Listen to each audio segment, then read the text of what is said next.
This guy's a cook, but everyone absolutely trashes his food, saying it tastes like straight-up garbage. What they don't know, though, is that Wu Jin is actually reincarnated. In his past life, he was the absolute strongest, conquering entire continents as the heavenly demon king himself. But his real passion? Cooking. And in a world ruled by war and raw power, that meant absolutely nothing. Now that he's been reborn into the modern world, his dream of becoming the ultimate chef and living off his craft finally seems possible. But there's a catch. Everyone still thinks his food is trash. His co-workers, his boss, even his own brother, who literally spit it into the sink after just one bite. Everything changes when a culinary spirit shows up, tied to a magical grimoire packed with otherworldly recipes. She spent millennia searching for a chef worthy of a contract, and after tasting Wu Jin's cooking, she finally found her guy. But to actually unlock the recipes in the grimoire, Wu Jin has to dive into the dungeons. And that's exactly where the Demon King makes his comeback, completely obliterating everything in his path. Only this time, instead of just swinging a sword, he's also serving up a plate of food.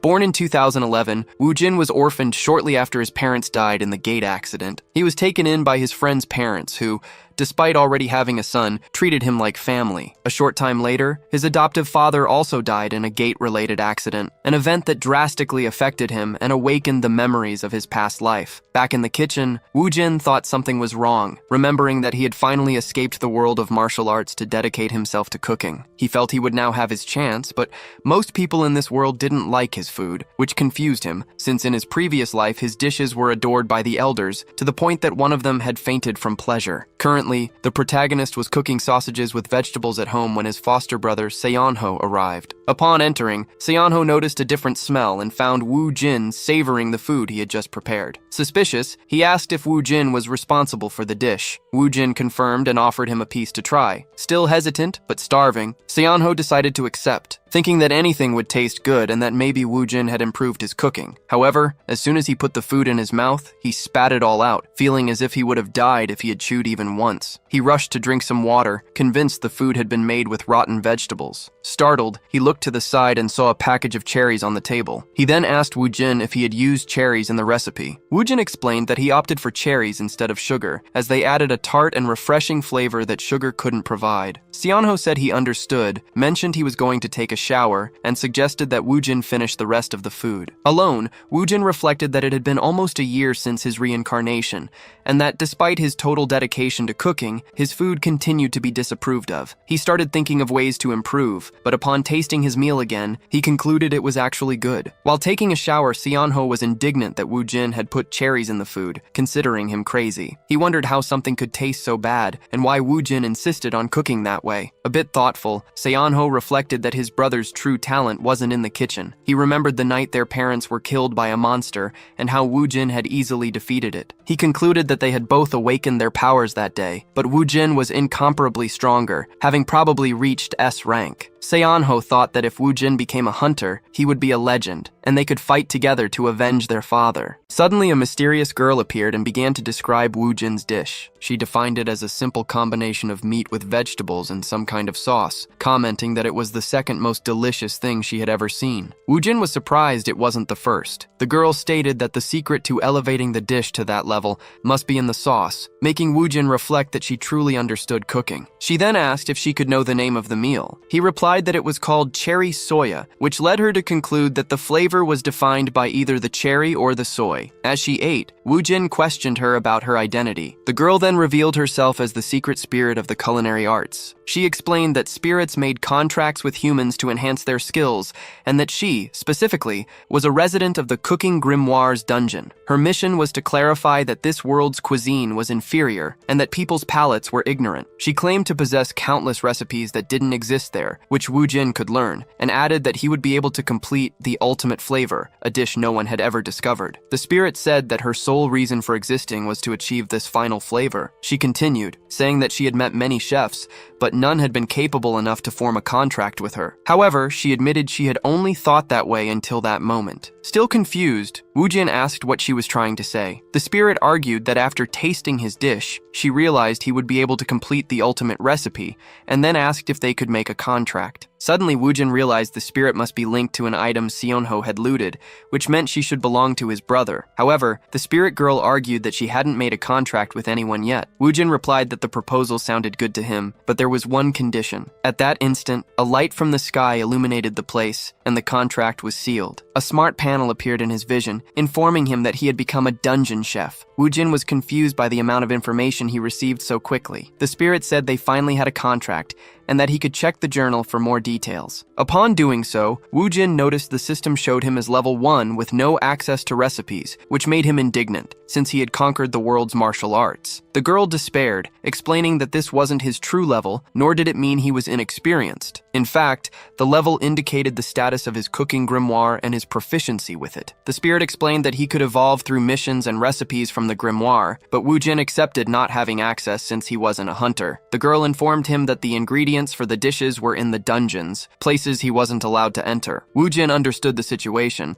and asked if he would gain access to the recipes if he became a hunter. The spirit confirmed, saying that after he passed the tutorial tower, he would have access to the grimoire's missions and recipes. Woojin remembered that his brother, Seonho, had said the tutorial tower opened every 3 months. He looked at his smartphone, seeming to have an idea. Meanwhile, Woojin's boss thought resentfully that maybe he had been a little harsh with him, but concluded that he needed to say what he had said. Reflecting, the boss admitted that Woojin was perfect at everything in the kitchen, except for the ingredients he used, and that he alone handled the workload of 3 people. Suddenly, a message from Woojin arrived on his phone. He assumed the reason for the contact was the previous day's confrontation and felt bad about it. However, the message was a notice that he was quitting. After the gate incident, mysterious towers appeared all over the world. It was discovered that those who completed their challenges could use mana. The interior of the towers changed shape each time someone entered, and only those who defeated the monsters and overcame the traps could obtain this power. Despite the dangerous conditions,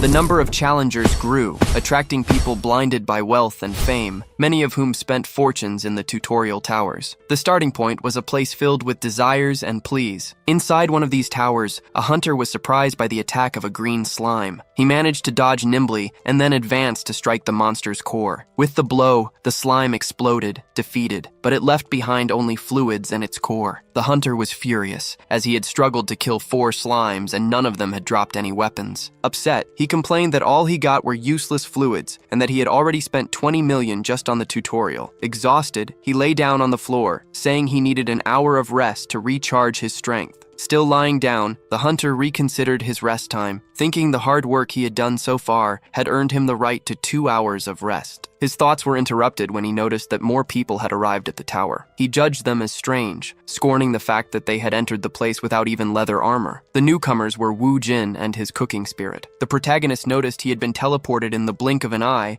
and commented to his companion that this method was much more convenient than the ones used in the Central Plains. The spirit girl observed that Woojin's attire was very different from the clothes of the others present. Woojin then remembered that it had been half a year since he had recovered his memories, and although he thought he had adapted enough to this society, he looked with curiosity at the other hunters' equipment. Suddenly, one of the hunters warned Woojin about an approaching monster, insisting that he hurry before the prey was stolen. A slime was advancing rapidly in his direction, but Woojin didn't seem to care, even as the other man shouted for him to be careful. With a single blow, he exterminated the creature and reflected that he should have brought some armor, as he would need to be careful on the long road ahead. At that moment, a grimoire screen opened, informing him that ingredients could be registered and asking if he would like to do so. Woojin was confused by the message, assuming the ingredients in question were from the slime he had just defeated. His attention was diverted when 3 hunters approached shouting, calling him a bastard and intimidating him not to loot the monster's items. Distracted by his new cooking system, Woojin didn't hear them. 2 other men joined the group, telling him not to play tough and that they had faced much tougher battles. Frightened, the spirit girl commented on the hostile stares they were receiving and asked Woojin to drop the items. Realizing the situation was getting tense, he picked up a sword that was lying on the ground. As he prepared for combat, Woojin reflected that before his arrival in the Central Plains, this place was a complete mess. In a fighting stance, he considered this a fitting start for his climb up the tower. The 3 hunters also armed themselves and became alert. One of them commented that it seemed Woojin wanted to fight, adding that if they got hurt, they could receive treatment outside the tower, but their chances of climbing would decrease. One of the men suggested they retreat, as they had no weapons, but the group's leader disagreed and decided to advance. They told Wu Jin he wasn't special just for having a sword, reminding him that he was surrounded. The protagonist was not intimidated and thought that at least these men knew military combat strategies. One of them quickly attacked him from behind with a piece of wood, but Wu Jin hit and disarmed him with a single blow using the pommel of his sword. Annoyed, the second hunter charged forward, but his attack was easily sidestepped. Wu Jin used the attacker's own weapon to send him flying. The last man stood paralyzed with fear as Wu Jin walked toward him and defeated him by throwing a piece of wood. The spirit girl was surprised by her master's movements. Wu Jin thought that if he were in the Central Plains, he would have broken those men's necks in an instant, but concluded that he should follow the laws of this world and continued on his way. As he proceeded, Wu Jin asked the girl if only he could see the screen. She replied that all contractors could see each other's grimoires. He then wanted to know if he could register the ingredients, and she confirmed that he could, even if he wasn't an official hunter. At this, Wu Jin quickly clicked the yes option on the pop-up. He was surprised by the new screen that opened, confirming that the ingredient slime fluid had been registered. Assuming that all the items he had looted before were also there,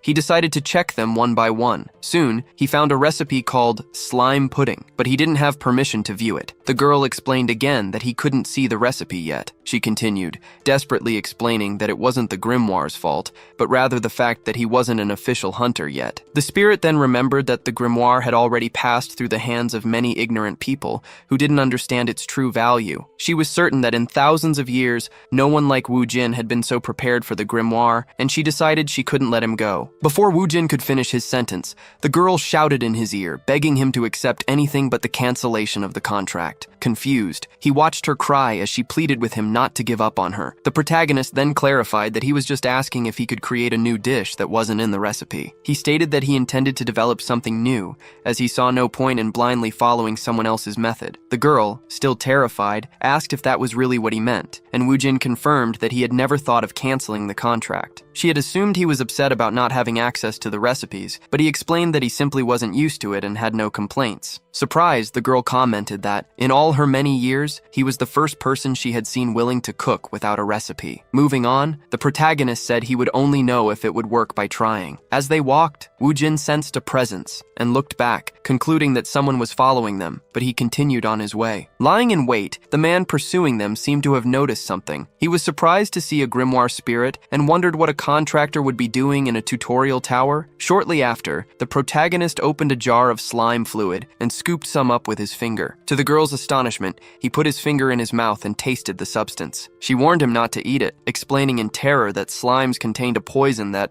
while not fatal, would cause a terrible stomachache. Wu Jin paid her no mind and continued to chew. He commented that he had expected a cloyingly sweet flavor, but it was actually bitter and had a balanced spiciness, ideal for desserts or for seasoning meat. The girl wondered how he was fine after ingesting something poisonous. Relieved that he wasn't in pain, she asked what dish he planned to make. Wu Jin reflected that slime fluids contained a fast-acting poison. To neutralize it, he applied yang energy to his hands, removing the toxin from the ingredient. Then, he released yin energy to absorb the heat, which caused the slime to solidify. After tasting a bit of what he had created, he decided what he was going to cook and revealed that he would make a yang gang. At that same moment, several slimes approached, and Wu Jin commented that he would need a lot of ingredients. Later, the man who was pursuing them passed through the same corridor and noticed that something was wrong, as there were many weapons left on the floor. He picked up one of the spears and observed that, despite its poor condition, it was still a good weapon. The man reflected that the protagonist and the spirit had left all that equipment behind, collecting only the items from the slimes. He concluded that their interest was exclusively in these drops, but he didn't understand why. He continued to think that the slime items were poisonous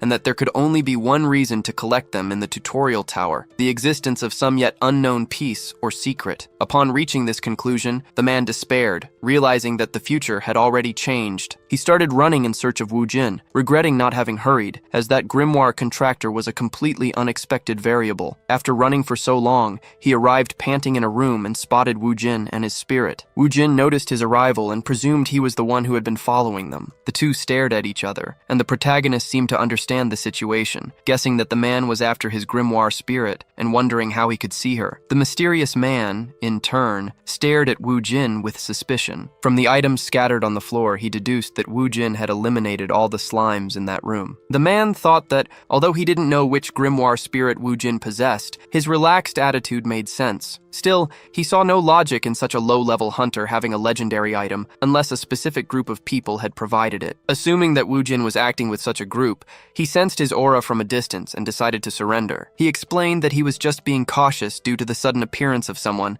and that he didn't want to fight. Inwardly, he questioned why he didn't recognize the hunter, but admitted that he was extraordinary and could ruin his plans. At that moment, his objective changed. He needed to find out why the protagonist was collecting slime items. Upon hearing the man's declaration, Wu Jin relaxed and commented that violence between people in the tower was forbidden, but that he considered that rule to be very superficial. Unexpectedly, Wu Jin started walking toward the mysterious man, who immediately went on alert, unsure of his intentions. Prepared for combat, he declared that he was certain Wu Jin belonged to a certain group. However, as Wu Jin got closer, he simply greeted him and introduced himself. Surprised by the friendly gesture, the man returned the greeting and introduced himself as Zhou Seong-jun. Feigning ignorance, he asked Wu Jin if he had seen what had happened there, explaining that he found it strange to see so much slime equipment scattered throughout the labyrinth. Seong-jun commented that people usually hunted slimes in the tutorial to get their items, and he considered it peculiar that someone would eliminate them without collecting the rewards. Wu Jin admitted without hesitation that he was the one who had defeated all the slimes. The direct confession surprised Seong-jun, who began to doubt his initial suspicion. He reflected that the group he had in mind was extremely discreet about their identities and would never act so openly. With that, he presumed that Wu Jin was not part of that organization, although his true objective remained a mystery. Still alarmed, Seong-jun told Wu Jin that his feat was impressive, but that they were both busy and he needed to be on his way. As he walked away, he pondered that while Wu Jin was certainly not with the group he expected, his obsession with collecting slime items was very strange. A suspicion arose in his mind. Perhaps Wu Jin also knew about the hidden piece of the tutorial tower, which would only be revealed in 20 years. This idea led him to question Wu Jin's origin. Seong-jun recalled that 30 years in the future, the world had been destroyed, and he had received the miracle of regression, returning to the past. However, in his memories of that timeline,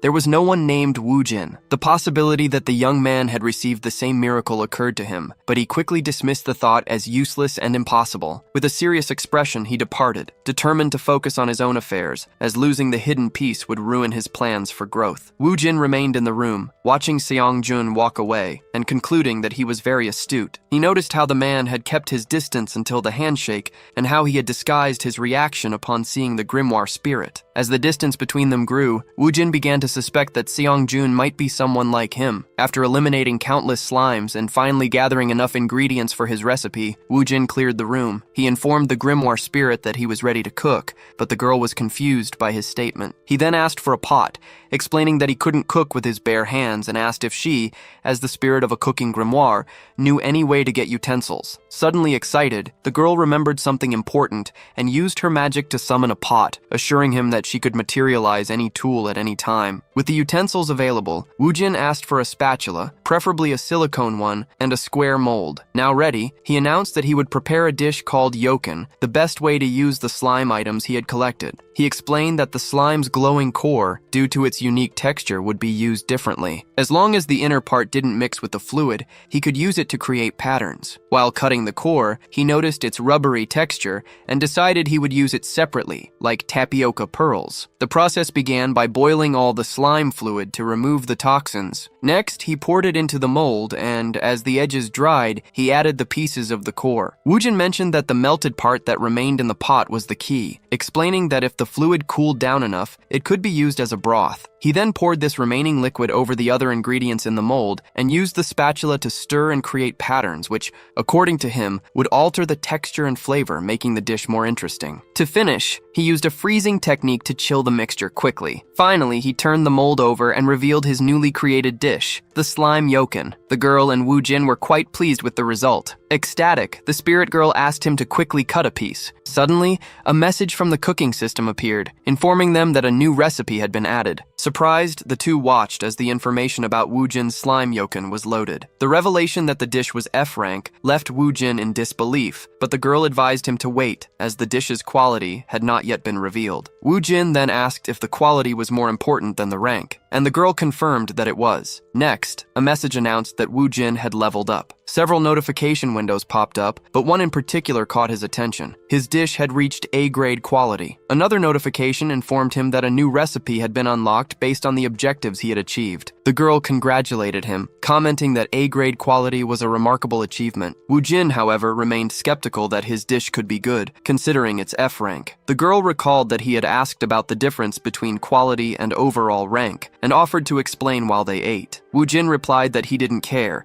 and began to cut a slice of the dish. Before he could do anything else, the girl quickly took a bite of the piece of slime yoken. She loved the food, declaring it was unbelievably delicious, and that making the contract with him had been the best choice she had ever made. Then, she began to explain that the quality represented how delicious the food was, with A grade being classified as a high-end gourmet delicacy. The overall rank, she explained, reflected the difficulty of preparation. Since the slime yoken was simple to make, its grade was low. She concluded by stating that the higher the quality and rank, the more points and achievements Wu Jin could obtain. Wu Jin also tasted his dish, analyzing it. He noticed that a bitter and spicy flavor emerged along with the sweetness, and that the texture was very pleasant. The girl informed Wu Jin that the recipe book had been activated, describing it as the heart of the culinary dungeon grimoire. She added that he could use his points to buy all sorts of recipes for any imaginable delicacy. As Wu Jin looked at his panel, reflecting on the recipes that had been unlocked, the girl noticed he didn't seem very impressed, and concluded it was because he had created the dish himself. He questioned if he had enough points to buy all the recipes. The girl replied that although he had earned a lot of points, there was a catch. She explained that, normally, one had to complete quests to unlock recipes, starting with simple dishes to hone one's skills. Wu Jin concluded that he had bypassed the conventional training method, which the girl confirmed. She detailed that quests unlocked recipes, and better dishes accelerated leveling up, unlocking even more options. Given this, she revealed that in thousands of years, no one had ever created a new high-level recipe and reached level 4 in that way. Wu Jin understood that he had leveled up and received points precisely because he created a recipe without following the quests. The girl confirmed, encouraging him to keep creating. He remembered that only hunters received quests from the grimoire, and initially he thought about clearing the tower quickly. However, he reconsidered upon realizing the dungeon was an ideal place to obtain unknown ingredients, and that it would be a waste to leave so soon. With that in mind, and remembering that the tower would close in 2 weeks, he decided he would make more dishes. Upon reaching the second floor of the tower, Wu Jin was immediately met by an arrow trap. Although it wasn't a major challenge for him, he noticed the environment had changed. He noted that the traps were more difficult, and the slimes had unique characteristics, making them more complex adversaries. While others who had passed through the first floor with ease would now need to focus on survival, for Wu Jin, who was following his own path, this didn't pose a great difficulty. After finishing his battles, Wu Jin was already preparing another dish, a red slime jelly, which achieved B-grade quality. As the girl savored the jelly, praising it as a brilliant stereotype-breaking idea, Wu Jin lamented that he had failed again. The girl disagreed, asking what could possibly be wrong with such a wonderful dish. She reminded him that he had already made many dishes over 10 days, causing the grimoire to level up to 3 and earning him another 15 points. Despite this, Wu Jin remained disheartened, attributing the result to his own lack of competence. He came to the conclusion that the limited ingredients were the cause of his low scores. After all, he had already spent 10 days searching for them on the first 2 floors. Wu Jin recalled that the first floor only contained green slimes, while the second, despite having slimes of various attributes, still offered little variety. He grumbled, thinking that a little bit of chocolate would have made his dish perfect. The spirit girl, who listened to everything with an uncomfortable air, told Wu Jin that he had more talent than all the chefs she had ever known. She continued, explaining that to get good results, he needed fundamental knowledge. According to her, a passion for creating new dishes was a chef's virtue, and although Wu Jin had talent, he lacked knowledge about the grimoire. Finally, she argued that it would be more important for him to strengthen his fundamentals by preparing existing recipes instead of trying to create something new. Reflecting on the girl's words, Wu Jin concluded she was right and decided to start over from the basics. Consulting the grimoire, he found a recipe called King Slime Ice Cream, whose name surprised him and piqued his interest. Determined to prepare this dish, he checked the necessary ingredients. Wu Jin remembered that he hadn't seen any monster resembling a king slime in the tower, and began to wonder if he would need to go outside to find it. However, before he could make a decision, the grimoire revealed that the king slime was on the 3rd floor. He celebrated inwardly as he had already discovered the entrance to the next floor, feeling that things were finally going his way. With the king slime as his new target, Wu Jin and the spirit girl began to head for the 3rd floor of the tower. Meanwhile, outside,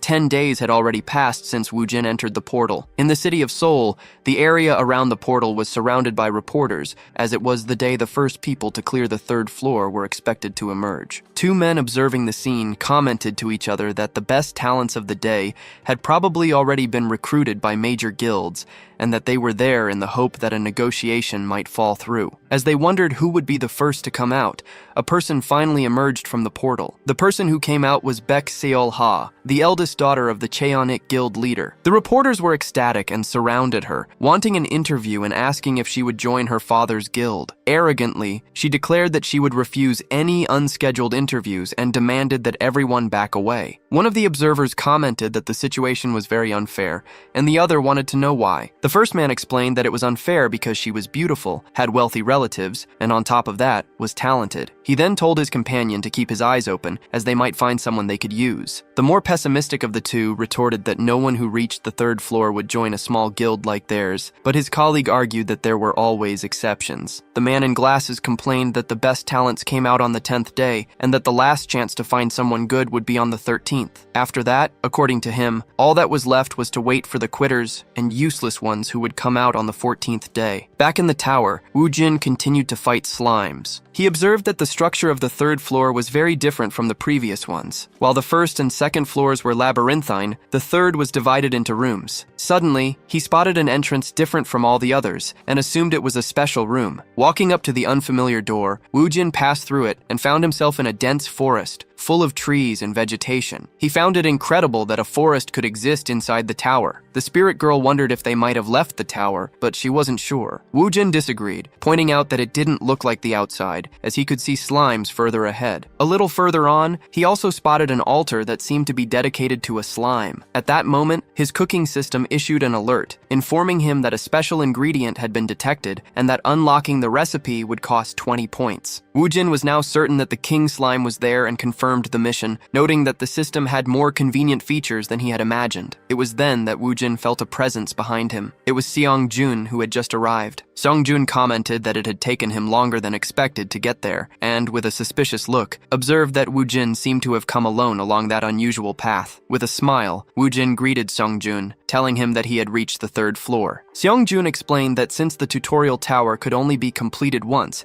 he wanted to go all the way, and added that Wu Jin was also impressive for having made it this far. Wu Jin mentioned that there was something in that room he needed to secure, which confirmed Seong-jun's suspicions that the other man was also after the unknown piece. Claiming exhaustion from the journey, Seong-jun said he needed to rest a bit, though his real intention was to watch Wu Jin. The spirit girl asked Wu Jin if he would summon the king slime right then, but he replied that he still didn't have enough ingredients and would need to hunt more slimes. Seong-jun, who was paying close attention, realized that this was exactly Wu Jin's plan. The system indicated that 200 slime fluids and 200 slime cores were needed for the summoning. With only 4 days left before the tower closed, Seong-jun decided to monitor Wu Jin and then monopolize the boss when the time came. On the 12th day since entering the portal, Wu Jin continued his hunt. He eliminated the slimes without any difficulty, accumulating a large number of items, always under the watchful eye of Seong-jun, who watched him from hiding. The process repeated the next day. On the 14th day, Seong-jun reflected that the tower would close the next day. He knew it was his last chance to obtain the unknown piece,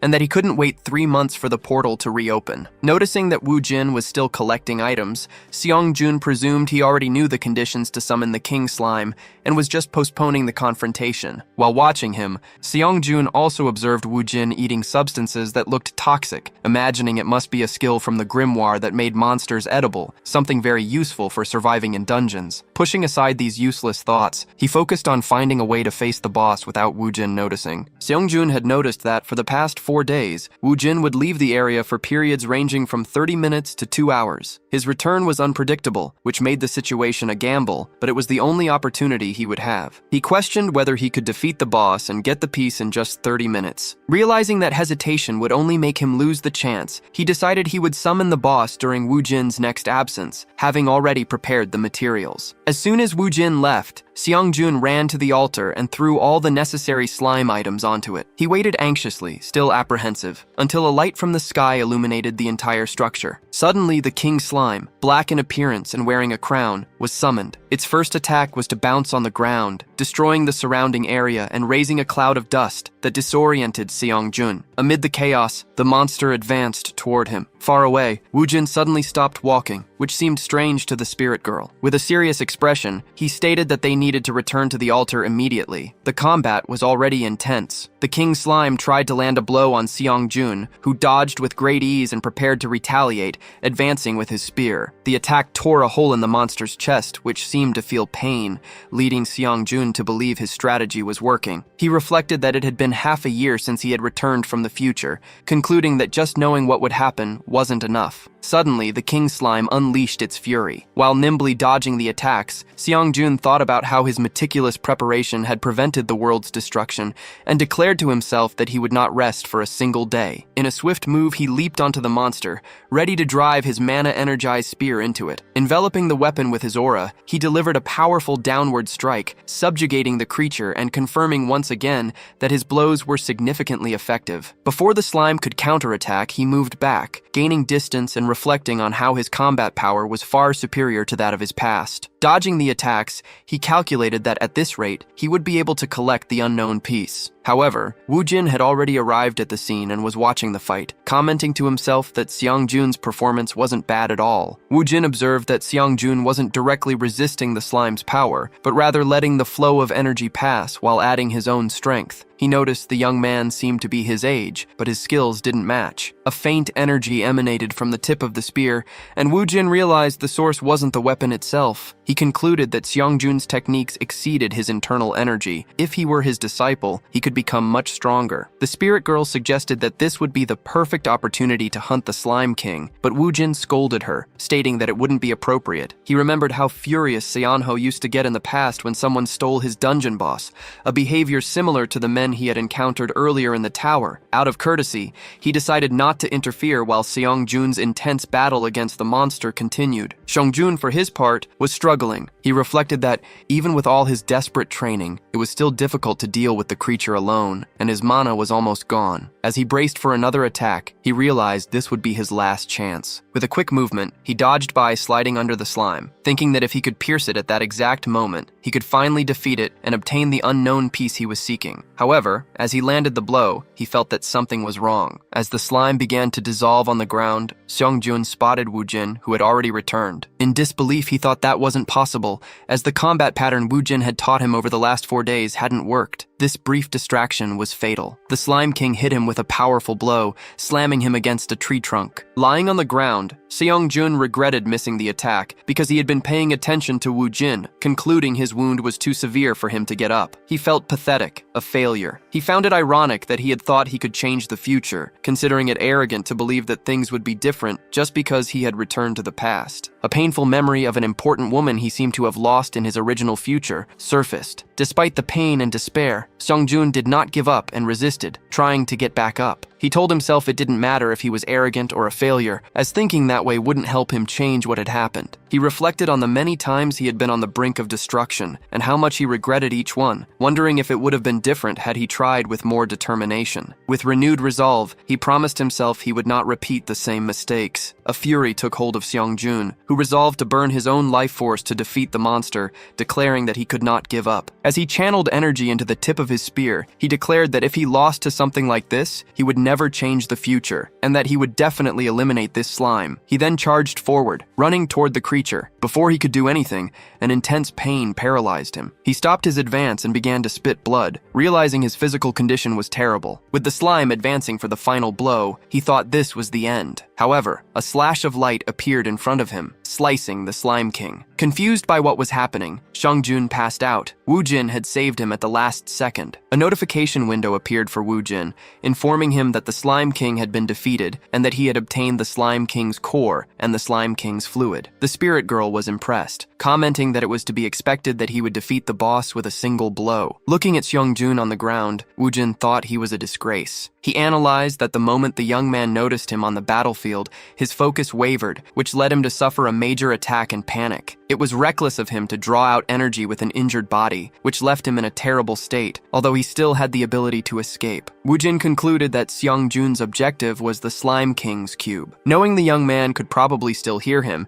he stated that if he hadn't intervened, Seong-jun would have died. As compensation for saving him, Woojin announced that he would take the cube for himself. After the battle, Woojin admitted he was curious about the taste of the Slime King. Upon tasting a piece, he was surprised. He commented that, despite an intense sour taste, the meat had a sweetness and a smooth texture, making it as delicious as a durian fruit. After tasting the monster's meat, Woojin concluded that the Slime King wasn't a dungeon boss for nothing, and felt an irresistible urge to cook it immediately. He began to organize his thoughts to decide on the next steps. Upon consulting the recipe, he expected to find something special, given the use of such a rare ingredient, but he found the preparation methods quite common, feeling that something was missing. The spirit girl, however, assured him that there was nothing wrong with the instructions. Trusting her, Woojin decided to follow the recipe to the letter. The first step was to boil the slime's fluid to add a sweet flavor. Next, he froze the creature's cubes and then ground them into a powder. To grind one of the cubes, Woojin used a martial arts technique called Black Abyss, enveloping it in a dark aura that completely disintegrated it. He reflected that,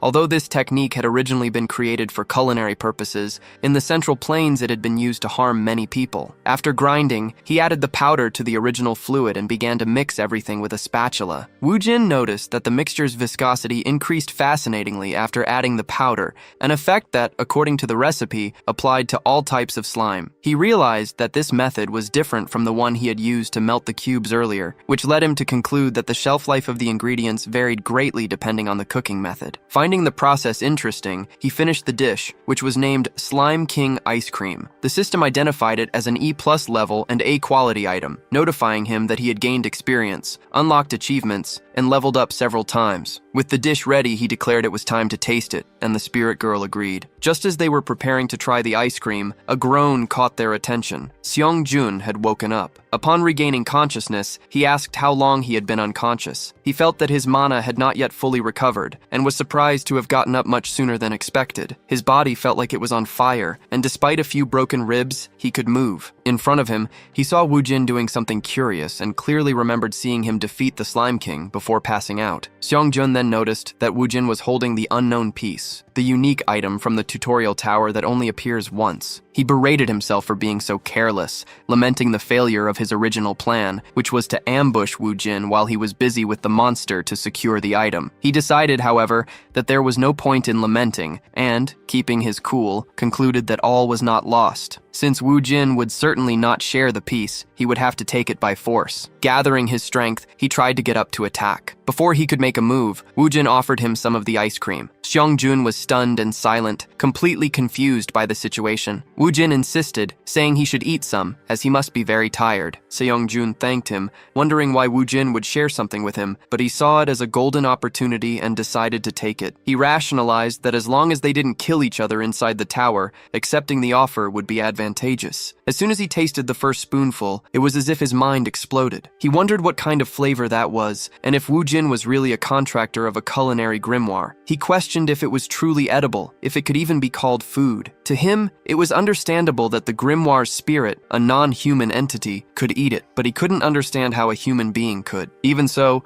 he kept eating, telling himself to think of it as the unknown peace, and that he had to endure it for the sake of future peace. He took another spoonful, determined to endure. Right after swallowing the ice cream, a system window appeared before him. The notification informed him that by consuming the Slime King ice cream, he had been imbued with the creature's pure energy, which increased his abilities and his mana by 5 points. Shocked, Seong-jun thought that he had never heard of the unknown pieces improving someone's stats. It was then that he finally understood. Woojin's grimoire granted status enhancements through food. Still confused, Seong-jun was approached by Woojin, who asked if he had liked the food. Reflecting that the ingredient was a monster, Seong-jun concluded that Woojin must have tried his best, and replied that it was truly delicious. Woojin, surprised, wanted to know if he was being serious. Then Seong-jun thanked him for saving him earlier, but as he looked at the cook, he he felt a strange sensation and became certain that he needed to escape. He was convinced that if he didn't run right that instant, Woo Jin would make him eat another one of his dishes. Seongjun thanked him again for the rescue and the meal, but before he could finish, Woo Jin interrupted him, saying he had other dishes for him to try. Hurriedly, Seongjun started to run, stating that he couldn't bother his savior any longer and thanking him for everything. Watching him leave, Woo Jin lamented that he had gone, thinking it was a shame. The spirit girl commented that he seemed to be someone who appreciated the chef's food,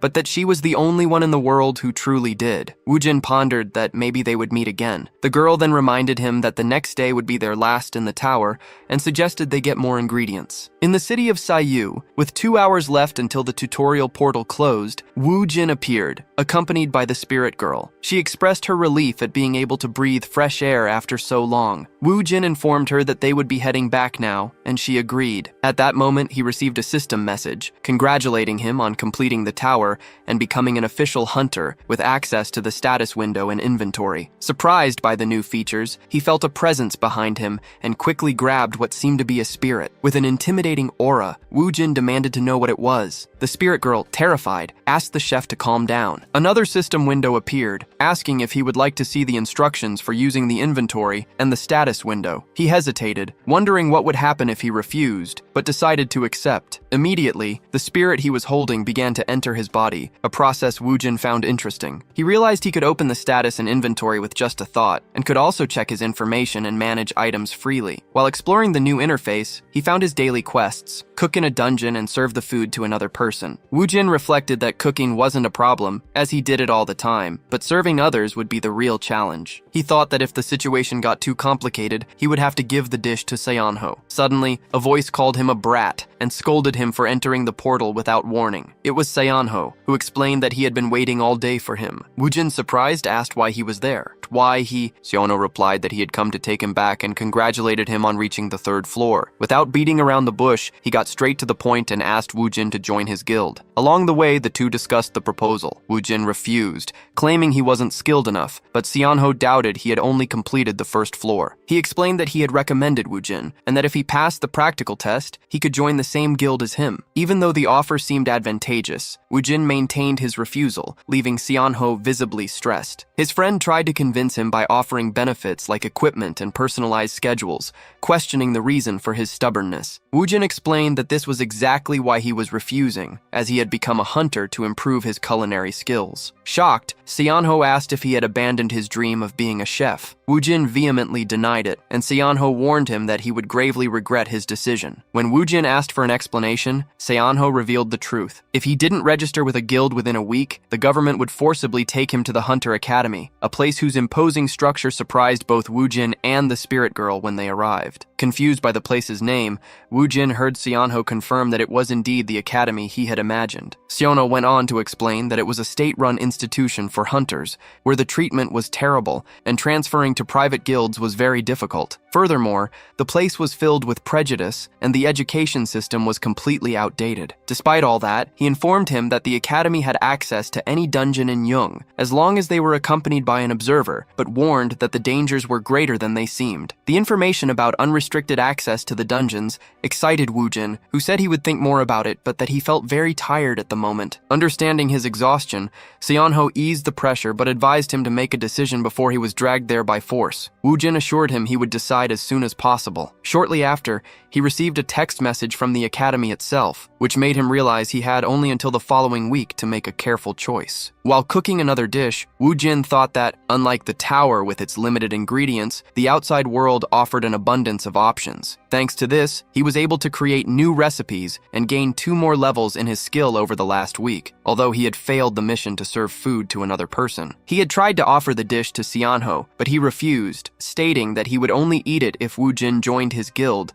which led Woo Jin to consider him very ungrateful. The spirit girl commented that the situation was a shame and questioned if he could still be a chef if he joined the Hunter Academy. Woo Jin stated with conviction that this was the main reason he had become a hunter. Even at the academy, academy, his intention was to continue cooking. Suddenly, his phone rang with a call from Seonho. Figuring his friend had already discovered his intention to enroll, Woo Jin hung up, thinking he was an ungrateful brat. Upon arriving at the Hunter Academy, both he and the spirit girl were surprised by the place, and she commented on its unique atmosphere. They observed a young man who seemed very excited to become a hunter, but was also visibly full of worries about his future. The spirit girl noted the great diversity of people present. Woo Jin, for his part, noticed that for an abandoned and renovated high school, the hallways and the gym were impeccably clean. Woo Jin overheard some students talking about someone named Jay, mentioning an article that highlighted his arrival on the 3rd floor and his resemblance to the published photo. He also noticed the presence of Baek Seol Ha and heard others wondering why she was there, since she had joined the Cheon Ik Guild, which made him curious about what kind of person she was. To his surprise, he also found Se Hong Jun at the location. The spirit girl drew his attention to a man on the stage, commenting that he had a head as smooth as a griffin's egg. The entrance ceremony was beginning, and the academy's director was preparing to give a speech. He introduced himself as Lee Cheon-gi, and his tone of voice immediately terrified the students. The director declared he was deeply distressed by the decline in the Hunter Academy's prestige. The energy of that speech reminded Woo Jin of something familiar: his most loyal henchman, the leader of the 3 demons of the Heavenly Demon sect. The director continued, stating that although there were many reasons for the current situation, the most fundamental one was the lies and attitudes of the students themselves. It was then that Woo Jin was certain. The man on the stage was the blood demon, Guak Chi Eon. Woo Jin was shocked to see Elder Guak in this world. Meanwhile, the director began to discuss the chaos of the gate incident that had occurred 30 years ago. He remembered the elder as his bravest and most loyal soldier. The director, in turn, commented that Jujeong Mayong, leader of the Ju family, was similar to him, as he had become strong through training alone without relying on items. Next, he questioned what had happened to the hunters of today, asking who would be foolish enough to enter the tutorial tower without protection. Realizing that his former subordinate had found happiness in this world, Woo Jin decided he would help him. Nearby, Seong-jun watched the director with intrigue, admitting to himself that no matter how hard he tried, he couldn't remember who he was. Seong-jun recalled that the director had subdued B-rank monsters on his own, and that Lee Cheon-gi had been present during the gate incident, information he confirmed to be true after a search on HunterNet. Given such a high level of skill, he wondered why such a powerful man had become merely the director of an academy. He was certain that, before his regression,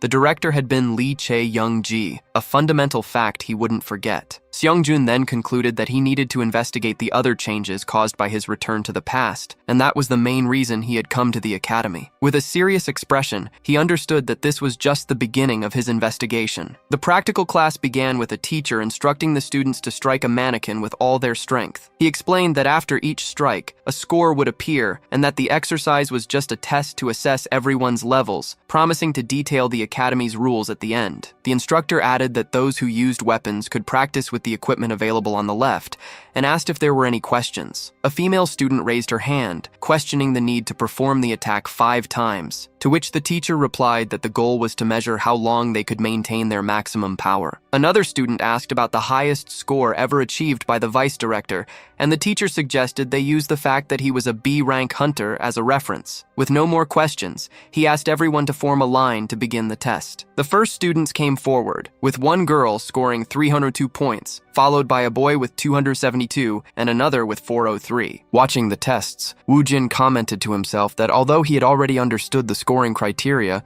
and noticed some new techniques, the students' overall skills were disappointing. Meanwhile, the spirit girl beside him noticed a familiar person in the line. The next to be tested was Seong-jun. Woo Jin pondered that Seong-jun must have held back before because of him and wondered how he would act now. Based on the martial arts he had previously demonstrated, Woo Jin estimated he would score around 19,000 points. However, when Seong-jun unleashed his attack on the mannequin, he scored 3,097 points. Woo Jin immediately realized he was hiding his strength, as he remembered seeing him use energy in his spear inside the tower. He acknowledged that the score was excellent and surpassed all the previous ones, but he assumed Seong-jun must have a good reason for concealing his true power. Everyone's attention then turned to the next participant, Baek-sul, as the crowd speculated on how many points she would score. Baek-sul took a deep breath, preparing her attack as a blue aura of intense concentration enveloped her. In the blink of an eye, she dashed forward and struck the mannequin with an impressive speed that surprised everyone present. The machine began to calculate the result and displayed a perfect score of 10,793 points,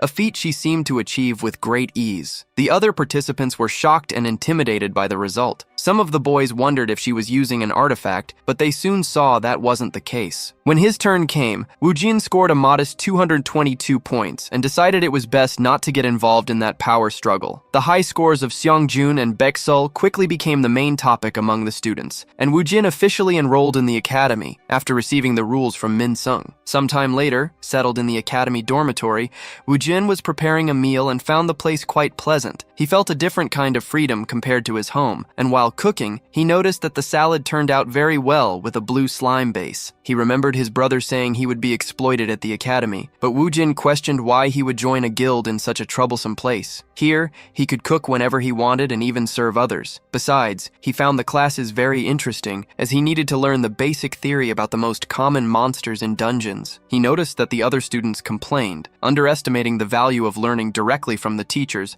and believing they could find any information quickly on the internet. Woojin suddenly remembered that he had an important commitment that day and needed to leave before it got too late. At the Hunter Academy's gym, the teacher greeted the students and announced that, as planned, this would be the day of their first mission. He then said he would reveal the team compositions for the dungeon exploration. The teacher explained that he would call out the students along with their assigned observer hunters, who would lead each team in exploring a low-level dungeon. With that, he began to announce the names. Woojin thought the idea of an exploration mission was exciting. The teacher continued to call out the students in order, announcing that the next team would be formed by Yoo Se-yeon and Park Il-ho, with observer Yo Woojin Kim. Another team would be composed of Kim Jong and Lee Ji-ye, under the supervision of Kim Jong-do. Finally, the teacher announced the last team, Cheon Woojin and Baek Se-young, the cadet who had reached 10,000 points. Upon hearing he would be paired with her, Woojin was on alert, while the girl showed clear displeasure at being paired with a seemingly weak hunter. To everyone's surprise, the teacher announced Kim Chi-guk as the team's observer, and the students immediately associated him with the renowned hunter from the Ju family. The spirit girl commented to Woojin that the man seemed to be very famous. With that, the announcements were over. The teacher instructed the students to meet with their respective observers, who were already arriving. Their task would be to complete the dungeon under the guidance of these more experienced hunters. At that moment, Kim Chi-guk entered the gym, causing a stir among the students, who wondered how the academy had managed to recruit him. Kim Chi-guk quickly approached Woojin's team, informing them he would speak casually and asking if that would be a problem. Baek Se-young replied that it was fine. Kim thought this was a good opportunity to do Cheonik a favor and maybe get something in return. He explained to Baekseol-ha that he had turned down an invitation to be a lecturer, but had accepted this task because of his connection to Cheonik and the Ju family, suggesting she take the opportunity to learn from a B-rank hunter like him. With disdain, the girl corrected him, stating that here she was just Cadet Baekseol-ha from the academy, and not Cheonik's daughter from the Baek Dujang Guild. Visibly awkward, Kim replied that he understood and would be more careful. The spirit girl, who was watching the scene, commented that the man was annoying and seemed to be disrespecting them. Woojin, for his part, remained silent, just observing the interaction. Kim then revealed that he had reviewed the list of available training dungeons and showed them his phone. Baekseol-ha was surprised by the chosen location and asked if that was really where they were going. Kim confirmed and, with a serious expression, announced that their destination was the Killer Bee Dungeon. Upon arriving at Namguru Station near the dungeon's entrance, Kim explained that, despite its pleasant park-like appearance, the place was avoided by other hunters. The reason was that, although it was classified as F rank, the killer bees that inhabited it were treacherous monsters for their level. Baekseol-ha thought that this dungeon would be too dangerous for Woojin, remembering his low test score and his apparent lack of skill with a sword. She approached him and expressed her concern, saying that the Killer Bee dungeon was too risky and suggesting that maybe they should talk to Kim Chi-guk about it. Before they could continue, Kim intervened, assuring them that with a B-rank hunter present, there would be no problem at all. He then struggled to remember Woojin's name, so Woojin introduced himself formally, and the two greeted each other. Kim added that they shouldn't underestimate Woojin, since he had passed through the tower and therefore should have some ability to protect himself. Throughout the entire conversation, Woojin showed no reaction, just listening. The observer justified his choice by commenting that other guilds were sending their rookies to the easier dungeons, making them overcrowded and unsuitable for effective training. Woojin reflected that in a simpler dungeon, Baekseol-ha would probably be the only one fighting, and he wouldn't get the chance to show his own skills. Kim stated that the goal was for them to get the most out of the training, everything. He assured them they wouldn't have any problems as long as a boss or a C rank or higher monster didn't appear. To reassure them,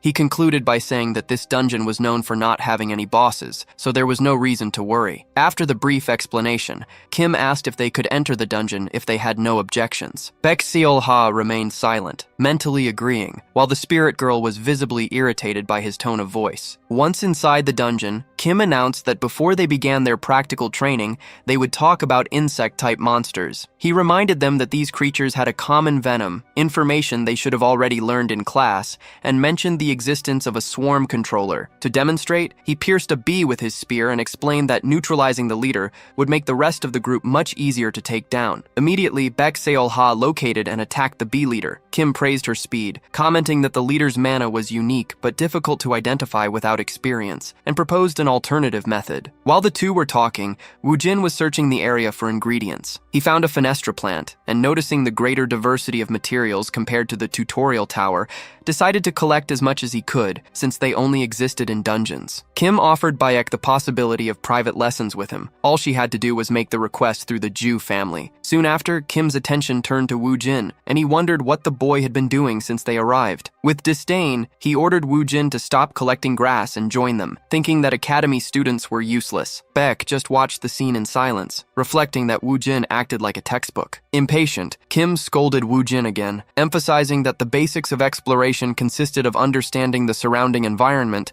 and questioned why he was investigating a dungeon that had already been mapped. His attitude irritated the spirit girl, who considered him an idiot for interrupting the sacred moment when her boss was collecting ingredients. Tired of shouting, Kim simply told Seol-ha to follow him, leaving Woo-jin behind. Alone, Woo-jin discovered a recipe for assassin bee's honey, which required assassin bee honeycomb jelly as one of the ingredients. He realized that in the 10 minutes they had been there, he hadn't found any honeycombs with jelly. He reflected that although the assassin bees were huge, their behavior shouldn't be any different from that of normal bees. Meanwhile, Kim and Bayek were fighting the swarm, and Kim warned her not to overdo it, as she couldn't get hurt. Woo-jin, in turn, concluded that he needed to explore on his own, as staying with the group hindered his gathering. He moved away, confident that his companions were skilled enough not to be in danger without him. The pair had already eliminated 15 bees, but they continued to attack relentlessly. Baek noticed that even with the leader neutralized, the insects still moved in a coordinated manner. She realized the dungeon was much more dangerous than the reports indicated, and thought that if the situation was difficult for her, it must be even worse for Woo-jin. However, when she looked back, she saw that he was gone, which left her completely confused. Kim started giving instructions on how to act in situations like that, but Baek interrupted him to say that Woo-jin had disappeared. At first, he didn't understand, so she clarified that the boy was gone. Kim panicked and started shouting Woo-jin's name, hoping for a response. Stressed, he cursed the boy, saying he had never liked him, especially for his attitude of just collecting grass while they were hunting. Suddenly, a loud sound like thunder echoed through the area. Kim felt his head shake and his vision tremble, realizing the noise was different from the buzzing of the bee's wings. Baek also felt a sharp headache from the deafening sound. In that same instant, a red warning window appeared above them, informing them that the assassin bee queen, enraged by the invasion of her nest, had revealed herself. The two were seized by panic, not understanding the gravity of the situation. Far away, Woo-jin was facing a coordinated attack from several bees. As he efficiently cut them down, he thought that moving away from the group had been the right decision, as he could gather many ingredients on his own. He noticed that the faint sweet scent he had smelled earlier was getting stronger, and presumed the smell would lead him to even more precious materials. Following the sweet trail, Woo-jin noticed something different along the way. The spirit girl, who had stayed behind, asked where he was going and insisted they should proceed together. Their walk led them to a huge cave, and the spirit girl questioned how they hadn't seen it before. Woo-jin explained that the entrance was at the back of the dungeon. He reflected that if he hadn't trained his sense of smell to find honey, he would have never located the cave,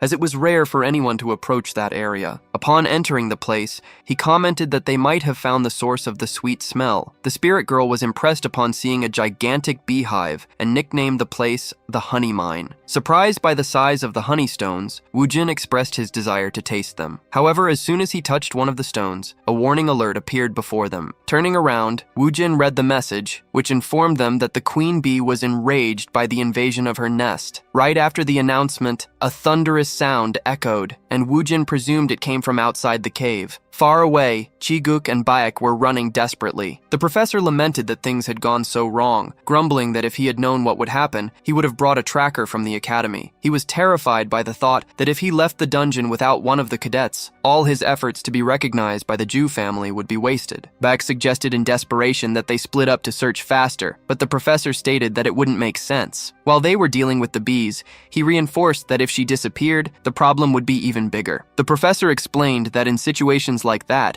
it was much more dangerous to split up, and Baek said she understood. Suddenly, he told them to wait and hide. They heard a strange noise coming from ahead and remained silent until the dungeon boss, the C-rank Queen Bee, revealed herself. The professor panicked, confirming to himself that it was, without a doubt, a dungeon boss. He couldn't understand why a monster of that level would be in an F-rank dungeon, which wasn't even supposed to have a boss. He concluded that it would be impossible to defeat a C-rank opponent with newly graduated cadets, estimating he would need at least 3 B-rank hunters. His desperation grew as he remembered that 6 hours after the boss's appearance, the dungeon would close completely, leaving only 2 options: escape or die. Trying to calm down, he pondered that if he solved the problem, perhaps Cheon-ik would give him some reward. They noticed the boss hadn't perceived them yet and thought about retreating, but it was already too late. The Queen Bee had already noticed their presence, and before they could react, was flying overhead. The monster initiated an aerial attack, and Chi-guk shouted for Baek to fall back. The professor had the idea to use the geography to his advantage, using the large trees to hide and avoid detection. While being attacked, he informed her that he would buy some time and that Baek should go back and prepare. Chi-guk was impressed by the strength of the bee's attack, which pierced through all the trees. He admitted that she was stronger than he had expected, and that, faced with this, he would have to use his special technique, the spiral spear, first form. He then charged forward, unleashing a flurry of attacks with his spear. After the furious attack, the professor found that all his efforts had only cracked the bee's outer shell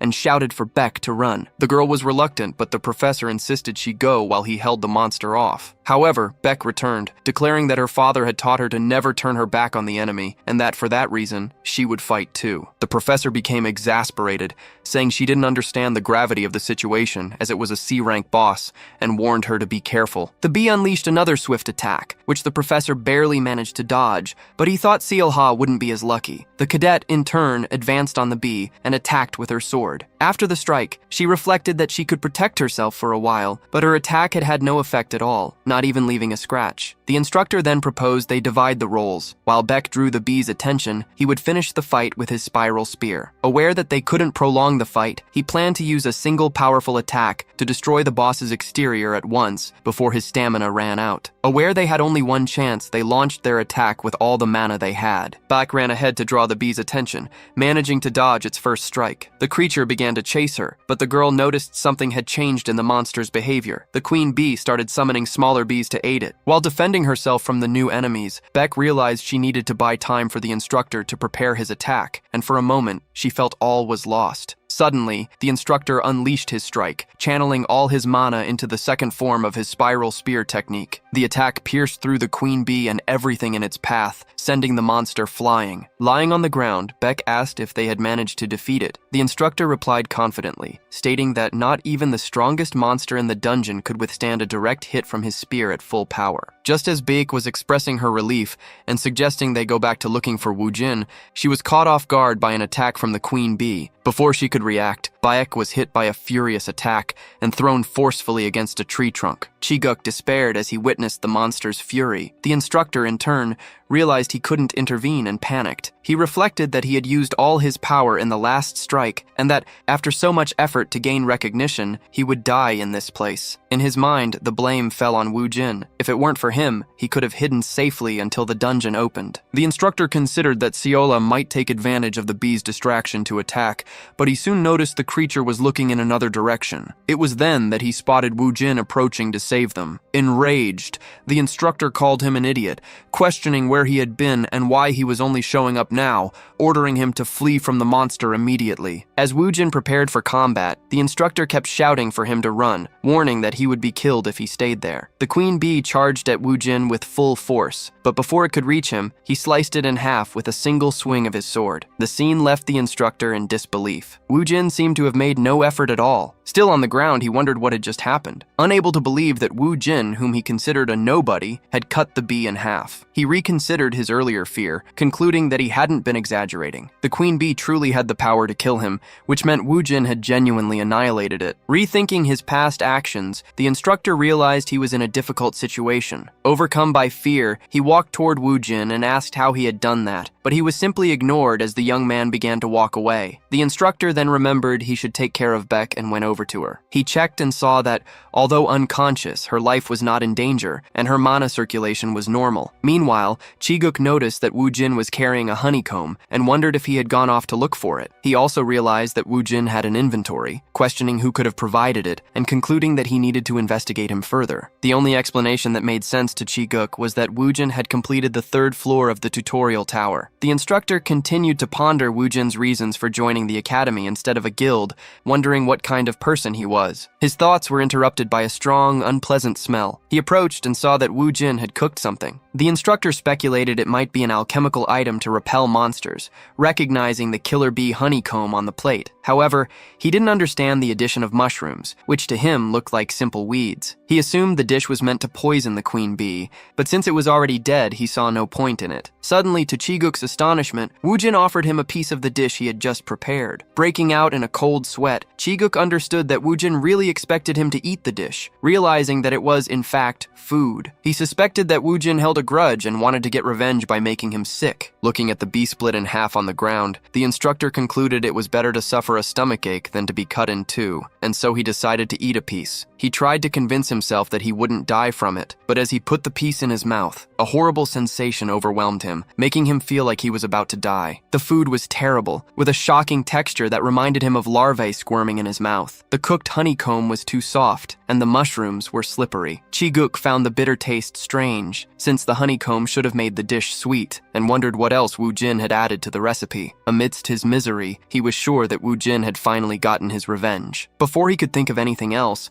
Wu Jin asked how the dish tasted. With tears in his eyes, Chiguk replied that it was delicious. Suddenly, a floating window appeared before him, informing him that he had gained poison resistance and that his body had been imbued with energy. Chiguk realized the dish had increased his resistance because it was made with monster items. He then watched Wu Jin, questioning who he really was. Meanwhile, Wu Jin was checking the details of his creation and commented that Chiguk had surpassed his expectations by recognizing the value of the dish. He added that the instructor had a more refined palate than he had expected, while several achievements were unlocked in his system. Wu Jin reflected that adding the queen bee's gland had been a good choice, as its tangy acidity balanced the sweetness of the jelly, creating a deeper flavor. The spirit girl also tasted the food and declared that it was the ultimate dish, encompassing the 5 basic tastes. Satisfied with having completed his daily quests, Wu Jin decided to go gather more ingredients. However, Beck, who had been unconscious, woke up and got to her feet. She remembered fainting after being ambushed by the queen bee, and upon seeing the defeated monster, she assumed that Instructor Chiguk had eliminated it, concluding that he was more impressive than she had thought. Still feeling nauseous, Chiguk noticed that Beck had woken up. Aware that his own poison resistance had increased, he had the idea of offering her some of the dish. He approached her, saying she should eat to regain her strength, and mentioned that Wu Jin had prepared it. She thanked him, and, just as she was about to taste it, both Chiguk and Wu Jin watched, eager for her reaction. As she chewed, Chiguk asked how it tasted. Surprised, after swallowing the piece, Beck stated that it was delicious and that she had never tasted anything like it, leaving the instructor even more confused and prompting him to ask what she had said. As a child, Beck had great difficulty tasting food. Her father, in an attempt to help her, got a rare item from a dungeon through a friend that was supposed to make her regain her appetite. He was hopeful, but even so, she still couldn't taste anything. Her father fell into a deep sadness, while the girl apologized for not being able to feel anything, despite all his efforts. She tried to console him, saying it was all right and that, instead of taste, she could feel something better. After tasting Wu Jin's dish, Beck reported that it was the first time she had felt anything like it in 20 years, something her father, despite spending a lot of money and doing everything he could, had never been able to provide. Chi-guk, for his part, thought she was just confused, and that perhaps she had lost her sense of taste due to the shock of the events. Baek described that her tongue was numb after experiencing that flavor, which plunged Chi-guk into complete confusion. Outside the dungeon, a crowd of people from the academy and reporters had gathered. News about the appearance of an unexpected boss, which had been inactive for 5 years, had spread quickly. A man walked with determination to the portal's entrance. It was Baek's father, the leader of the Kaon-ik Guild. He asked his secretary if his daughter was all right, and she reassured him, stating that, being his daughter, she would be fine soon. One of the reporters approached and asked the guild leader how he felt knowing his daughter was trapped inside. The secretary intervened immediately, scolding the reporter for his rudeness and questioning how he dared to ask such a question. Realizing the delicacy of the situation, the reporter turned off his recorder. Angered by the reporter's attitude, Baek's father called him insolent trash. The secretary, however, urged the guild leader to calm down, reminding him that many eyes were on them and that he needed to uphold the organization's image. Suddenly, the portal's entry restriction was lifted and a silhouette appeared to emerge. Attentive, the secretary and the guild leader watched the portal as the figure approached. To everyone's relief, Baek Seol-ha, Kim Chi-guk, and Woojin emerged safely. The guild leader embraced his daughter, declaring it a miracle. The surrounding crowd was impressed that a C-rank boss had been defeated by a B-rank hunter and 2 students. People noticed the item in Chi-guk's hand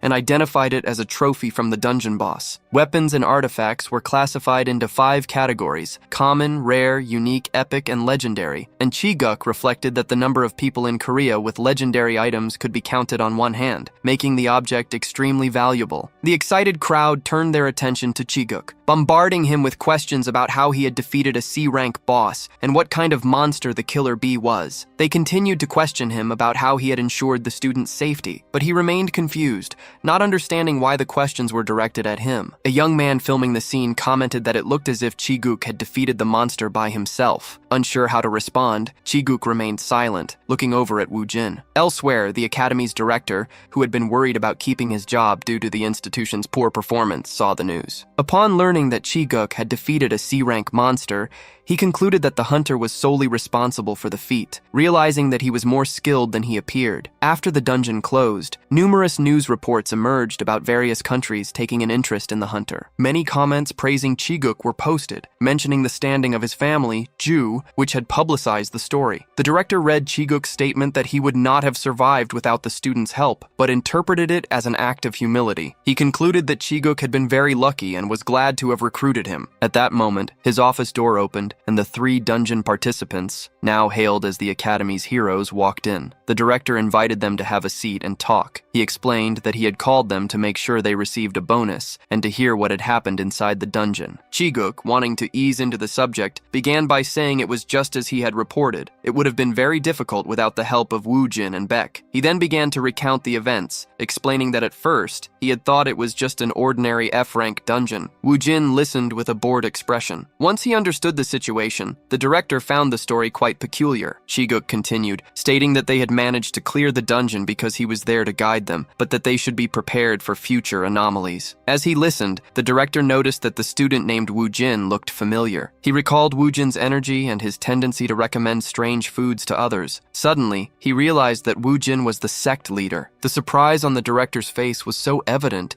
that he was asked what was wrong. Chi-guk also asked if something was the matter. Regaining his composure, the director said they had talked enough and should get some rest, though he was still stunned by the sect leader's presence at his academy. As they left, Baek praised everyone for their hard work. Chi-guk suggested she go to the hospital as a precaution and let him know how she was doing later. He told Woojin to go on ahead and that he would catch up, but before he could walk away, Woojin asked him to wait a moment. Chi-guk felt a deep sense of dread, worried that Woojin was about to reveal the truth after all the news reports. He was terrified, even though he knew Woojin hadn't said anything to the reporters and didn't seem interested in the boss trophy. So, he couldn't imagine what Woojin wanted to say. To his complete surprise, Woojin simply asked for his phone number, explaining that he wanted to bring him another dish next time. Chi-guk was so baffled that he felt as if all his strength had drained away, and without a word, he simply turned and walked away. As the spirit girl fumed, calling him a reckless idiot and reminding him that it wasn't he who had defeated the boss. Woo Jin reflected that people tend to notice the hungriest ones first,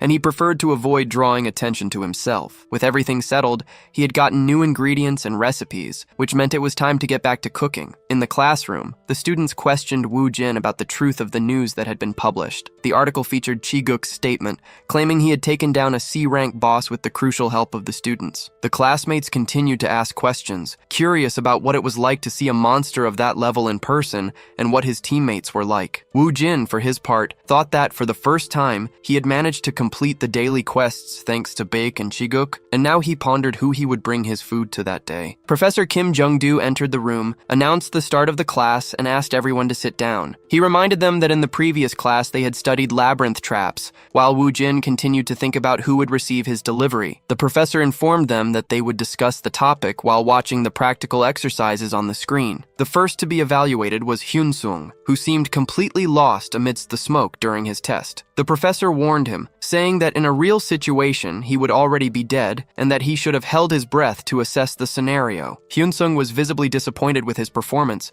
but the professor consoled him, explaining that it was normal to feel frustrated, but that in real situations the unexpected could always happen. The professor expressed concern about the students' overall performance in the tournament that would take place in 2 months. The Hunter Tournament was a competition where those who had passed through the tutorial tower could prove their skills, guaranteeing the winners public attention and the chance to enter major guilds, like the Celestial Wings. However, the Academy hadn't stood out in the event for 10 years. Wondering if there was still time to teach the students something useful, the professor continued to watch the training sessions. He noted that Baek had an exceptional performance, commenting that she could already be sent into the field, and that it was strange she was still there. Seongjun also had an incredible performance, which the professor described as perfect, concluding that among the students there were a few who were worth having hope for. The next to be evaluated was Woo Jin, and Seongjun paid close attention as soon as his name was called. He considered Woo Jin a mystery, as no one knew his true strength or the circumstances of his enrollment in the academy. Although he watched him constantly, Seongjun only ever saw him cook. He didn't expect Woo Jin to reveal his power there,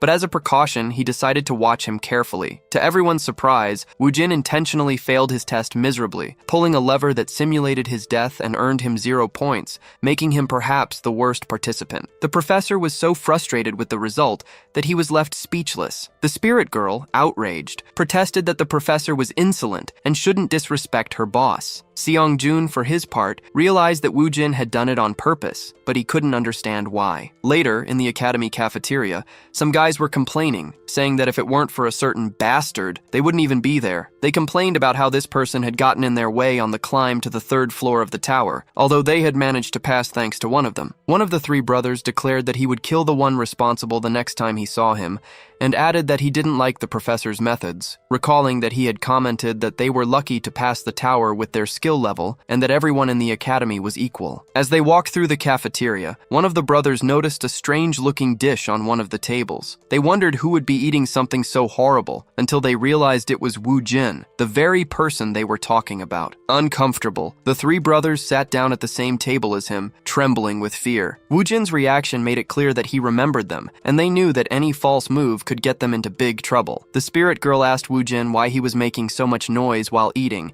and if he knew those people. He replied that they looked familiar, but he couldn't remember where he had seen them. It was then that Woo Jin had the idea to offer them a bite of his dish, the blue slime salad he had prepared. One of the brothers looked at the dish in disbelief, wondering if it was actually edible. Woo Jin asked if he wasn't going to eat, but the young man could only see a deadly aura behind him. Deciding it was better to take the risk than to be beaten up again, the young man tasted the salad, thinking he wouldn't die from it. Immediately, he felt his stomach catch fire, a sensation comparable to drinking mouthwash or swallowing a whole mint plant. They tried to find something positive in the taste, but they were defeated and ended up vomiting everything. Woo Jin commented that he had expected this reaction, and that once again he had found people who didn't appreciate the taste. He then asked if they were enjoying the food. One of the brothers was about to reply that it was impossible to like it, but upon noticing Woo Jin's threatening aura, he changed his mind and assured him it was delicious. Later, in the classroom, a new teacher named Lee Jung-suk introduced himself as the one in charge of the course on dungeon types. He warned that any student with more than 3 absences would be expelled,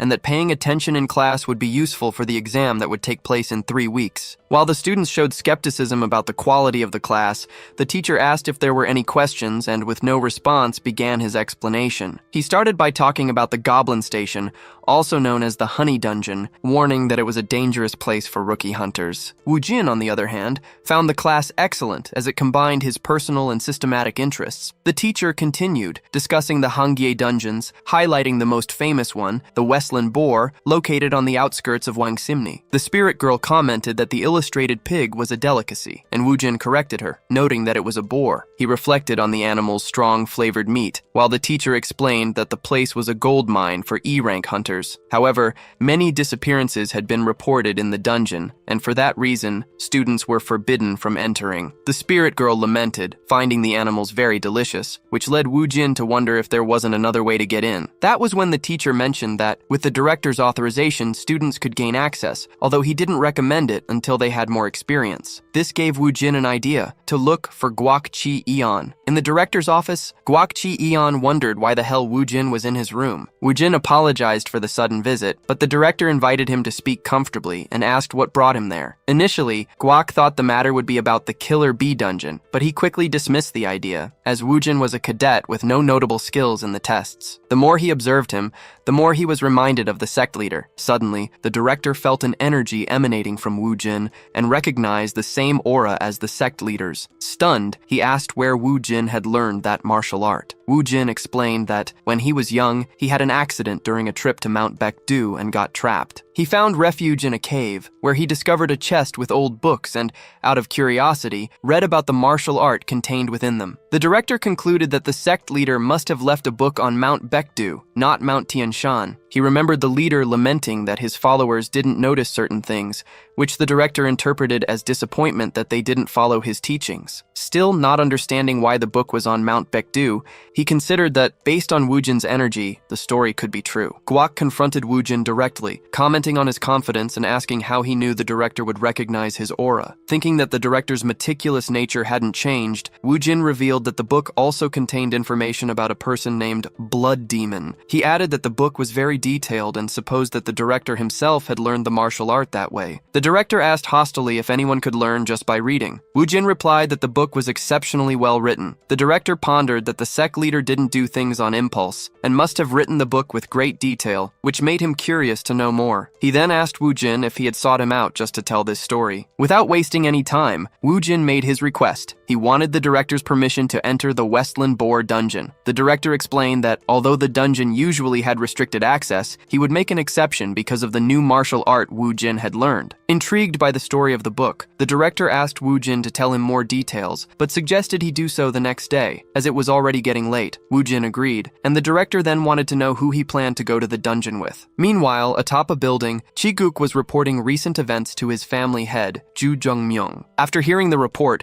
the leader understood the situation and ordered Chi-guk to leave immediately. Just as he was leaving, Ju Jung-myung praised him for his good work. Chi-guk thanked him and, upon leaving the room, jumped for joy, celebrating the rare praise from his leader, a man of few words who almost never complimented anyone. With plenty of free time, he planned to go to a bar to relax. His plans, however, were interrupted by a message from Wu Jin, inviting him to the Wasteland Boar dungeon. Annoyed, Chi-guk bit his nails, wondering how he could refuse. He remembered reading about that dungeon in the Academy's rulebook, and upon checking it, confirmed his suspicions. Although he wanted to go there, entry required a special permission letter. Furthermore, the rules stipulated that teams must have a minimum of 3 members. Since Xiaoha was still recovering from her injuries, and her family would certainly not let her participate, Chi-guk smiled, convinced that the regulations would prevent them from going. He replied to Wu Jin, explaining that they needed permission, and thought to himself that he could now finally have his drink in peace, finding Wu Jin's insistence a bit much. However, Wu Jin's response was immediate, a message confirming their meeting for 9 the next morning, accompanied by a picture of the permit granted by the director. The dungeon in question was mainly frequented by low-ranking hunters, many of whom had fled the front lines. The main attraction of the place was its iron ores, popular for their high sensitivity to mana and quality. Weapons made from this material were common among C, D, and even B-rank hunters,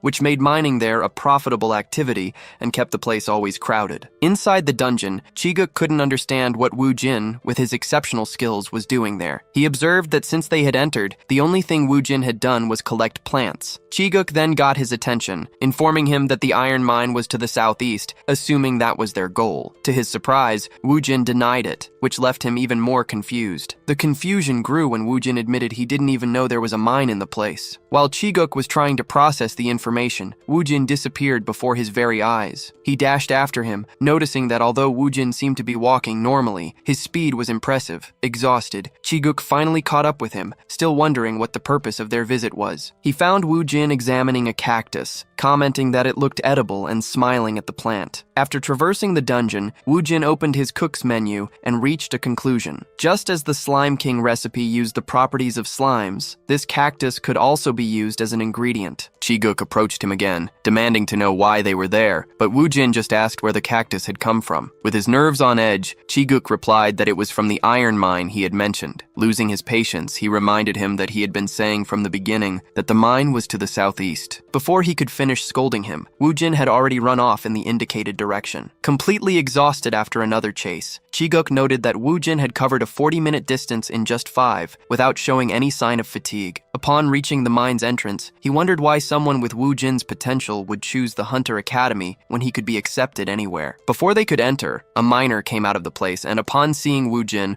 called him a kid, telling him he was in the way and that this was no place for idiots. The miner continued his hostility, complaining that he was already fed up with the other people who had come to mine and now had to deal with a kid. Aggressively, he demanded to know what Wu Jin was doing there and why he didn't leave immediately. However, the miner's colleague recognized Kim Chi-guk standing next to Wu Jin and was surprised to see him, since he could afford to buy tons of iron ore. The sudden shift in the atmosphere made Chi-guk uneasy, and he asked Wu Jin to explain the situation. Shortly after, Chi-guk and the miner greeted each other. The man completely changed his tune, claiming it was no big deal and that he was just explaining the procedures to Chi-guk's companion. He justified his earlier harshness by saying the mine was very dangerous and he was just worried the young man might get hurt. Claiming it was his duty as a human being, he suggested Chi-guk clear the mine quickly and invited them inside. As Chi-guk thanked him for his kindness, the other miners grumbled that there were already enough people and questioned whether it was a good idea to let them through. The group's leader, however, just shrugged, predicting the two would come back without having mined a single thing. Once inside the mine, they were told to head down one of the 3 paths, and that the quality of the ore would improve the deeper they went. As they walked, Chi-guk reflected that although people tended to pick fights with Wu Jin, they changed their attitude as soon as they saw him. The spirit girl then mentioned they had reached the spot the miners described, where there was plenty of high-quality ore. It was then that Chi-guk remembered a crucial detail. They hadn't brought any mining equipment. Wu Jin suggested using his sword to extract the iron, but Chi-guk quickly warned him, insisting they needed professional equipment. As the instructor was explaining that not even the tools provided by the academy would be enough, Wu Jin simply walked up to the wall and carved out a piece of ore with his sword, exclaiming that it should do. Horrified, Chi-guk watched the scene, not understanding why he was cutting the rock like that. Wu Jin declared their work there was done, leaving Chi-guk to wonder if his companion was even human. As they were leaving, the miners asked if they were already done, and Chi-guk confirmed they were. Behind their backs, they scoffed, saying they figured the two would leave empty-handed and that you couldn't expect much from a rank B hunter. Outside, Chi-guk was baffled to see that Wu Jin was already cooking. He was preparing a cactus,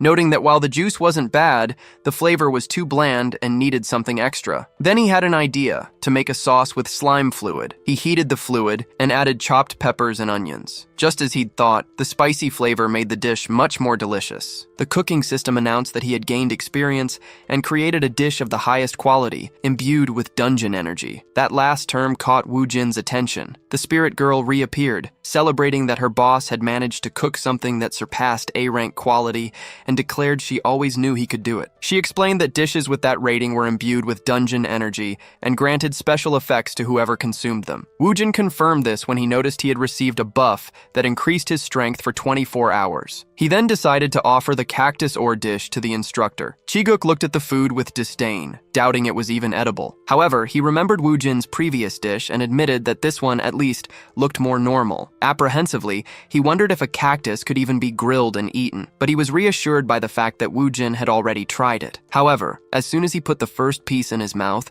he felt a strong urge to vomit, completely baffled by the taste. Nauseous, he thought he'd heard the cactus was supposed to be refreshing and spicy, but the the texture was more like an avocado. Struggling to chew, he felt his mouth turning into an oily mess with every bite. Seeing his struggle, Woojin offered him a small bowl of sauce, suggesting he mix it with the food. Chi-guk, hoping the sauce would improve the taste, put some in his mouth and was immediately hit by an overwhelmingly spicy flavor. Despite the terrible experience, the instructor fell to the ground, but surprisingly claimed the food was delicious, leaving Woojin satisfied that his cooking was appreciated. While lying down, Chi-guk noticed a notification appear, informing him that his strength had increased by 3 points for 24 hours. He was astonished to realize his attributes had been enhanced, just like the last time he ate something prepared by Woojin, but with the effect lasting for a full day. In that moment, Chi-guk understood that Woojin wasn't trying to mock him, and that the dungeon's food wasn't just a last resort resource. Suddenly, he felt his body tremble and thought it was an earthquake. However, the tremor was caused by the approach of wild boars, and the miners shouted for everyone to run. Chi-guk prepared for battle, reflecting that although the animals weren't difficult to hunt individually, the danger lay in their habit of moving in herds. He thought that if he were alone, he would have avoided the confrontation, but Woojin's presence encouraged him not to fear the danger. Wielding his spear, he charged toward the horde. Although he could take down the boars with ease, he noticed their numbers were decreasing very slowly,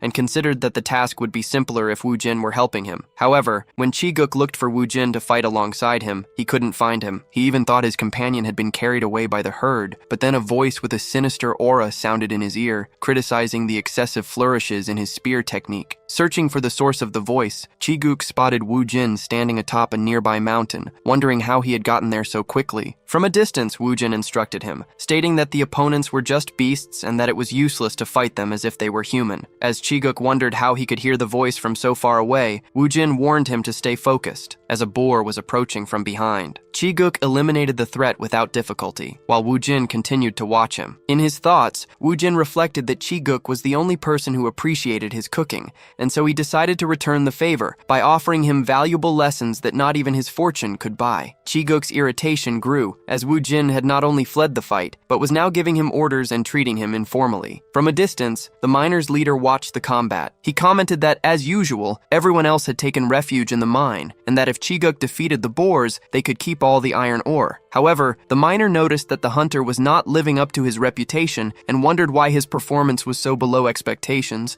also remembering he had seen Chi-guk's supposed disciple run away at the start of the attack. From the top of the mountain, Woojin continued to correct Chi-guk, pointing out that his center of gravity was off and that he was wasting energy unnecessarily. This attitude of lecturing without lifting a finger to help infuriated Chi-guk even more. Woojin analyzed every movement meticulously, noticing that Chi-guk's actions were flashy but lacked conciseness. He advised him to use his body more efficiently, as he was spending too much strength with each blow. Finally, he reprimanded him again for moving too much and letting his emotions guide his spear, while Chi-guk, growing ever more furious, continued to cut down the boars. Exhaustion began to set in for Chi-guk. Looking around, he saw he was completely surrounded and thought the boars would never end, wondering how long he could hold out, even without any injuries. Having understood his companion's level and realizing he was a slow learner, Woojin finally acted. He drew his sword and from the top of the mountain unleashed an attack. Chi-guk felt a formidable energy and,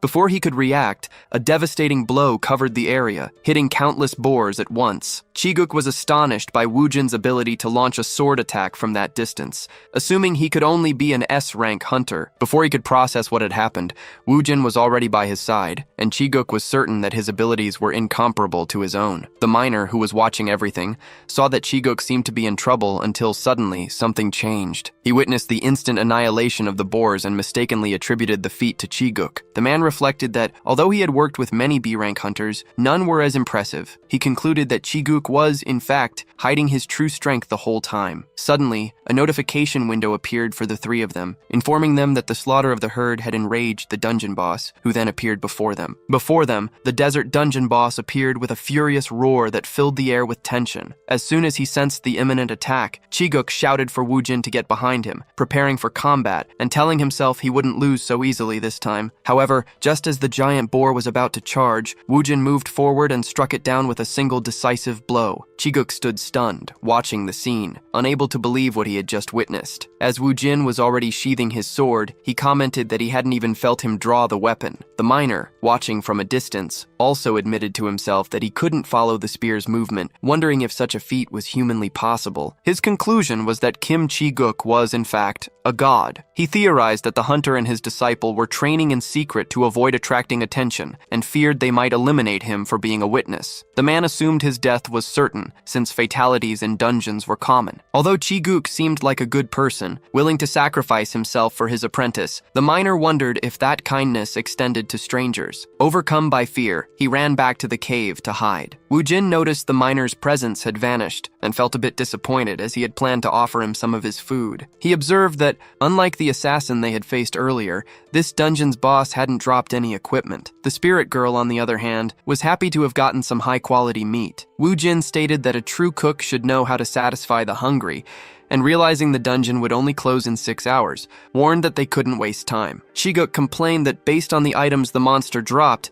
they were practically broke. He supposed Woojin would use the creature's internal cores for cooking, hoping they would have special effects like last time, but then he remembered it meant having to eat that horrible food again. The boss's core was worth 300 million, and Chiguk pondered whether he should try a disgusting dish of that value or just slip away quietly. The second option seemed better, even though it made no economic sense. He then asked Woojin if they shouldn't just wait for the exit to open, but he got no answer. Woojin was completely focused, thinking about what kind of dish he could create with the boss's remains. As Woojin began to cut the meat, Chiguk noted that his knife skills were worthy of a manga character and wondered what kind of diabolical dish he would prepare this time. Noticing the instructor's attentive gaze, Woojin asked if he was excited to taste his cooking. With tears in his eyes, Chiguk ironically replied that he was. The instructor then asked if Woojin was going to cook right away, explaining that he had eaten the grilled cactus earlier and hadn't digested it yet. Woojin pointed out that they had to stay there for another 6 hours, and Chiguk confirmed, saying it was because the boss had appeared. Woojin concluded they would be there until dinner time, which meant Chiguk had already missed lunch. While the hunter complained about the dungeon rules, the spirit girl asked Woojin if he had finished preparing the meat, praising his skills. Woojin asked the girl for a frying pan, explaining that he wanted to fry a piece to test the flavor and make sure it was cooked properly. After tasting it, he commented that, as expected from dungeon ingredients, the texture was very different, being crunchy and reminiscent of a fruit. Although he didn't find anything special besides the texture, he liked the wild and meaty aroma. After some thought, he decided it would be a good idea to prepare a fried pork and sauce dish. The spirit girl was surprised by the idea, but trusted the result would be good, though she wondered how he could prepare such a dish there. Woojin replied that she would see for herself and asked for a steamer. He explained that it was important to attach the cactus to the pork, place them in the steamer, and then add the ingredients from his inventory. Chiguk watched Woojin add star anise and peppers to the food, correctly deducing that he was trying to make the fried pork and sauce dish. He thought that since Woojin was using real meat this time, the dish couldn't possibly fail, even with him as the cook. However, Chiguk's hope vanished as soon as he saw Woojin add the cactus to the pork dish. He concluded that the dish would fail again, and that he had underestimated Woojin's capacity for disastrous cooking. Woojin himself realized that simply steaming the cactus with the meat wouldn't be enough, so he had the idea of grilling them both using iron ore, believing it would double the meat's flavor. Chiguk, for his part, complained about the horrible smell, questioning how the oil could have the odor of rotten avocados. Woojin explained that after grilling the meat, he planned to add soy sauce and rice wine to finish the cooking. Upon hearing this, the spirit girl started to scream, saying she couldn't wait any longer as she smelled a delicious aroma in the air. Woojin informed her that the process would take at least 3 more hours, which the girl considered torture, having to endure that heavenly scent for so long. Observing the scene, Chiguk noticed that Woojin seemed to be having fun and decided to get some sleep while he finished cooking. After some time, the food was ready. Woojin tasted the dish and commented that although he had added the boss's inner core, the flavor was milder than he expected. To compensate, he decided to add the queen bee's venom and announced that it was almost ready. Meanwhile, Chiguk was having nightmares involving Woojin. The spirit girl noticed his strange movements during his sleep and wondered what he could be dreaming about to look so scared. Woojin stated that he just needed to wait for the ideal moment to remove the perfect pork. Guided by his senses, he decided the time had come, removed the lid, and a giant cloud of steam emanated from the pot, revealing the completed dish. Immediately, notification windows from his cook system appeared, informing him that the dish was A+ quality. At that moment, moment, Chi-guk woke up terrified, crying and accusing Woojin of trying to make him eat a beehive. Relieved, he thanked God it had only been a dream, thinking he would have been in trouble if it were real. However, upon seeing the dish Woojin had prepared, he slapped himself in the face. The pain confirmed that it was not a nightmare. Woojin invited him to eat while it was hot, and Chi-guk resigned himself, thinking he would never be able to escape. He tried to calm himself with the thought that, despite the horrible taste, his stats always increased, and this time would be no different. He remembered the last dish and admitted that this one looked much better. Still, from his perspective, Woojin emanated a terrible aura, and he feared he would be killed if he refused to eat. He reasoned once more that, since it was real meat, it had to be better than the cactus. However, upon spearing a piece, he felt an unexpected crunchiness. He wondered why the meat made a crunchy sound, since the dish was supposed to have a soft texture. Deciding there was no time to think and that he needed to eat to survive, he desperately put a piece in his mouth, wishing it had a special effect like the last time. What he tasted, however, was an extremely salty flavor, which he compared to seawater. He didn't understand how the taste could be so strong,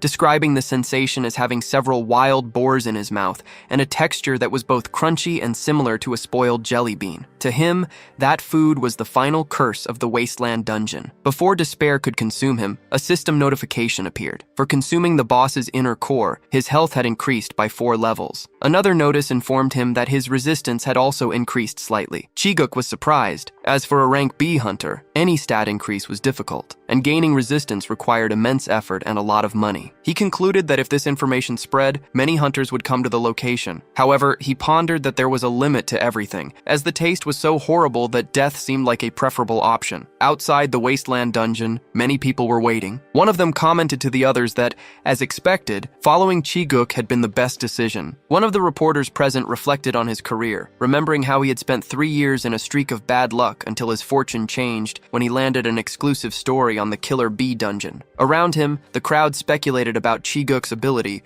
who had already found dungeon bosses twice, and wondered if he would succeed again. Unexpectedly, the portal opened, and a single person emerged. To everyone's surprise, it was one of the miners, who declared he had thought he would die in there. Upon exiting, the miner was shocked by the number of people waiting outside. The reporter, in turn, recognized the man, and after an effort to remember his name, called out to him. The miner, when called by name, wanted to know how the reporter knew him. Before he could get an answer, the other journalists surrounded him, eagerly questioning him about what had happened and if he had seen King Chi-guk. Pressured, the miner asked for calm and promised to tell them exactly what he had witnessed. He then revealed that he had seen Chi-guk in the dungeon and claimed that he was, in fact, a rank A hunter hiding his true strength. At that moment, King Chi-guk and Jin emerged from the portal, and Chi-guk wondered why there were so many people there. The news about Kim Chi-guk spread quickly, with increasingly flashy headlines appearing on various pages. Many users celebrated euphorically, believing that an S-rank hunter had finally appeared in their country. The article titles proclaimed that Chi-guk had cleared the boar dungeon alone and was among the top 1% of hunters. The euphoric reporters pressed Chi-guk, asking what had occurred in the dungeon and if he had been expecting an advanced boss to appear. Chi-guk asked them to calm down, assuring them he would answer their questions one by one, but apologized in advance, explaining that some questions would be difficult to answer at the moment. He then began to recount the events. Woojin watched, impressed, at Chi-guk's skill in answering the questions, deflecting them with a dexterity that seemed like an art form. Chi-guk himself celebrated internally for having managed to handle the situation, thinking that he would never reveal the truth to those reporters, even if the absurd things they imagined were real. Still pressed for more answers, Chi-guk explained that he and his companion had suffered an accident during the exploration, but that Woojin had shown incredible control and was a great help. He emphasized that without Woojin, it would not have been easy to clear the dungeon. Adopting the role of a temporary teacher, Chi-guk stated that he had a responsibility to protect his students, a statement that left the reporters confused. Using this as a pretext, he announced the end of the interview to preserve Jin's privacy. The narrative then shifts to the life of Lee Chunky, the director, marked by 3 transformative events within the demonic sect. The first was his entry into the sect, and the second was the moment he became a direct subordinate of the Heavenly Demon. These experiences strengthened him immensely. On one occasion, the former Heavenly Demon asked Lee Chunky if he had ever considered that the Rajogi dish could be improved, suggesting that a stronger aroma would enhance not only the smell, but also the taste. With this in mind, the Heavenly Demon began to cook the mysterious dish frantically. Chi-eon was impressed as he observed how the Heavenly Demon applied martial arts even in his daily life, finding it fascinating. Upon finishing the dish, the Heavenly Demon commented that he thought it was a good idea to add cilantro and sea squirts. Upon tasting it, Cheon felt that the peppers and cilantro clashed, while the sea squirts tried to balance the flavors, resulting in a questionable taste. When the former heavenly demon asked for his opinion, Cheon felt he could not disappoint his master, who had prepared the dish especially for him. Thus, he forced a smile and replied enthusiastically that it was absolutely perfect. That compliment, however, changed everything. From that day on, the heavenly demon never stopped cooking. Over time, the destructive power of his culinary creations only grew, resulting in increasingly bold dishes, such as a pork-scented tofu. To Cheon's complete dismay, the heavenly demon continued to seek him out to have him taste his new inventions. The day came when Cheon decided he would tell the heavenly demon the truth. He planned to say that his food wasn't good and ask if he could please stop cooking. However, while he was pondering how to approach the subject, the heavenly demon found him, announcing that he had prepared a dish of sour pork with seafood especially for him. Cheon was fed up with those meals and the whole situation. He thought that the sect master's cooking surpassed even the deadly poisons of the Tang clan, and that if he kept eating it, he would suffer a severe loss of IQ. Although he felt indebted to the heavenly demon and didn't want to leave the sect, it seemed the heavens were testing him. Suddenly, an idea struck him. He would abandon his physical body and become an immortal to transcend that reality. As he began to open an immense gate, Cheon genuinely believed that the realm of immortals, which he had longed for, was before his very eyes. However, before he could realize his plan, a divine being judged him a scoundrel, stating that he would never become an immortal or enter the divine realm after having killed so many people. The entity banished him forever, and suddenly, Cheon was reborn on Earth as a baby, with his new mother feeding him. Despite everything, there was something he appreciated in this new world, the sushi, which he considered top-notch. While eating, he remembered the sect leader and began to reflect on Wu Jin. Cheon found it unlikely that Wu Jin had defeated a C-rank boss on his own. On the other hand,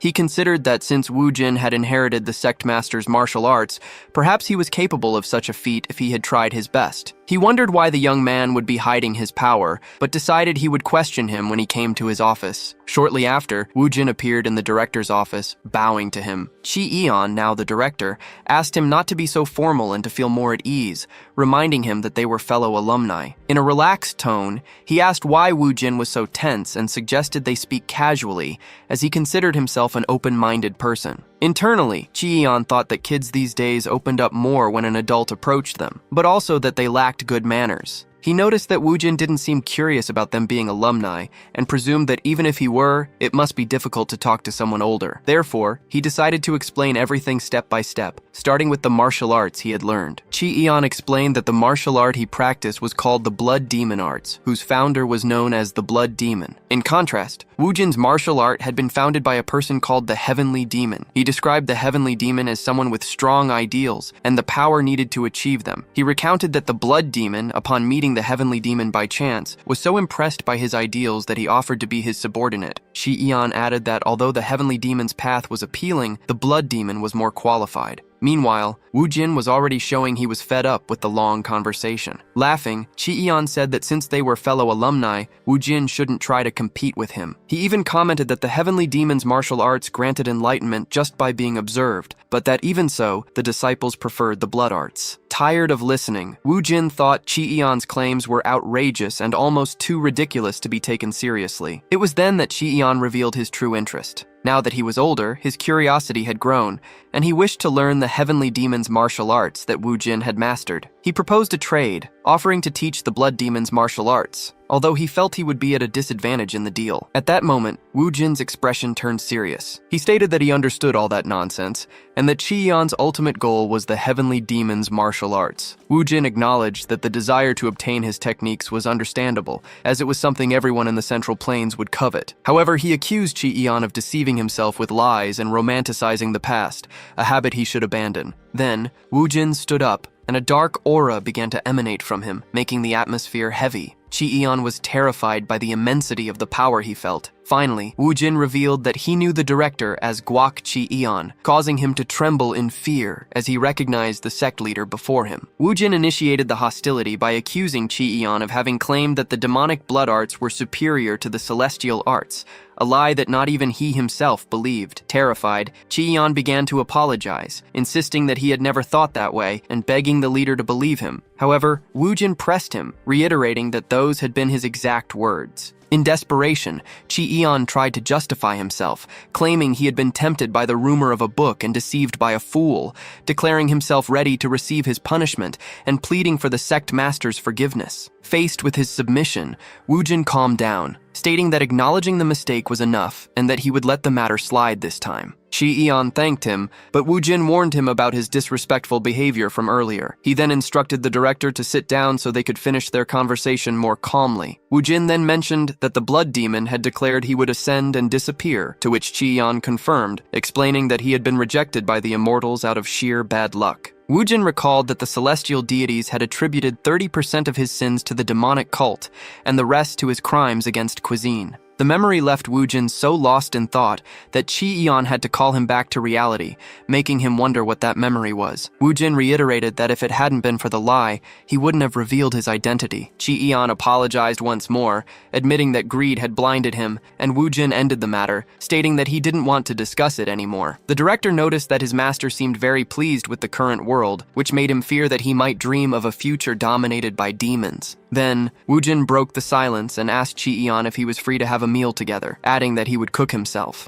The offer left Chi-eon in a state of shock, unable to respond. When he found his voice, he argued that the master's dishes should only be served to those who had made great contributions to the sect, and that his sins made him unworthy. Woojin dismissed the objection, explaining that was a rule of the sect, but here they were at the Hunter Academy. Enthusiastically, he declared that his culinary skills had greatly improved and that Chi-eon should look forward to it. Internally, Chi-eon despaired, remembering that he had tried to ascend precisely to avoid Woojin's cooking, and now he would be forced to taste it again. He wished his old companions, Guangma or Changma, were present so he wouldn't have to face this alone, but he soon realized that everyone who used to eat with the master had disappeared. The terrible conclusion was that he would have to face his leader's cooking without help, reflecting that if his skills had improved, it probably meant the food had become even stranger and more terrible. Elsewhere, a mysterious figure was informed by his servant, Park Sung-jin, that the bosses they were hunting, the killer bee and the boar, had been defeated by a B-rank hunter named Kim Chi-guk. The man questioned his subordinate whether he believed Kim Chi-guk was skilled enough for such a feat. Park Sung-jin replied that although the hunter had some talent,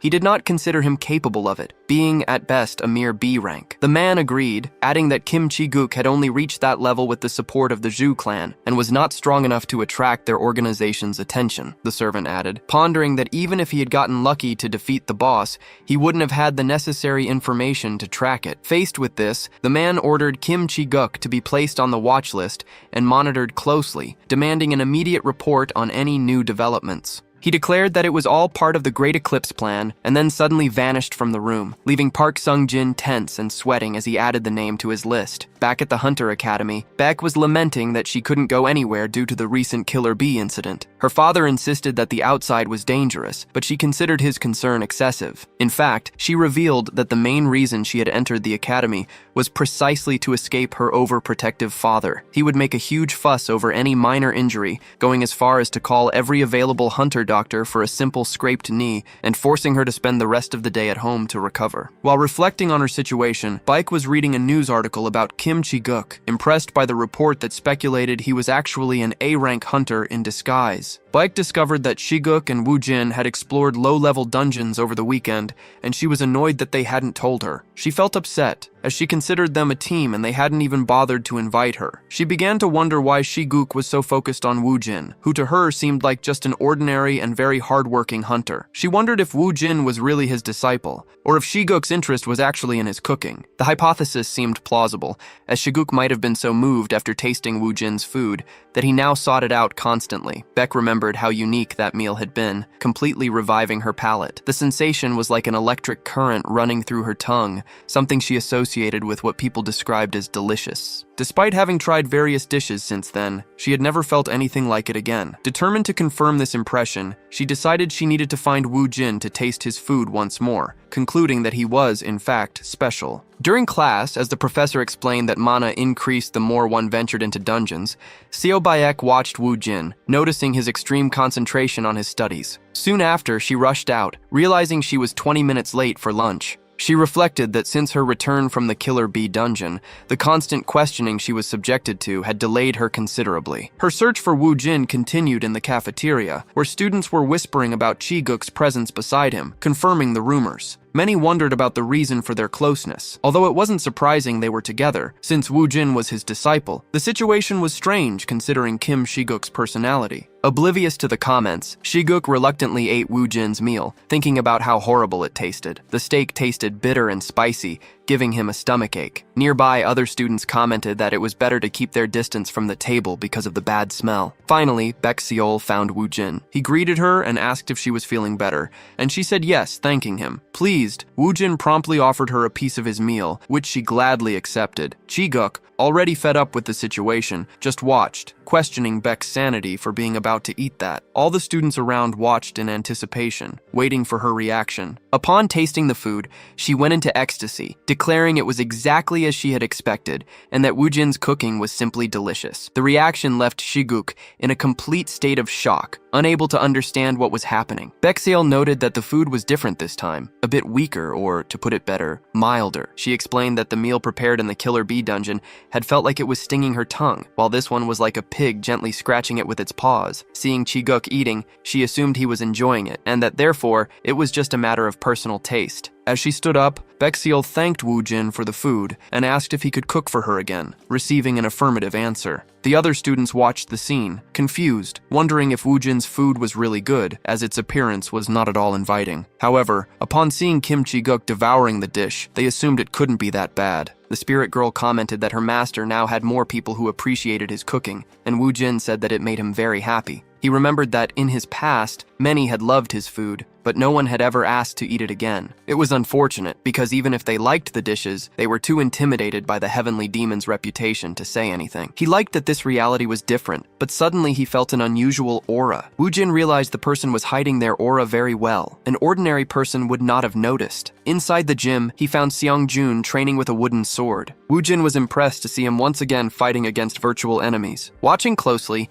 he noticed that the opponents used a variety of weapons, such as spears, swords, and bows, and that among them were also beasts and monsters. As he watched the scene, Woo Jin compared Seong-jun's training to preparing for war, as he faced countless enemies alone. He reflected that in the tutorial tower, he had only seen the end of the fight, but witnessing Seong-jun giving it his all now made things much clearer. Woo Jin finally understood that his peers' martial arts were truly incredible and impressive. Considering it rude to watch someone train for too long, he decided to leave and head to the dormitory. However, before he could leave, the spirit girl asked him to wait, as there was something interesting she wanted to show him. She pointed to a poster announcing the Hunter Tournament. Woo Jin had the impression he had heard about the event before, guessing it was during a class, but he couldn't remember the details. The tournament was an annual competition exclusively for rookie hunters with less than a year of experience, held in different formats each year, which made it quite popular among the general public. For the participants, the event was a great opportunity. Hunters who stood out could increase their market value and gain fame. The ultimate reward, however,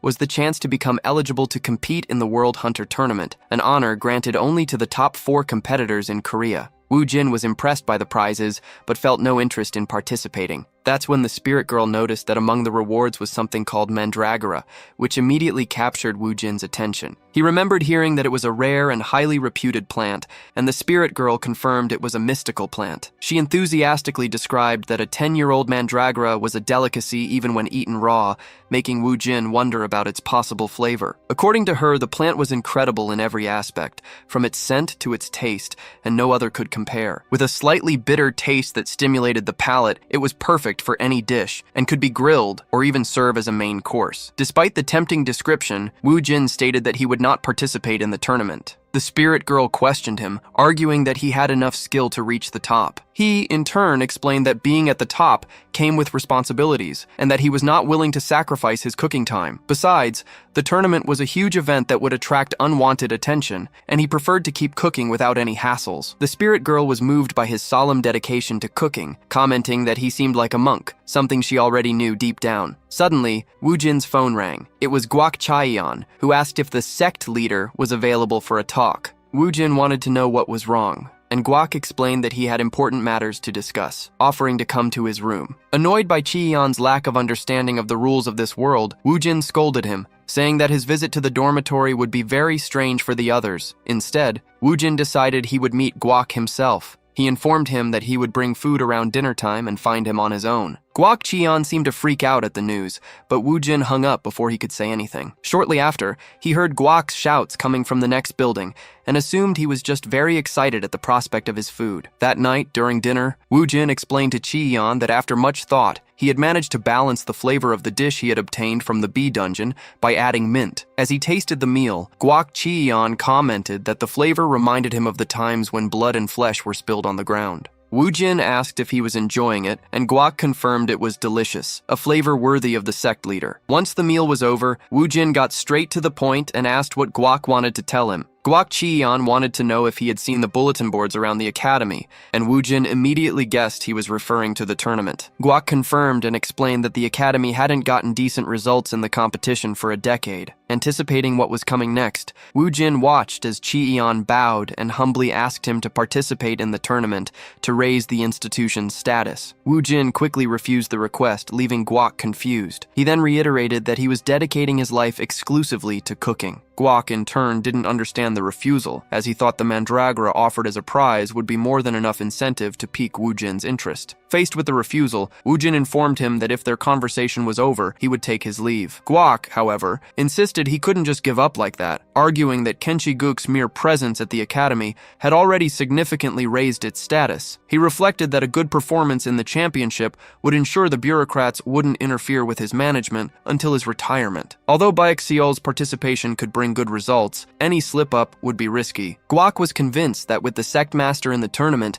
victory would be certain. Therefore, he needed to find a way to convince him, since not even the mandragora had piqued his interest. With a new strategy in mind, Guak claimed to have an offer he couldn't refuse, and asked if Wu Jin was willing to hear it. He mentioned that the dormitory had a shared, old, and cramped kitchen, a situation Wu Jin surely must find inconvenient. Already losing his patience, Wu Jin asked him to get straight to the point. Guak then promised that if Wu Jin participated in the tournament and secured a good result, he would build a private kitchen for his exclusive use within the academy. Surprised, Wu Jin admitted that the offer was indeed intriguing, but declared that it still wasn't enough. At that moment, a news report on the television caught their attention. A guild had cleared a dungeon and retrieved an artifact that would be auctioned. Upon seeing the item called the Hammer of Fire, Wu Jin commented that he would also like to own it. Guak was horrified by the request, explaining that an artifact from a rank A dungeon was worth hundreds of millions, and that it made no sense for someone as unambitious as Wu Jin to desire something so valuable. Wu Jin's real reason, however, was that he thought the hammer would be perfect for cracking nuts. The next morning, the academy's students were gathered in the gymnasium without any explanation, causing general confusion. Guak appeared on stage and ordered silence. The presence of Wu Jin and his team right behind the director only increased the students' doubts. Guak began his speech by reminding everyone that they were aspiring hunters and that the annual tournament would begin in 2 months. The teachers around them wondered about the reason for his unusually good mood. He explained that although the academy always held a rigorous selection process to choose the 4 participants, that year 2 students had been selected without the need for trials: Baekseol Ha and Cheon Wu Jin. The justification was that Baekseol Ha had proven herself in the Killer Bee dungeon, while Wu Jin had left his mark in both that one and the Wild Boar dungeon. To corroborate his words, Guak called Kim Chi-guk to the stage. Shortly before, Chi-guk was lamenting his situation, wondering what he had done to deserve this. In a previous conversation in the director's office, Guak had revealed he knew Wu Jin was the one truly responsible for Chi-guk's achievements. He offered his silence on the condition that Chi-guk would publicly support the choice of Baekseol and Wu Jin for the tournament. On stage, Chi-guk introduced himself, and, although admitting he didn't know the academy well, he vouched for the skills of both students. As the students questioned the decision, Chi-guk thought that if Baekseol hadn't enrolled in the academy, he wouldn't be there for all the money in the world. He also remembered noticing something strange in the director's office. Guak used honorifics when referring to Wu Jin, an unthinkable treatment for a mere student. After his testimony, Chi-guk was surprised by a reporter who apologized for startling him and introduced himself as Kwon Jong-jin from the Hunter Division. Chi-guk recognized him as the same reporter he had met at the Wild Boar portal and who seemed to be in a terrible mood that day. Annoyed by the unannounced approach, Chi-guk listened as the reporter said he had something very important to ask. He then directly asked if Chi-guk had really recommended Cheon Wu Jin to represent the academy in the tournament. Surprised, Chi-guk asked the reporter where he had heard about the recommendation and was told that the news had already spread through the academy's Hunter social network. In the posts, they accused Chi-guk of abusing his power to favor his disciple, although he didn't consider Wu Jin as such. Annoyed to learn the matter was already public, Chi-guk realized he couldn't ignore the situation, as the recommendation had been made officially. However, a detail made him change his perspective. He remembered that one of the tournament prizes was a mandrake. He then concluded that Woo Jin's interest was purely culinary. Relieved by this realization, Chi-guk presumed that to get the ingredient, Woo Jin would surely reach at least the top 4. With this newfound confidence, he openly admitted to the reporter that he had, in fact, recommended Woo Jin, adding in a threatening tone that his entry into the tournament was not due to his patronage. The news went on air, announcing the participation of Kim Chi-guk's disciple, which generated a wave of negative comments questioning Woo Jin's identity and ability. In response, other news stories emerged, speculating that he might be a hunter strong enough to reach the finals, and that master and disciple were focused on training. Meanwhile, Woo Jin was being shown the space that would become his new kitchen. Gawaki asked if he liked the place, and Woo Jin answered affirmatively, thinking it would be impossible to refuse to participate in the tournament after receiving such an offer. When asked what he would like done with the interior, Woo Jin said he would think about it and answer later. Gawaki reflected that all that investment was justified, considering the glory the sect leader would bring to the academy. He was convinced that no one would be a match for Woo Jin, seeing the other competitors as mere beginners. His only concern was a hammer being auctioned, an item he considered essential for his reformation. Determined, Gawaki promised Woo Jin he would get the fire hammer, no matter the cost. Woo Jin agreed and said his goodbyes, explaining that he needed to attend a class. Around campus, some students commented skeptically about Woo Jin's cooking, doubting that it could really increase the stats of those who consumed it. The spirit girl overheard the conversation and got upset, retorting furiously that people were being rude and should have more respect for the chef's food, as the taste was the most important thing. Afterward, she and Woo Jin headed to the gym. When they arrived, the professor informed them that after the previous theory class, that day would be dedicated to weapons practice. He recommended they use weapons they were already familiar with. Otherwise, he suggested using spears or blunt weapons. Seo Hyun announced he would use his fists, practicing boxing, and the professor encouraged him, noting that his physical build had changed. Woo Jin, in turn, picked up a spear, which led the professor to comment that this was to be expected from Kim Chi-guk's disciple. Observing the scene, Xiong found it strange that a swordsman capable of defeating bosses with a single blow was training with a spear. He reflected that, despite having observed Woo Jin from the beginning, he still couldn't figure out his true identity. The only certainty he had was Woo Jin's dedication to cooking, always using ingredients from dungeon monsters. Seong noted that the spirit girl, being from a grimoire and likely picky, ate Woo Jin's dishes with pleasure, which suggested talent. However, the terrible memory of the last meal Woo Jin had prepared for him made him conclude the opposite. He thought that, compared to that, anything else he had ever eaten to survive seemed delicious. Seong also wondered about Woo Jin's reasons for becoming Chi-guk's disciple. He had known Chi-guk's reputation since before his regression, a B-rank hunter who, though recognized by the public, did not have the respect of high-ranking hunters. He knew it was Woo Jin who was eliminating the bosses Chi-guk encountered, and didn't understand why the latter received all the credit. Initially, Xiong thought Woo Jin was trying to avoid the attention of the powerful, but he soon realized he had the strength to subdue most of them. This led him to conclude that Woo Jin was, at the very least, an A-rank hunter, and most likely S-rank or higher. He decided he needed to keep observing him, but acknowledged that he had more urgent matters to deal with at the moment. The stern auction was scheduled to take place in 2 days, and if events unfolded as they had before his regression, a great tragedy would occur at the venue. He knew he had to prevent it at all costs. Meanwhile, Xiong-jun reflected on the incident. He had initially thought it was a simple bandit attack, but over time he realized the involvement of a group called Eclipse. The victims at the auction had been mummified by a spell they used. Now recovered from his injuries from the battle against the Slime King, Xiong-jun concluded he could no longer stand by and wait. Beside him, Woo Jin was training with a spear, and the sight of the weapon reminded him of an old comrade, the spear demon Zhong Yang, a man completely dedicated to his craft. Woo Jin recalled trying to help Zhong Yang overcome his stubborn habits, but he was as unyielding as the spear itself. As he practiced the 7 techniques of the demon dragon on a dummy, he also remembered that Xiong Ying could have become a true dragon if not for his bad habits. The students watching the training commented that despite the exaggerated movements, Woo Jin didn't seem to be doing anything special, looking just like an ordinary person. Xiong-jun, however,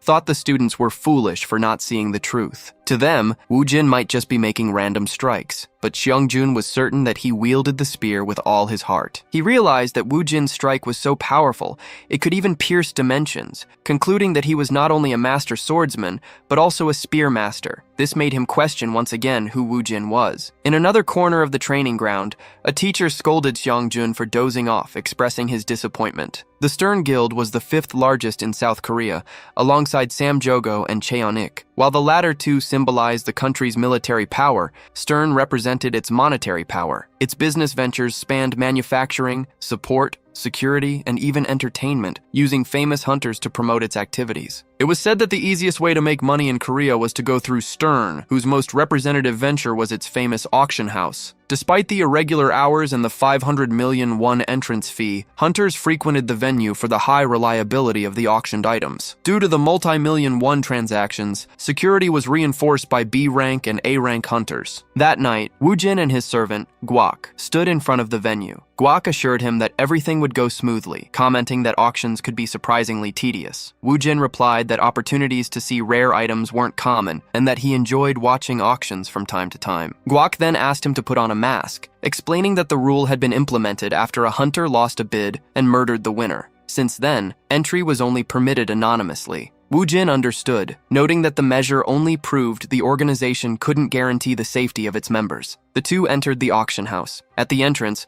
a security guard asked Guak to show his identification bracelet. After confirming it, the guard informed them that the auction would be conducted via tablets and asked if they needed any assistance, which they declined. The doors opened, and the guards wished them an enjoyable event. Inside, Wu Jin noticed that everyone was wearing a mask. As they took their seats, the announcer on stage thanked the guests for their attendance and announced the start of the auction. The first item was revealed, a lock of hair from the snow giant, the Yeti, with a starting bid of 100 million won. Guak asked Wu Jin if he remembered the instructions for the tablet, explaining that the current item's information was displayed on the screen and that bids could be placed through the device. He mentioned that Yeti hair could be used as bait to hunt others of its kind or mixed into potions to stimulate hair growth. Realizing the item's incredible effects, Guak placed his own bid. Shortly after, the announcer announced that the lock of Yeti hair had been sold for 7.8 billion won, as there were no further bids. While the next item was being prepared, Guak lamented that his bid had only been 500 million. Wu Jin, on the other hand, was excited, observing the vast number of tempting items. The auctioneer then announced the next lot, the wing bone of a wyvern, an extremely rare item to find in good condition. Wu Jin reflected that adamantium would be an excellent material for divine kitchen knives, while sandalwood would make a great cutting board. Soon after,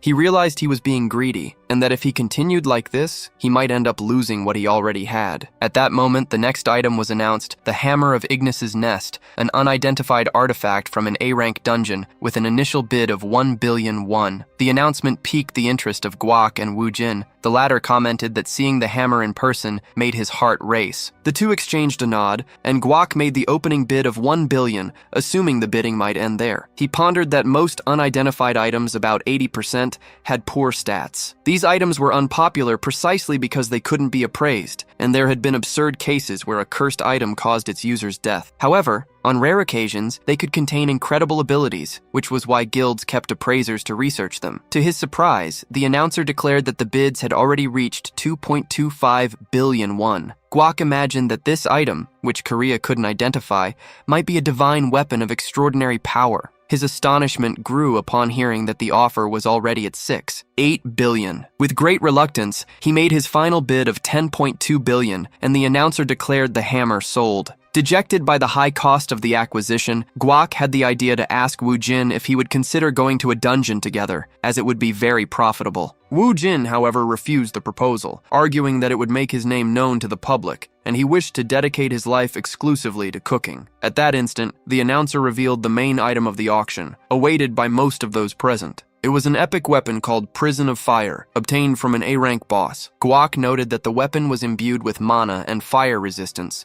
and it also possessed a special ability that converted mana into flames, allowing the user to control them freely. It was an item worthy of its title, whose value would surely surpass hundreds of billions. The bidding started with an offer of 10.5 billion, quickly rising to 11 billion. After a succession of bids, the weapon was sold for 56 billion. Guak consoled himself, thinking that, in the end, he was lucky to have gotten the hammer. The auctioneer then announced the final item, a scroll found in Ignis's nest with an opening bid of 100 million won. Guak found the price strangely low, considering that the hammer from the same location was made of mithril, which justified its value. As he was reflecting, he felt something strange from behind, which he assumed was the wind, but a sudden explosion shook the hall. Two mysterious figures emerged in the midst of the chaos. One of them instructed the other to remember which people were permitted as sacrifices. Her companion acknowledged the order from Nehemoth, and both declared they would begin. Terrified, the announcer called for the guards, while Guak understood they were under attack. One of the figures cast a spell in an unknown tongue, forcing the people on stage to kneel. The man reported that the spell was ready, and the girl asked if he remembered what they had come for. The two advanced toward the stage, stating that they only needed to take the scroll. The girl added that it was the scroll and one other item. Suddenly, the Hunter Park Daegaeon charged at the intruders,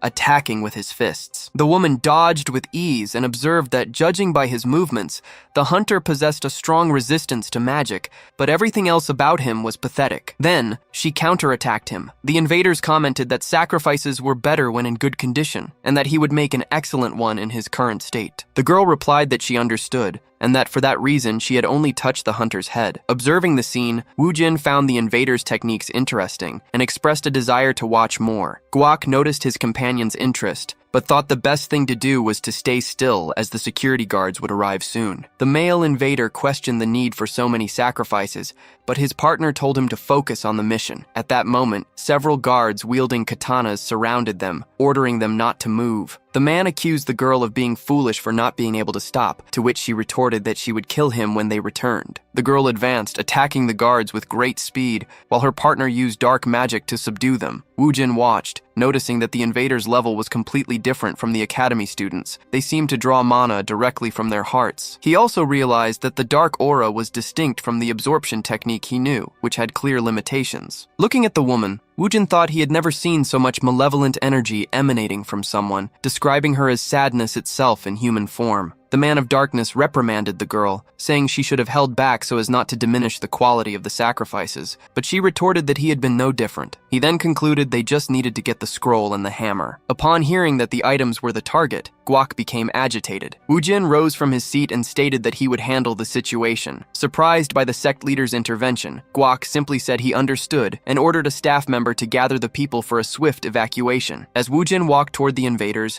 Guak thought they were the unluckiest people in the world for having provoked the sect leader's wrath. Annoyed, Wu Jin reflected that he didn't want to bother with this, but it had been a while since a fool had coveted what was his. He added that he lamented the lost lives, but that, in the end, it was all due to the victim's lack of strength. The man of darkness, Harap, was surprised to see Wu Jin moving without any detectable energy and commented on his overconfidence in running to his own death. The girl told Harap to focus on preparing the ritual, as she would take care of Wu Jin. The two opponents faced each other, and in the blink of an eye, the girl teleported behind Wu Jin, ready to strike. However, he defended himself with ease. The girl was terrified, as she couldn't feel any aura coming from him, which left her completely confused. Wu Jin exclaimed that the attack had been unpleasant as he stopped it with his bare hands, forcing her to retreat. Harap mocked the girl, saying her strength lay in her lack of mercy. She explained that Wu Jin was stronger than she had imagined and went on the attack again, but he continued to block all her strikes. Terrified, the invader wondered where he could have come from, given his skill, and concluded she would need to use the impurity. Suddenly, the woman's body began to emanate a dark aura, and her eyes were engulfed in black flames. Watching the scene, Harap realized she wasn't playing around by using that power and decided to join the fight. He cast a dark spell at Wu Jin's back, who had no trouble at all defending himself using only his hands. Harap was horrified to see his attack stop so easily, leaving Wu Jin unharmed, even after taking hits that drew power from negative emotions. The girl explained that among the powers of impurity, she possessed that of despair, which corrupted the opponent's body and mind. As Harap watched in a panic, unable to comprehend the situation, Wu Jin commented that their attacks were on another level compared to Nehemoth's. Having lost his patience, Wu Jin delivered a full-force blow to the woman's abdomen, sending her flying, breaking into a cold sweat. Harap thought that, according to the information he had, there shouldn't be a master of that level at the auction, and this could become a huge problem. He began to conjure a dark spell in an unknown language, wondering why Wu Jin wasn't attacking him. Wu Jin reflected that he would have liked to see more of his opponent's abilities, but it wouldn't be possible, as contact with that energy disgusted him. Harap remained full of doubts about him, until he panicked when Wu Jin decided to act. He had wielded the fire prisoner's spear, saying he saw no problem in borrowing it for a while. Wu Jin was impressed to see the spear actually transform into flames, just as they had said, concluding it was an incredible weapon. Astonished, Harap noticed that the spear's flames were supposed to be red, but in Wu Jin's hands they had turned crimson. Seeing the scene, Guak was satisfied, commenting that it now seemed his leader was getting serious. In a threatening stance, Wu Jin announced he was going to attack. As fast as the wind, he dashed forward, ignoring Harap and going straight for Nehamat. While striking her frantically using the Chi Guk techniques, Wu Jin reflected that he should go easy on her, as he had much to ask her. Nehamat, in turn, recognized the technique and wondered what a member of the Jujongmyeong family was doing there. As he continued to press her, Wu Jin ordered her to be quiet, stating that he was the one asking the questions, and immediately demanded to know her objectives. Suddenly, Nehamat pulled away, declaring she was fed up with this and demanding that Wu Jin stop playing around. She had realized that he was effortlessly blocking all her attacks, while his spear strikes were becoming increasingly sharp. Meanwhile, Harap was preparing another spell, warning Wu Jin not to dare challenge them, and accusing him of just trying to act tough. Nehamat reflected that, although she had thought the spiral spear had several flaws due to Chi-guk's flashy style, its true nature was a series of dozens of solemn cuts, designed to eliminate the opponent. Before she could react to this realization, she was struck by multiple blows from the spear. Despite the attacks, she remained standing. Harap asked if she was all right, and Nehamat instructed him to prepare the bottomless pit, assuring him she would buy him time. The mage argued it would be better to retreat and reassess the situation, but she retorted, stating that the organization would not forgive them if they retreated after failing the mission. Convinced, Harap agreed and began to cast a new spell, causing Nehamat's body to be imbued with darkness. Wu Jin watched the scene without showing any fear, commenting that they had finally decided to get serious. Nehamat began to transform, becoming one with the shadows and taking on a new form with 6 arms. With that, she promised Wu Jin he would not have a pleasant death. He understood that she had enveloped her body in a black aura of protection, and when she rushed toward him attacking with her shadowy fists,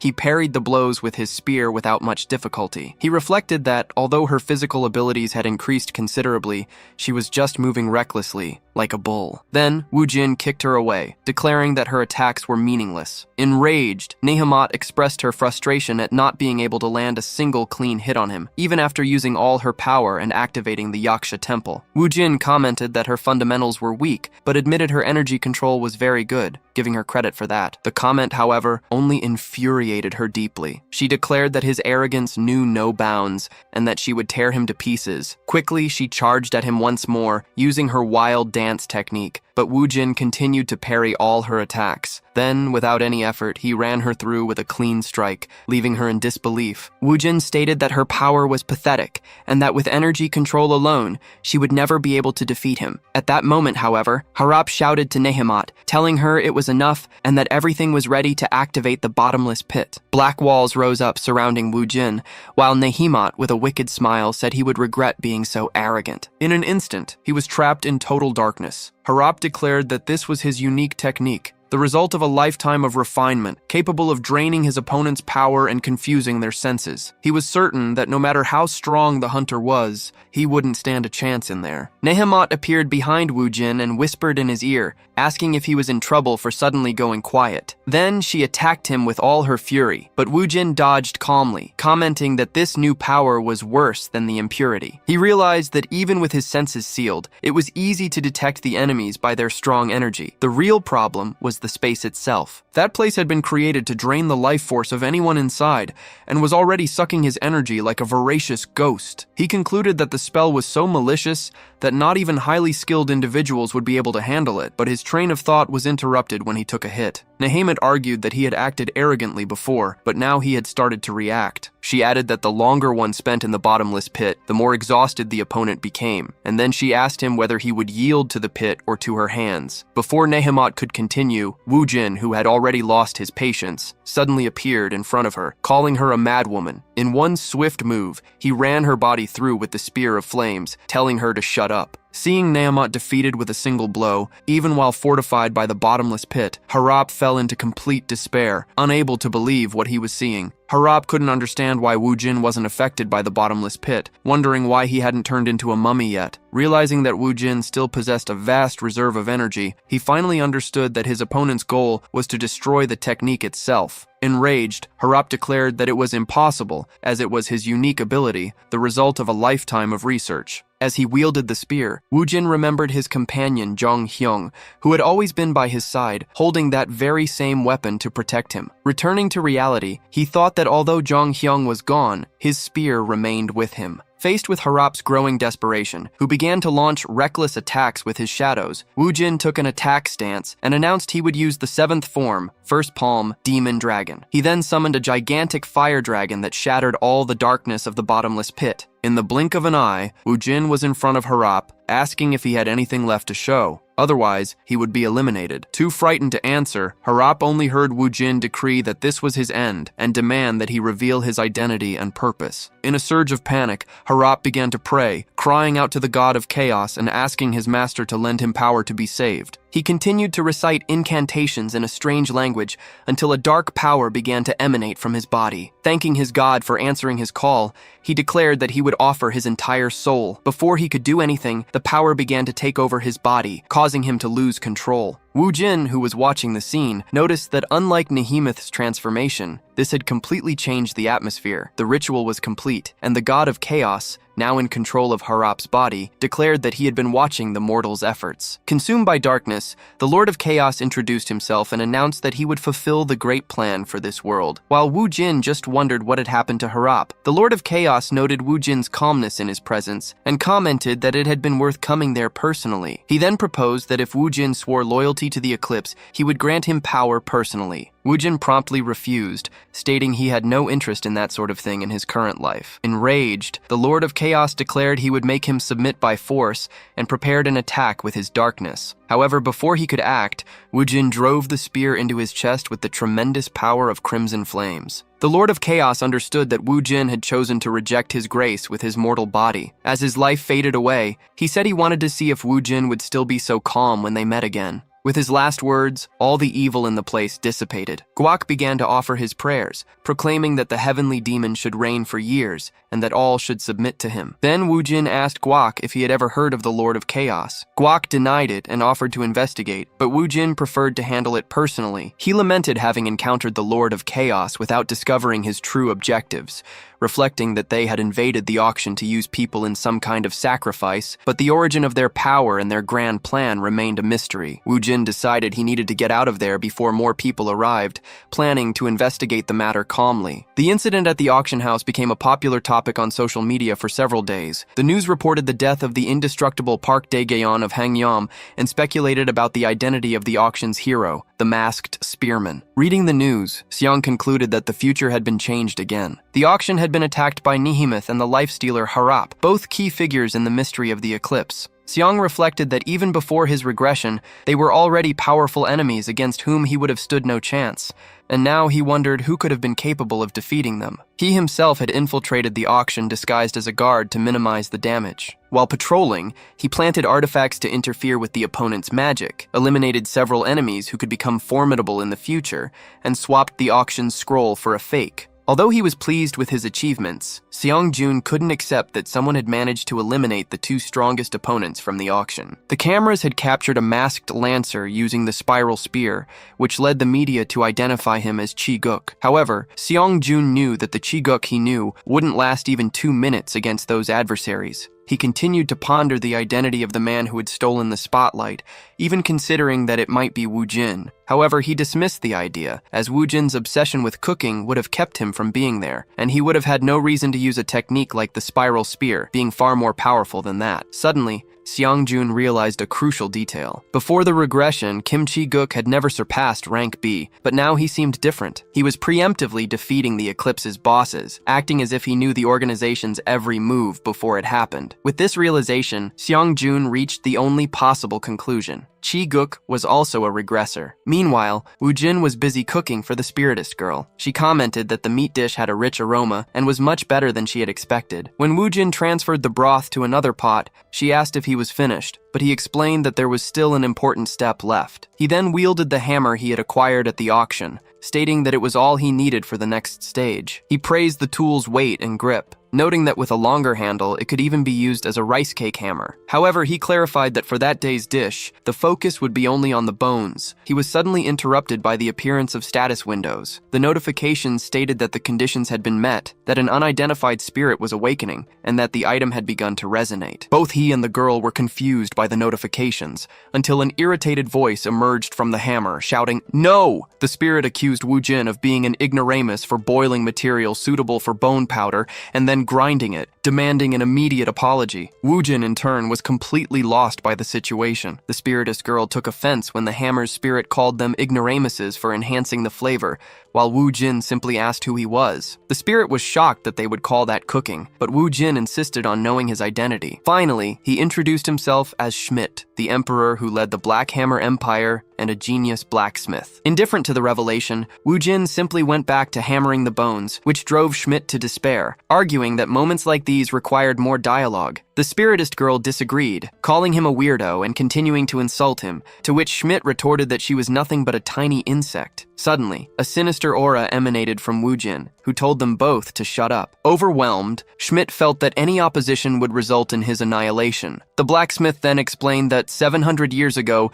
he had died while creating a supreme weapon that would go down in history, and his soul had been reincarnated into the hammer. He wept as he recounted that he saw in Wu Jin the potential to surpass him as a blacksmith, and that they needed to start down that path immediately. Wu Jin refused the offer without hesitation, stating that he would only live as a chef. Schmidt despaired at seeing him waste his innate talent and smash bones that could have been used to make at least a suit of dwarven armor. The spiritist girl intervened, claiming that uneaten food was more pitiful than unfulfilled dreams. And so, Wu Jin finished his quality crushed bone soup. Shortly after, Wu Jin opened his inventory, intending to store the blacksmith, which sent him into a total panic. Seal Beck tasted the food and commented that it was delicious, as always. The system then alerted Wu Jin that because he had completed his daily quest for a week straight, the main quest had been unlocked. Later, he got on a bus, reflecting that it had been a long time since he had been home. The spirit girl commented that she thought they would go straight to the main quest, but Wu Jin explained that he hadn't been home since entering the academy. He reflected that even after recovering the memories of his past life, certain things were deeply rooted in his current body,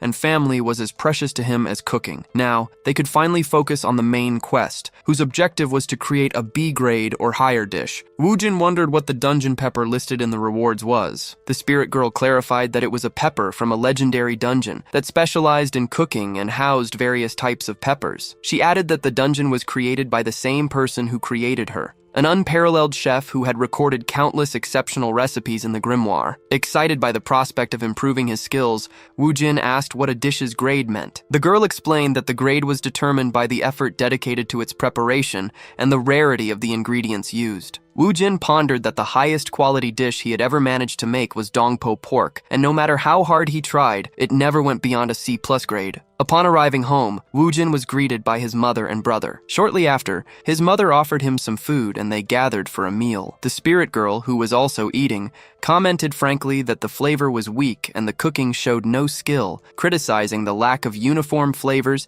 and the prioritization of precise measurements. Wu Jin's mother asked if he had missed her home cooking after so long, and he confirmed that he had. Embarrassed, the spirit girl retracted her statement, saying that food made with a mother's love was the best. Then, Wu Jin's mother asked how he was doing in school. When the meal was over, they gave their thanks, and Wu Jin told his mother to rest, as he would make dinner himself. He announced to his brother that he had created and refined a new dish at the academy, which made the young man break out in a cold sweat and claim he would rather go to hell than eat it. His mother congratulated Wu Jin on the initiative, but informed him that she had a doctor's appointment, and, therefore, he would have to have dinner with just his brother. She reassured them, saying it was just a routine checkup, but Wu Jin's brother begged her to stay. Even so, she said her goodbyes and left, claiming it was getting late. Wu Jin said he would start preparing dinner, but his brother Seonho intervened, suggesting he cook instead. He criticized Wu Jin for already thinking about food right after they had finished eating, stating they should use the time to talk. Seonho added that Wu Jin's obsession with cooking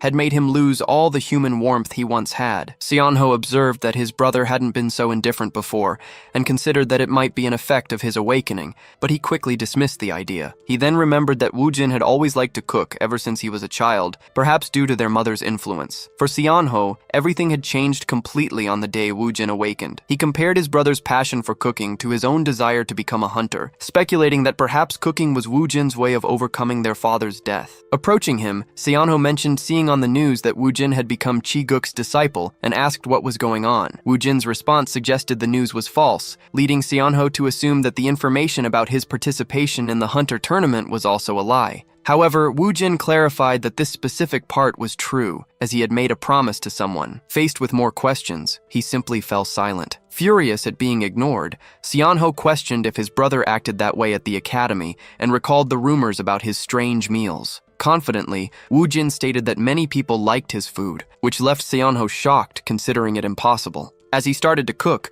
Woojin said that Seonho needed to see it to believe it, and that he would understand everything once he tasted the new meal. Terrified, Seonho asked what kind of meat he was using. Woojin replied that it was a koji fermented steak, and began to cook it frantically with great style. When the dish was ready, Seonho dreaded the smell, but he knew he had to eat at least one piece so his brother wouldn't complain. However, as soon as he put the first piece in his mouth, he felt completely defeated by the extraordinary flavor. Woojin wished he could have used the hammer to prepare the meal, but he concluded it would be too complicated to explain the tool's origin to Seonho. Furious, his brother asked what the hell he had put in the food, assuming that after becoming a hunter, Woojin had started using dungeon items in his recipes. Woojin confirmed that he was asking the obvious, which left Seonho mentally devastated. Suddenly, their mother arrived, commenting that she could hear Seonho's voice from every floor, and that he was still immature. Seonho, however, noticed that his mother seemed more serious than usual, and asked if she had received any bad news at her appointment. She replied that it was nothing serious, but her wrist was strained, forcing her to close the restaurant for a few days to rest. Seonho agreed,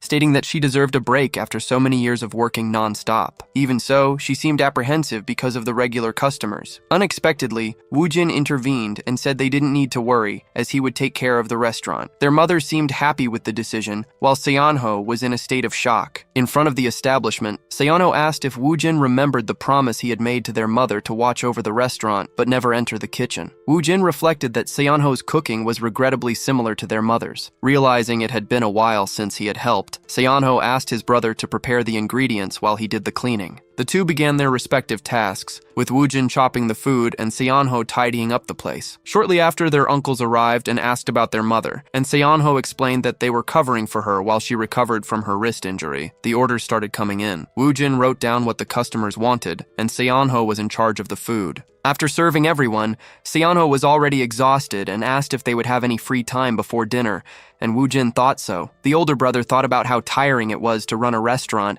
and didn't understand how his mother managed. Fortunately, with the good money he was earning, he wouldn't have to manage the business in the future. Suddenly, Seonho felt something strange in his stomach, told Woojin he needed to go to the bathroom, and pleaded with him not to touch the kitchen, repeating the warning one more time before he left. Meanwhile, the guild leader, Lee Jong-gil, known as Arang, was walking and reflecting that he hadn't expected Daegyeon to die that way, and that he would now need to fill his position. He remembered the shock he felt watching the auction footage, where the indestructible Daegyeon had vanished in an instant. Arang complained of aches all over his body, especially his back, a discomfort he hadn't felt when he was young but that age had brought on. Even so, he maintained his routine of visiting local restaurants, a habit he had picked up after his old favorite spot was destroyed in the gate incident. Upon entering Woojin's family restaurant, he noticed the interior was old but well kept, observing that it was the kind of classic place that usually has good food. Woojin greeted him normally, but Arang, seeing that the owner was younger than he had imagined, doubted the quality of the food and decided to order something simple. After placing his order, Woojin just stared at him and walked away, making Arang question the service.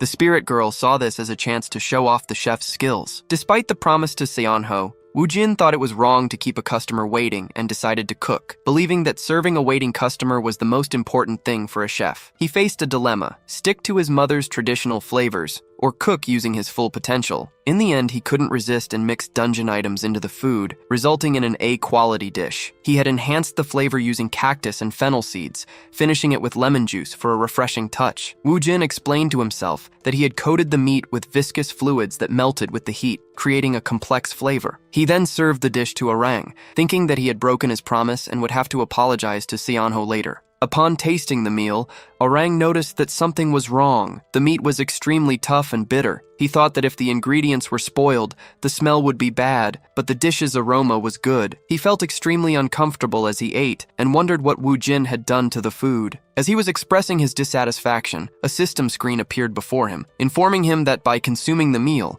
his health had been increased by 3 points for 24 hours. Orang was surprised to discover the food contained dungeon energy, as it had not only increased his health, but also improved his back. At that moment, Seonho finally came out of the bathroom, feeling relieved, and noticed there was a customer in the restaurant. He was furious to see that Wu Jin had served a dish, but his anger dissipated when he recognized the customer as Aerang, the leader of the Jonggil Guild. Seonho tried to explain the situation with the dish, but he noticed that Aerang was smiling. The guild leader approached Wu Jin, formally introduced himself, and got straight to the point. He wanted to hire Wu Jin as the guild's exclusive chef and buy the restaurant, assuring him that he would be treated very well. Upon hearing the proposal, Seonho was stunned. Arang reflected on the fact that he had never heard of food that granted status bonuses, and concluded that the Cheon-ik Guild could not find out about it. Therefore, he decided to act before they found Wu Jin. But first, he needed to verify if the magic came from the restaurant or the chef himself. Although Wu Jin liked the offer, his desire was to share his food with more people. The spirit girl in turn lamented that someone had finally recognized his worth. Wu Jin explained that the restaurant belonged to his mother, so the decision wasn't his to make, and added that he needed to focus on his main mission. He pondered that the mission required a B-grade dish,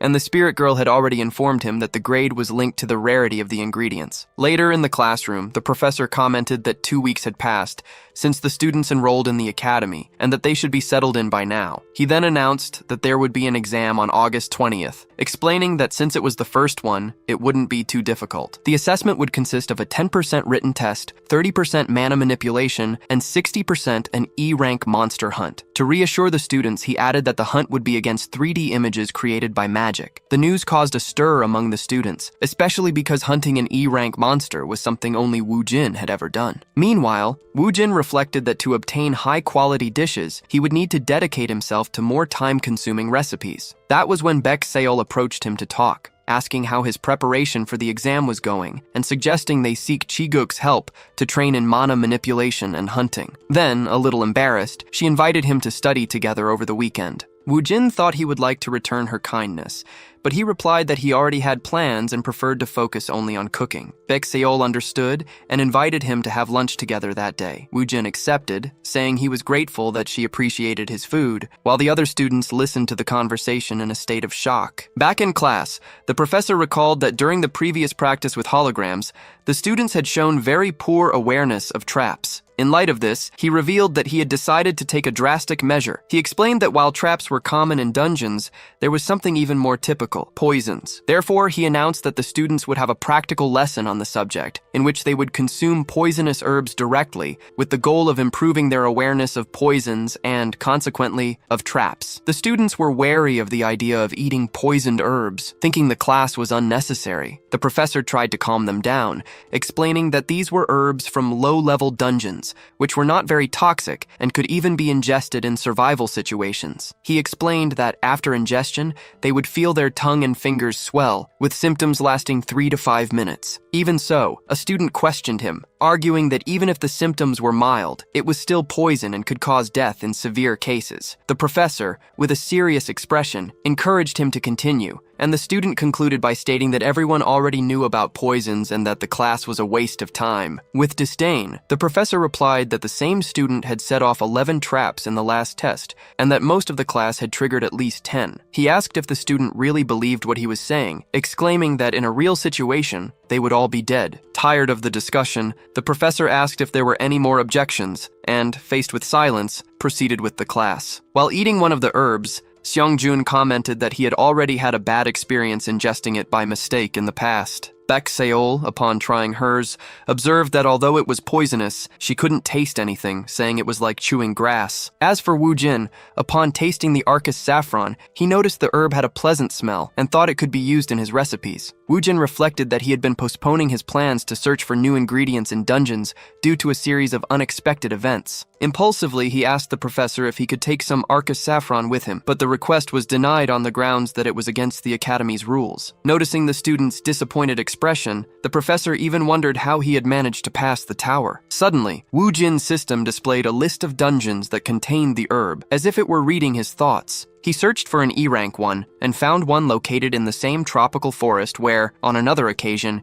he had captured a golden frog. Once inside the dungeon, Chi-guk remarked that after a difficult week, they would finally have a golden weekend, though he questioned why he was there since he had other plans. He thought about how Woo Jin always dragged him to these places and wondered if his classmate had nothing better to do. Chi-guk noticed that Woo Jin had been doing nothing but collecting saffron since they arrived and recalled that the plant, if prepared correctly, could be used as a painkiller. Even so, he felt uneasy, as Woo Jin was the only one gathering the herb, and he feared it would be used in one of his crazy recipes. Confused by the situation, Chi-guk feared that another dungeon boss would appear, and he would end up taking all the credit again. On the other hand, this could be advantageous as the public might forget the case of the mysterious Lancer, but something still felt strange. His greatest fear, however, was the possibility of having to eat Woo Jin's food once again. Baek Seol, who was also with them, was reflecting on the situation. Initially, she thought Chi-guk was trying to get close to her because she was Dujang's daughter, but she realized he seemed more interested in Woo Jin. This led her to conclude that Chi-guk had truly accepted Woo Jin as his disciple, despite the rumors about him not being so great. The media articles gave the impression that Chi-guk genuinely cared about the young man,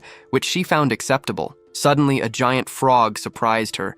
She landed a precise blow, but she felt that something was wrong. The next instant, the frog was swallowed by an even larger monster that appeared behind her. Chi-guk appeared quickly and eliminated the creature. He then advised Baek Seol to focus on her rhythm and to swing her sword more. Baek thanked him for the instructions, and he added that she should take the opportunity to catch her breath. Observing the scene, Woo Jin thought that Baek lacked conviction, noticing a hesitation in her sword that betrayed a lack of self-confidence. He concluded that this couldn't be corrected with words or advice, and that as soon as she developed the necessary confidence, her natural talent would allow her to overcome this barrier. Therefore, he decided to just watch her. Meanwhile, Chi-guk wondered how much longer they would stay there, sensing that a boss could appear at any moment. He feared that Woo Jin would probably cook again that day, but considered that if the food boosted his stats, he would be willing to endure it. He reflected that he had never heard of boosting stats with food, and that if Woo Jin possessed a unique skill that allowed it, it would be something incredible. From that perspective, he could endure the sacrifice. But upon remembering the previous meals, he changed his mind. As he pondered Woo Jin's obsession with cooking, he saw him drinking something directly from a vial and warned him not to ingest poison like that. To his surprise, Woo Jin replied that it tasted very good. Shortly after, the system notified him that he had successfully extracted snake venom. At that moment, Chi-guk realized he was completely wrong to expect good food from someone who drank poison. Enthusiastically, Woo Jin commented that the venom's flavor was incredible,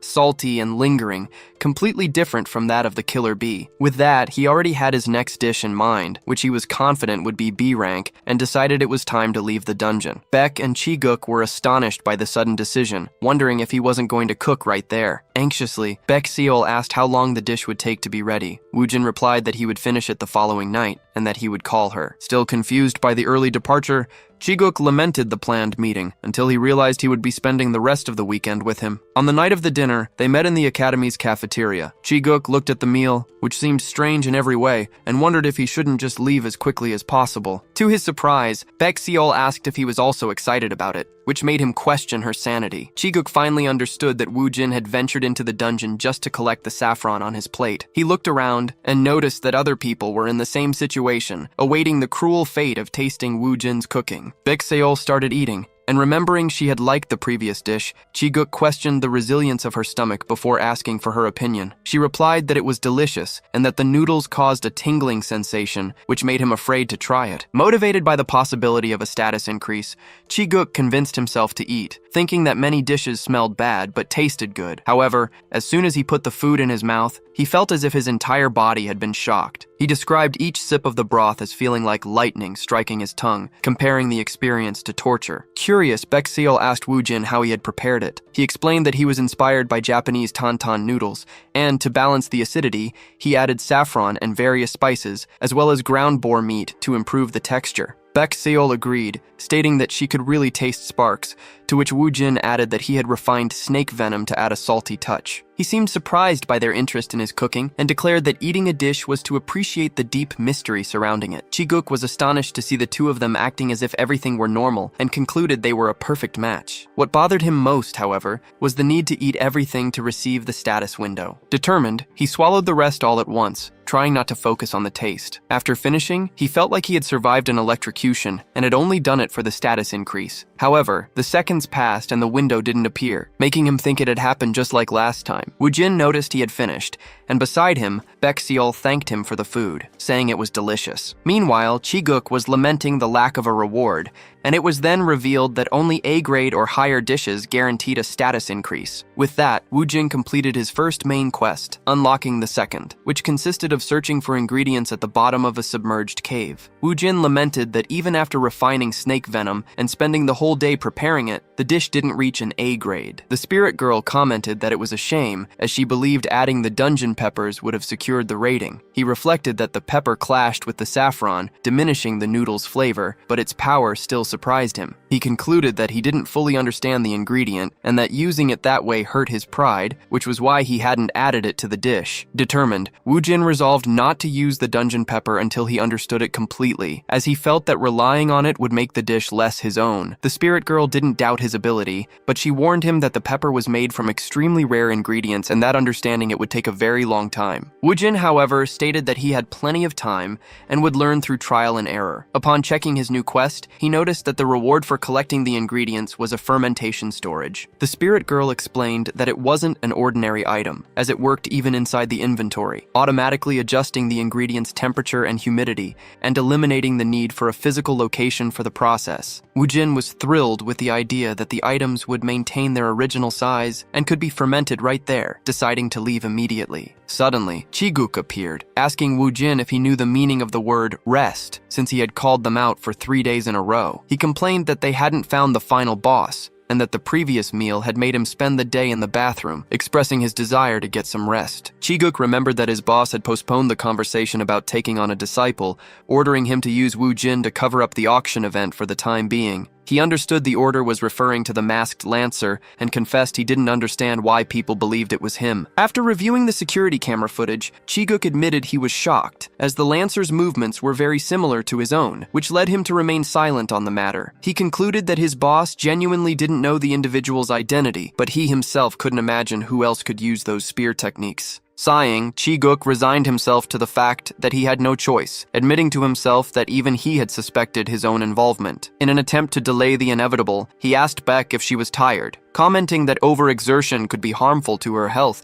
but she assured him she was fine. Her answer infuriated him internally, but he hid it, suggesting they head to the cave Wu Jin had mentioned. As he walked, he reflected on how abnormal his team was and their exotic tastes, concluding that only the status rewards made him put up with the situation. He remembered that the last time, the experience had been even worse than the food, and consoled himself with the idea that, with so many people in the underwater cave, it was unlikely a hidden boss would appear. He then decided to focus only on improving his image, and shortly after, Wu Jin gave the signal to leave. At the bottom of the sea, a group of hunters was struggling against a long-legged crab. The monster's pressure and the lack of healing left them in a tight spot, until the creature was suddenly pierced through the middle, announcing the arrival of Wu Jin and his team. The knight from the other group apologized for losing the monster's focus, but Chi-guk calmly replied that the attack would have been inevitable. Although he had received apologies from lower-level hunters before, Chi-guk found this specific interaction somewhat strange. To his surprise, the knight then asked for his autograph. With that,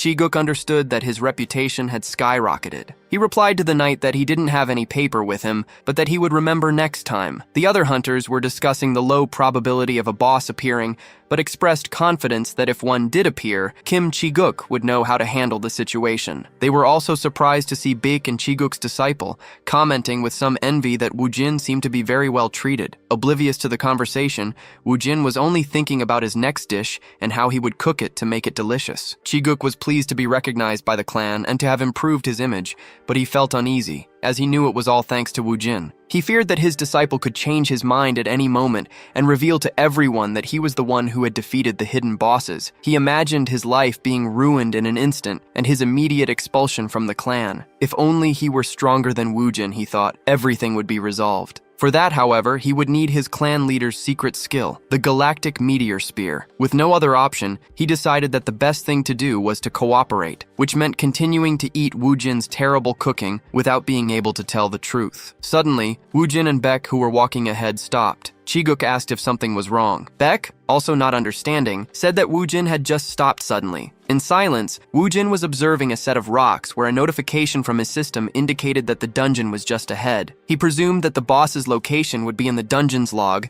and concluded that the entrance must be within those rocks. As he got closer, he noticed that the access was covered by a magical barrier, the first he had ever encountered. Fascinated, Wu Jin observed that although the barrier's nature was different, it was similar to illusions and formations. He considered using brute force to break through it, but he feared that would make him miss the encounter with the boss. He decided then to analyze its structure first. Confirming his suspicions, he realized that the barriers had a fine weave, as complex as a formation, yet more refined. With surgical precision, he pulled a part of the barrier with his fingers, stating that it was easy to destroy everything from a single flaw. As soon as he did, the entrance to the dungeon was revealed, leaving everyone surprised. Chi-guk was astonished, believing the portal had appeared out of nowhere, and reflecting that simply standing still couldn't be the trigger to unlock it. Without hesitation, Wu Jin hurried and entered the portal. The others shouted for him to wait, as they didn't know what might be on the other side. Chi-guk and Baek ran to catch up with him, but as they tried to cross the portal, they were repelled backward. A warning appeared, informing them that the number of people in the dungeon had already been exceeded. Chi-guk wondered who else could have entered, until he realized that only Wu Jin had managed to get through. Already inside the dungeon, Wu Jin was amazed by the place. He noticed that even though he was underwater, he could breathe normally and move as if he were on dry land. It was then that he realized it was the first time he had ever seen the ocean, as in his past life, he had only ever stayed in the mountains. As he looked around, Wu Jin remarked that the underwater scenery, with its countless fish and sea creatures, looked like a mysterious and beautiful painting. He wondered about Beck and Chi-guk's whereabouts, but the spirit girls suggested they were probably tired, as they had mentioned before. Wu Jin remembered that only 2 days had passed since the last dungeon, so they must be exhausted. To make up for it, he decided he would put his all into the next dish he prepared. The spirit girl shared his fascination, finding the landscape and the fish extraordinary. During his exploration, Wu Jin found Scorpius seaweed, which could be used as armor,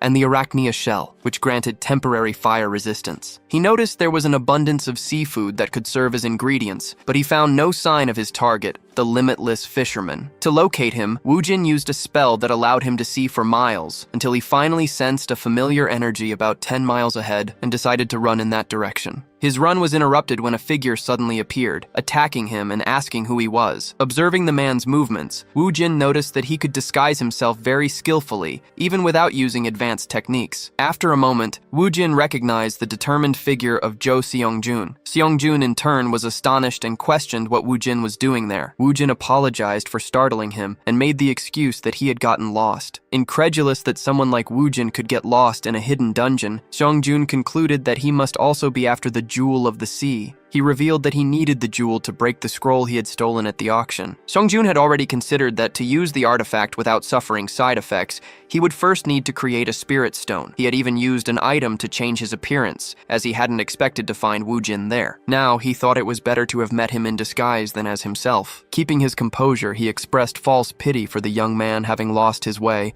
determined not to let him escape as he had in the Slime King's dungeon. Seongjun remembered that the limitless fisherman had a 500-meter territory, and that a sect called Eclipse had already tried to capture it, but failed by getting too close. Noticing that the dungeon was untouched, he presumed that the members of Eclipse had died. This worried him, as he knew Wu Jin's skills would be enough to capture the creature easily. While Seongjun pondered how to lure the fisherman, Wu Jin announced he would be on his way. They said their goodbyes, and Seongjun watched, satisfied, as Wu Jin headed straight for the creature's territory, thinking that everything was going more easily than he had expected. Shortly after, a system notification appeared, informing him that someone had entered the fish's territory. Wu Jin, in turn, sensed an aura that rivaled that of a divine creature, and thought it would be interesting to see what would happen. The next moment, the same notification appeared for him, and before he could react, he came face to face with the limitless fisherman, a rank B boss. Wu Jin was impressed, as he had never seen a fish of that size and thought the name suited it well. He noticed pieces of clothing in the creature's teeth and presumed that the others who had been there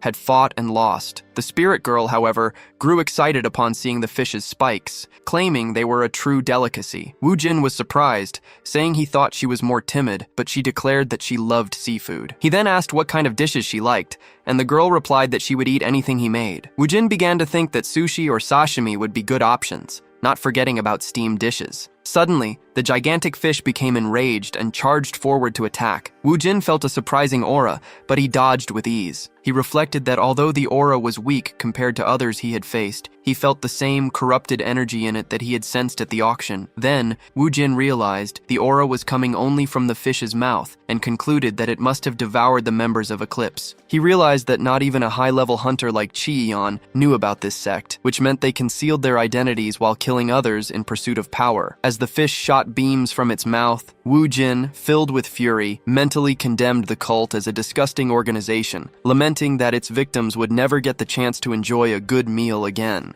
While dodging the attacks, he reflected that he had underestimated the group at the auction and decided that if he ever encountered them in the future, he would show no mercy. In a sudden move, Wu Jin counterattacked, combining his modified spiral spear and celestial net skills to slice the monster into several pieces. After the victory, he noticed that the power of the celestial net had been weaker than expected and concluded that he would need to refine the technique later. However, just when it seemed the danger had passed, a strong earthquake shook the area. Wu Jin was terrified, as he knew that tremors like that were not common after defeating a dungeon boss. He began to prepare a large-scale spell, generating waves of energy throughout the area, while the spirit girl watched the scene, completely confused. Wu Jin realized that the fish's energy was dissipating, but for some reason, that didn't stop the earthquake. With the monster's defeat, an item appeared in its place, something Wu Jin considered a natural process in that world. However, he noticed that, unlike usual, he felt a strange energy emanating from the object, which led him to assume that something or someone was interfering with the process, though he didn't know who or why. Curious about his new item transformation ability, he decided to test it immediately. Before he could act, the system notified him of a dialogue request. As soon as Wu Jin accepted it, a white portal materialized in front of him. The spirit girl was astonished, commenting that she had never seen anything like it. A system message informed him that entry was restricted to authorized individuals and that the fish's core would be consumed as soon as someone entered. Wu Jin realized that the evil energy had vanished with the portal's appearance. The girl advised him not to enter, arguing that she knew nothing about the portal and that the unknown was the most dangerous element in a dungeon. Ignoring the warning, Wu Jin stated that he would enter anyway. The moment he approached, the girl was suddenly repelled far from the entrance. He then told her to wait, as he had already understood that only those authorized could pass. Arriving there, he is completely astounded by the view. In the vastness of that space, he notices a white light. A being of light was watching him. Suddenly, it introduces itself as the system administrator. Our hero immediately compares the entity's energy to that of the master of chaos. The entity begins to speak about the item transformation process. But before that, it wants to know why he is so curious about it. The protagonist explains that it's because the dungeon energy went out of control, and since it was his first time seeing it happen, it sparked his curiosity. The entity explains that what he witnessed was the process of a monster transforming into an item. However, no living being should be able to observe this phenomenon. Because of this, the entity suspects there is some inexplicable error in the system. Remembering his past, Wu Jin admits that this is true. Since he has given his explanations, Wu Jin now wants to know about the transformation process. The entity agrees and says it will be faster to just demonstrate it. It explains that each area is managed by an entity and divided into sectors. The environment and the creatures living in each sector are called causalities, which the administrators oversee. Both Wu Jin and the entity comment on how beautiful these sectors are. The entity then says he is about to see what happens when a causality goes out of control, revealing that the sector it's about to show is the very one where Wu Jin currently lives. Right away, our hero notices how unstable the energy in that sector is. The entity confirms this, warning that if nothing is done, the instability caused by certain individuals will lead to the collapse of everything. One way to deal with this is by summoning entities from other sectors and transferring the causalities to them. These summoned entities are the monsters, and when they are defeated, the causalities disappear with them. To prevent this essence from causing further problems, it is then transformed into an item. And that is exactly what Wu Jin witnessed. You defeat a monster and receive an item as a reward to help you deal with even stronger causalities. Wu Jin praises the entity, saying it's doing a good job handling the process. But what truly bothers our hero is that the administrator's aura feels exactly like that of the Master of Chaos. He recalls the entity mentioning that someone has been interfering. Since causalities are transferred to monsters to stabilize the system, he concludes there are two opposing sides, one trying to stabilize things and another actively creating interference. With that realization, he asks to make one more question, but the entity states it cannot give any more answers. Realizing the guy is no longer willing to talk, Wu Jin feels a bit disappointed but notes that other opportunities will arise. He thanks the entity, who thanks him back, warning that their meeting might have caused new causalities. Before pulling him out of that space, the entity asks to check one last thing. Suddenly, something alarms the administrator. Perplexed, it asks how Wu Jin is even in this sector. The scene shifts outside of that space. His companion is already calling out to him, questioning why he came back so fast from the portal when only 1 minute had passed. Wu Jin is intrigued to learn that time flows differently inside. The entity's last words echo in his mind, questioning how he is in that sector and stating that he shouldn't be there. Wu Jin theorizes that this is due to abnormalities caused during his ascension. He remembers God throwing it in his face that actions have consequences and that he would not accept him into the celestial world unless he cleansed his sins. Our boy was indignant back then. That was the moment Wu Jin was about to show off his cooking skills to God, but ended up being flooded with memories of the past. There was nothing to be done about it right now, so Wu Jin accepts that he will have to deal with his ascension later. Wu Jin shifts his focus back to the massive fish he had just defeated. Wasting no time, our hero begins to prep the fish. His assistant could barely wait to see the results. The preparations are soon complete. Wu Jin had sliced the fish with a dexterity never before seen in human history. His assistant eagerly wants to know the outcome. He notes that the texture is incredibly tender. The rich oil melting on the tongue and the intense aroma are simply fantastic. Wu Jin says that if he manages to improve the flavor, this could be his best dish yet. With that, our hero completes his quest. His companion immediately steps up to hand him his rewards, the dungeon fermentation storage. Remembering his last acquisition, Wu Jin is almost certain that this item is going to be great as well. For his next quest, he must reach level 25. The little girl quickly points out that this situation is very similar to the tower's tutorial. Wu Jin wonders if that's really the case, remembering that he completed his main mission extremely early. He concludes that leveling up will be a breeze if he just focuses on cooking dishes. However, at the moment, he cannot complete the quest due to his insufficient level. Wu Jin says he'll keep busy with other quests, which cheers his companion up. He mentions that he'll eventually manage to finish that quest just by cooking his way through. The scene then shifts to the final area, the Deep Sea Shrine. Seongjun observed that a battle seemed to have taken place there. He reflected that thanks to Cheon Wu Jin drawing attention to himself, he had been able to acquire the Sea Jewel with ease. To prepare for its activation, he had added control and stabilization formulas, believing he would now be able to handle the artifact's power properly. Although Cheon Wu Jin didn't seem like the type of person who would covet the jewel,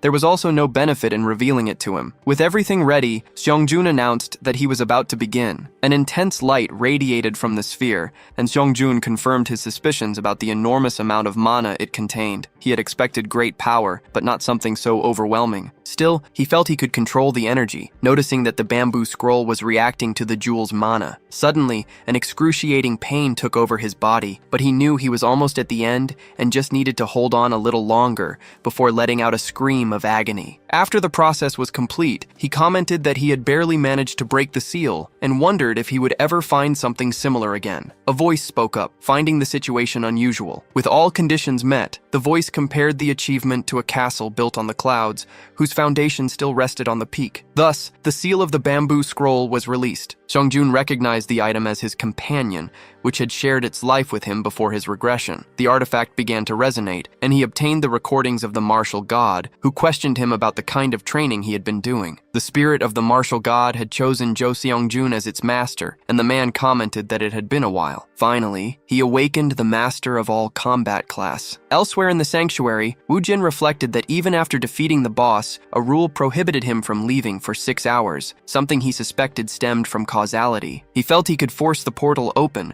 but he didn't know what kind of consequences that might bring. His spirit informed him that the 6 hours had passed and Wu Jin decided to leave. The spirit, however, however, lamented that it had been thinking about a meal, but the lack of squid ink was disappointing. Woo Jin replied that it wasn't an ingredient he normally used, but he would make sure to prepare it next time. As he stepped through the portal, a voice called out to him, asking how many times they had to repeat the same thing. Woo Jin claimed to know nothing about the hidden dungeon, while a girl beside him asked everyone to calm down. It was then that Woo Jin spotted the instructor and shouted Chiguk's name. Everyone recognized that he had just returned from the portal, and the reporters went into a frenzy with the news that Kim Chiguk's disciple had emerged from a secret dungeon. Woo Jin just sighed at the commotion. Facing the press, he claimed that the discovery of the hidden dungeon was entirely to Kim Chiguk's credit, which made the instructor's reputation grow even more. A week later, at home, Woo Jin thought that he had finally overcome the A-rank quality barrier with his own cooking. He had prepared an anglerfish back patty fish burger, a limit-breaking meal imbued with dungeon energy, and with the special effect of granting +3 strength. He presented the dish to Chi-yeon, who panicked as he ate it, wondering if he would continue to be subjected to such monstrosities. The experience reminded him of his fight against the master of the flowery sword sect, whose technique was an abomination that rivaled his own swordsmanship. While their technique spread the scent of plum blossoms for miles, now the prevailing smell was of fish. Woo Jin noticed he had finished and asked what he thought of the meal. Chi-yeon replied that the aroma was captivating. The system then confirmed a 3-point increase in his strength for having consumed the food. Chi-yeon reflected that the status increase wasn't so abnormal, as in the past his sect leader had even used elixirs as ingredients. A permanent status increase cost billions of won, but this favor made him want to forget the monetary value. Since Woo Jin used ingredients he obtained himself, there wasn't much he could say. He then commented that time was passing quickly, and there were only 5 days left until the exam. Woo Jin asked what he was talking about, and Chi-yeon explained that there would be an exam on August 20th, asking if he had forgotten. Woo Jin repeated the information, remembering he had heard about it before. Baxiola had invited him to prepare together, but he had been so focused on cooking since his return that he had lost track of time. Chi-yeon stated he was sure the sect leader would get the highest score,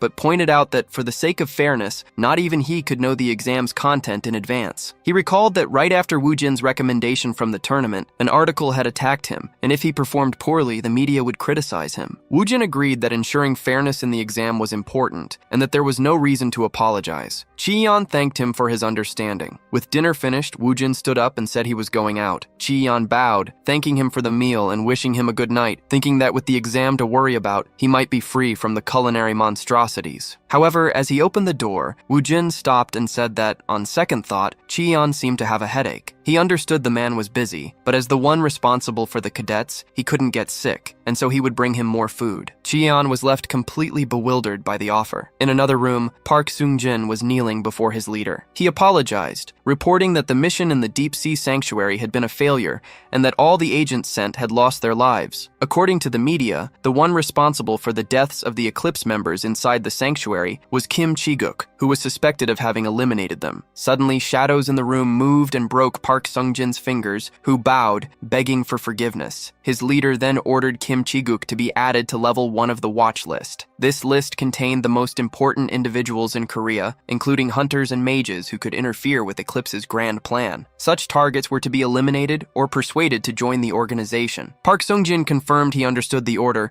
but was warned that this would be his last chance. Mentally, he repeated Kim Chiguk's name in anger. At the academy, the students were talking about the difficulty of the upcoming test. Seol-ha was determined, stating that she needed to secure first place so her father would acknowledge her. Woo Jin, on the other hand, felt his preparation for the exam had been perfect. He had studied the special hunter law and the rules of conduct in dungeons, and even if some parts didn't make sense, he felt ready. With everything prepared, the wait was tedious. He wanted to finish the exam quickly so he could think about how to cook the adult anglerfish meat. It was then that he felt a different energy coming from Jo Seung-jun, who had just walked through the door. The other students commented that they hadn't seen him in a week and supposed he had joined another guild. Woo Jin realized his energy had changed completely. Compared to the last time he saw him in the sanctuary, Seong-jun had grown immensely, making Woo Jin wonder what kind of luck he had found to evolve so quickly. It wasn't just a pure, unadulterated energy. He seemed to have become a completely different person. Woo Jin also noticed there was no energy coming from his right shoulder,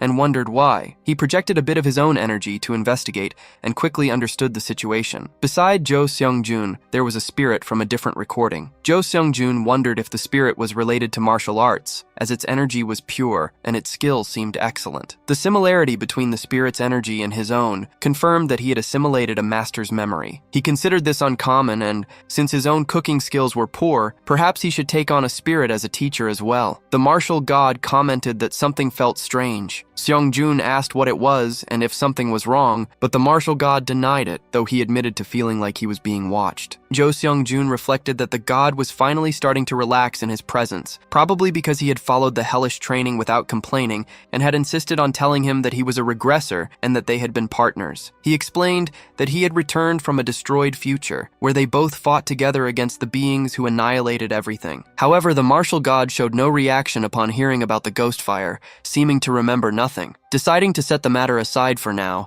Seung-jun said he needed a favor from the martial god. He explained that, for certain reasons, he needed his presence to be sealed while he was at the academy and asked the god to observe a few individuals to determine if they were allies or enemies, noting that Cheon Woo-jin didn't seem to have noticed his presence. The first target was Lee Cheongi, someone he had never heard of before regressing. Good grades would increase his chances of participating in the Hunter tournament, as entry priority was granted to the top 10 students, and he needed them to protect the world. The professor announced the start of the exam, informing the students they would have 60 minutes. Any answer marked after the time limit would be considered cheating, and they should raise their hand if they had questions or found any mistakes. Woo-jin thought he would rather be cooking, but he needed to take Chi-yeon's situation seriously and focus. The exam covered a wide range of topics taught at the academy, from dungeon exploration and combat techniques to hunter laws and current events. The first question asked what the correct action would be upon discovering a hidden dungeon. The theoretically correct answer was to report it to a hunter from the management agency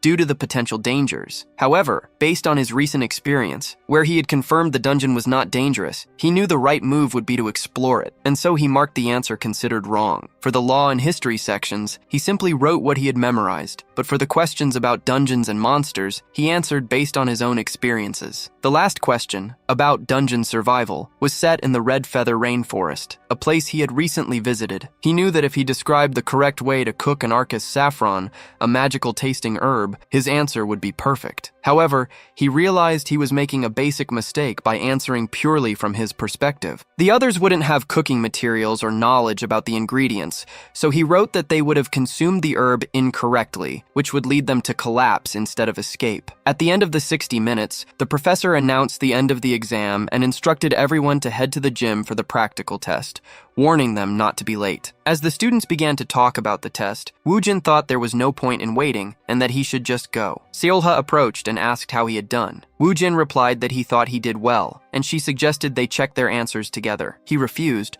reminding her that the practical exam would start soon and they should hurry, which made her comment that he seemed like the type to follow the rules to the letter. On the way, Woo-jin overheard two students discussing the first question and thought that they clearly hadn't studied enough. A week later, the exam results were released. While some students celebrated their grades, others were disappointed. The professor informed them that the monitors would display the scores and that any objections should be submitted to him by the following Monday. Woo-jin noticed he had received only 45 points on the written test. He understood the low score on the practical tests, as he had done poorly on purpose, but the written test result was unacceptable and felt like unfair treatment. When the professor concluded the meeting, Woo-jin raised his hand. The professor was surprised, as the student was always quiet, and wondered what was going on. Woo-jin asked if the written test was worth 50 points. The professor corrected him, saying it was worth 100, to which Woo-jin replied that he would like to request a grade correction. A student behind him glanced at his panel and, seeing the extremely low scores, concluded that he was making a scene over it. Woo-jin in turn considered them fools, thinking it wasn't their fault, but the academy's for providing a flawed education. The professor, reflecting that the grade had already been generous, told Woo-jin to see him later in the staff room to explain the reason for that score. Meanwhile, Seolha was commenting that she had expected first place, but ended up second. Jo Seung-jun, who had taken first place, thought this would finally attract Lee Cheongi's attention. The way Lee Cheongi treated Baek Seolha made it clear that he valued top students, and Seung-jun was determined to secure his spot in the tournament. Now, he needed to prepare for the Eclipse's attacks. With Harab and Nihimith dead, events would unfold differently than what he had seen before regressing. Cheon Woo-jin's help could speed up his strategies, but he couldn't fully trust the boy, whose actions were random and whose presence at the academy, which had nothing to do with cooking, seemed pointless. this. The martial god noticed Seong-jun was pale and asked if he was all right, but he replied that it was nothing. Then he had an idea. He could use the martial god's unique observation skill, which quantified the martial strength of others, though it didn't work on the extremely rare people who were stronger than him. He pointed at Woo Jin and asked the god to assess his strength. The martial god activated his skill and,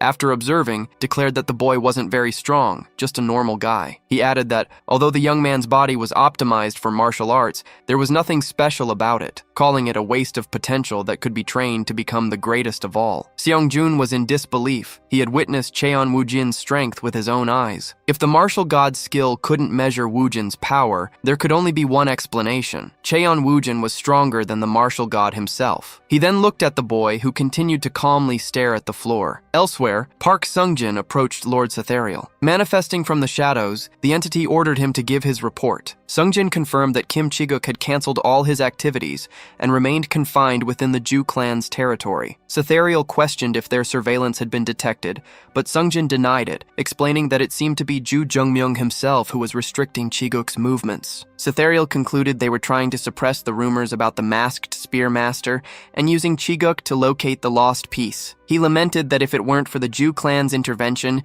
they would have already failed to acquire it. The Lord stated that their adversaries must have figured out the plan, and therefore they needed to lure Chi-guk out. When Sung-jin asked how they would do that, Cethariel revealed he had heard that Chi-guk's disciple would participate in the upcoming tournament, which would guarantee his master's presence at the event. Sung-jin reflected that he himself had recommended his disciple for the tournament, a suggestion approved by Ju Jung-myung. He agreed that the chance of Chi-guk showing up was high, but expressed concern about the difficulty of an ambush during the competition, even with the presence of many of Eclipse's combat members. Furthermore, he recalled that the main objective was to capture South Korea's strongest hunter, the mage Kang Sunwoo, and that facing both at the same time would be impossible under the current circumstances. Cethariel dismissed his concerns, stating that an item he possessed would be sufficient, and presented him with an orb of dark energy. Impressed, Sung-jin thought that with the power granted by his lord, he would be able to handle both Kang Sunwoo and Kim Chi-guk. He promised to ensure the mission's success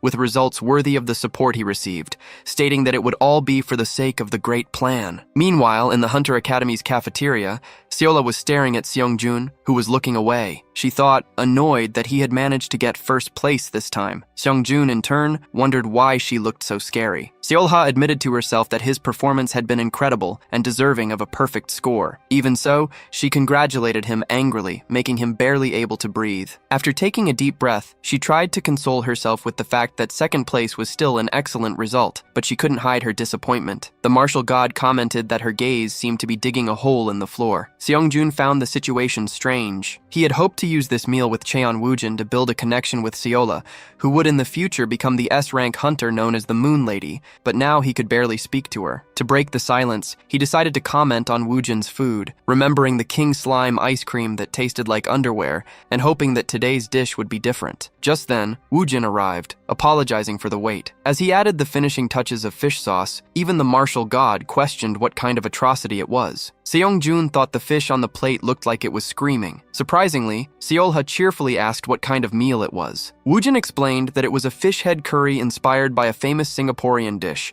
prepared in his personal style with spices he had mixed himself. Seong-jun noticed something moving and asked about it. Woo-jin praised his sharp eyes and confirmed that he had added pieces of an anglerfish he found in a hidden dungeon, specifically the bladder and tentacles, which had a soft texture. Seong-jun, who was already prepared for something unusual, felt that it looked like a resurrection spell gone wrong and wondered why the curry was purple. After Woo-jin invited them to eat, Seolha devoured a piece and declared that the dish had surpassed her expectations, saying it was the first time she had eaten something that exploded in her mouth with every bite. The martial god, confused, asked if that could even be considered a flavor, to which Seong-jun replied he had no idea. The divine being concluded that just eating that meal was a form of training in itself. Seong-jun reflected that the normally quiet Woo-jin only opened up in the cafeteria, and to understand him, he would have to eat it. He then prayed for the taste to be normal. That day, the two of them felt their lives flash before their eyes. The next day, Professor Choi Min-sung welcomed the cadets and announced he would be presenting the Academy's representatives for the Hunter tournament. He informed them that 4 students would participate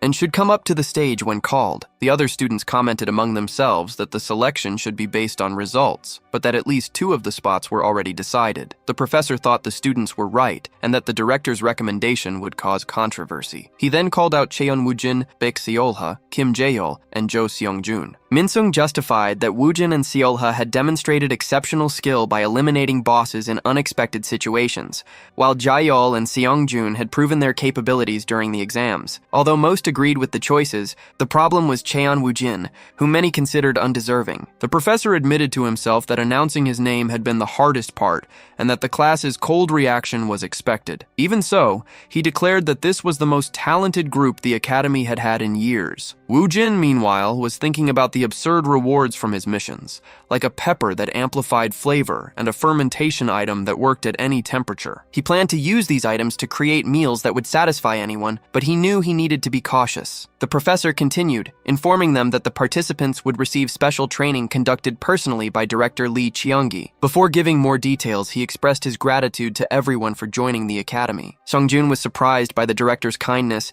and thought he would meet him sooner than expected, which would allow him to analyze him more quickly.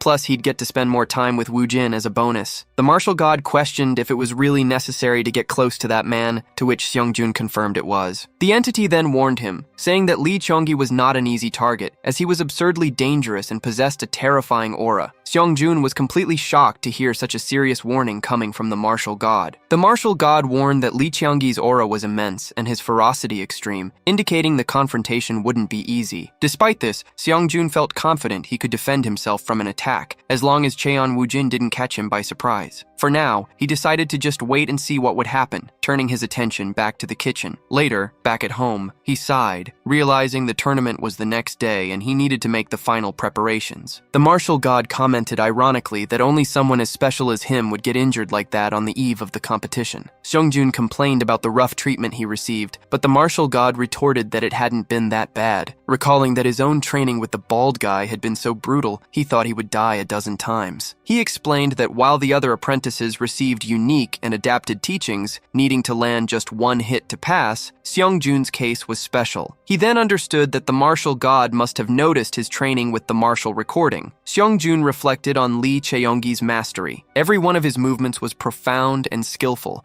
with attacks as sharp as an eagle's and a defense as solid as an iron wall. His combat skills were so versatile, it seemed like he was living a second life. Faced with so much power, Seongjun wondered why he acted so strangely in front of Cheon Woojin, especially since Woojin, who had received special treatment during training, focused only on cooking, even forcing others to eat dishes like zombie vomit. Seongjun wondered if Lee Cheongi was using Woojin's cooking to enhance his own skills, but he dismissed the idea, as he would have been more proactive if that were the case. Lying in bed, he concluded that the more he discovered about the two of them, the less he understood their true nature. He knew that, according to the events of the terrorist attack on the tournament, the eclipse would begin to seriously take over Korea, and if that happened, everything would be over. Seongjun felt he had already done everything he could, and was determined to prevent the catastrophe this time. On the day of the Hunters tournament, in a packed coliseum, Jaeol commented on the large number of people present. Suddenly, someone in the crowd shouted Baek Seolha's name, and soon everyone started chanting it. Jaeol asked what was happening, and she explained that her face had appeared during a Cheonic promotion, which led to the creation of a fan club. She asked them not to mind it and to hurry up. Cheon Woojin also noticed Kim Seonho's presence at the venue. Seonho was swarmed by fans asking for autographs and by reporters with cameras who were asking him dozens of questions. He asked for calm, thanked them for their interest, and promised to do his best to meet their expectations, although he thought that despite having become a hunter to fight, all this attention was tedious. A reporter questioned him about a rumor that his brother, Cheon Woojin, was a disciple of Kim Chi-guk. Seonho replied that Woojin had been very busy and that he hadn't even seen him, so he wasn't sure. In his thoughts, he found the idea nonsensical and felt his pride was wounded. A man capable of defeating an A-rank monster with a single blow being the disciple of a B-rank hunter was absurd. He lamented that his brother would be perfect if he hadn't started cooking. Determined to find him, Seonho excused himself and entered the arena. Walking down a hallway, he finally found his brother's room. As he approached, he heard Baek Seolha's voice, which, to his surprise, didn't sound monotonous as usual, but rather excited. She was asking Woojin the name of a meal she had seen before. Just as Woojin was about to answer, he noticed the presence at the door. Seonho introduced himself, saying he had come to see him before the tournament. Feeling uneasy, he thought about leaving, but he had already been invited in.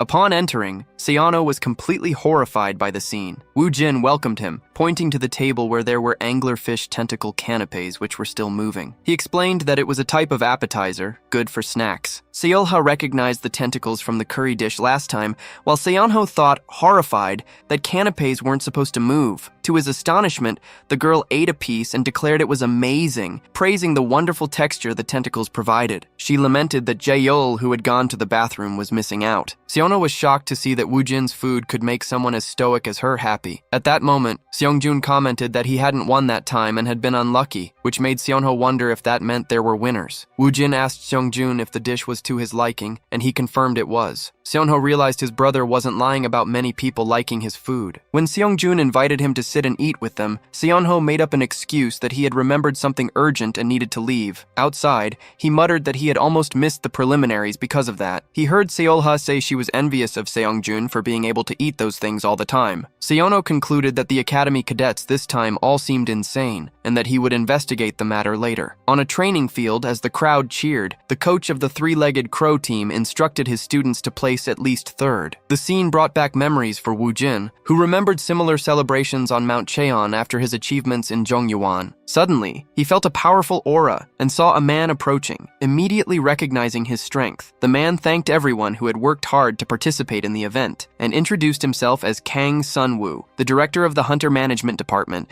and the country's #1 hunter. The crowd acclaimed Kang Soo-woo, calling him the hero of Korea. At 40, he was still the country's #1 hunter, having awakened his abilities at 18. Before officially starting the tournament, Soo-woo addressed the audience with a brief warning. He reminded everyone that although the Hunter Tournament was a platform to select talented individuals since the portal incident, respect should never be forgotten. He then announced they would proceed with the Ceremony of Light, a symbolic moment that reinforced the belief that, without him, Korea would not have survived that catastrophe. Soo-woo then drew an S-rank artifact, the Tears of a Star, and flames began to grow around the object. The sight was so incredible that everyone in the audience hurried to make wishes for their futures. After moving the artifact, he declared that the preliminary matches would begin. Woo Jin watched the drawings and commented that Jaeol would be the first to fight, followed by Seolha, and he would be the last. His opponent would be Seokjun, and his friends considered him lucky. A spirit accompanying him questioned how they dared to mock their boss. Woo Jin's attention, however, turned to the battle between Seongjun and Seongho,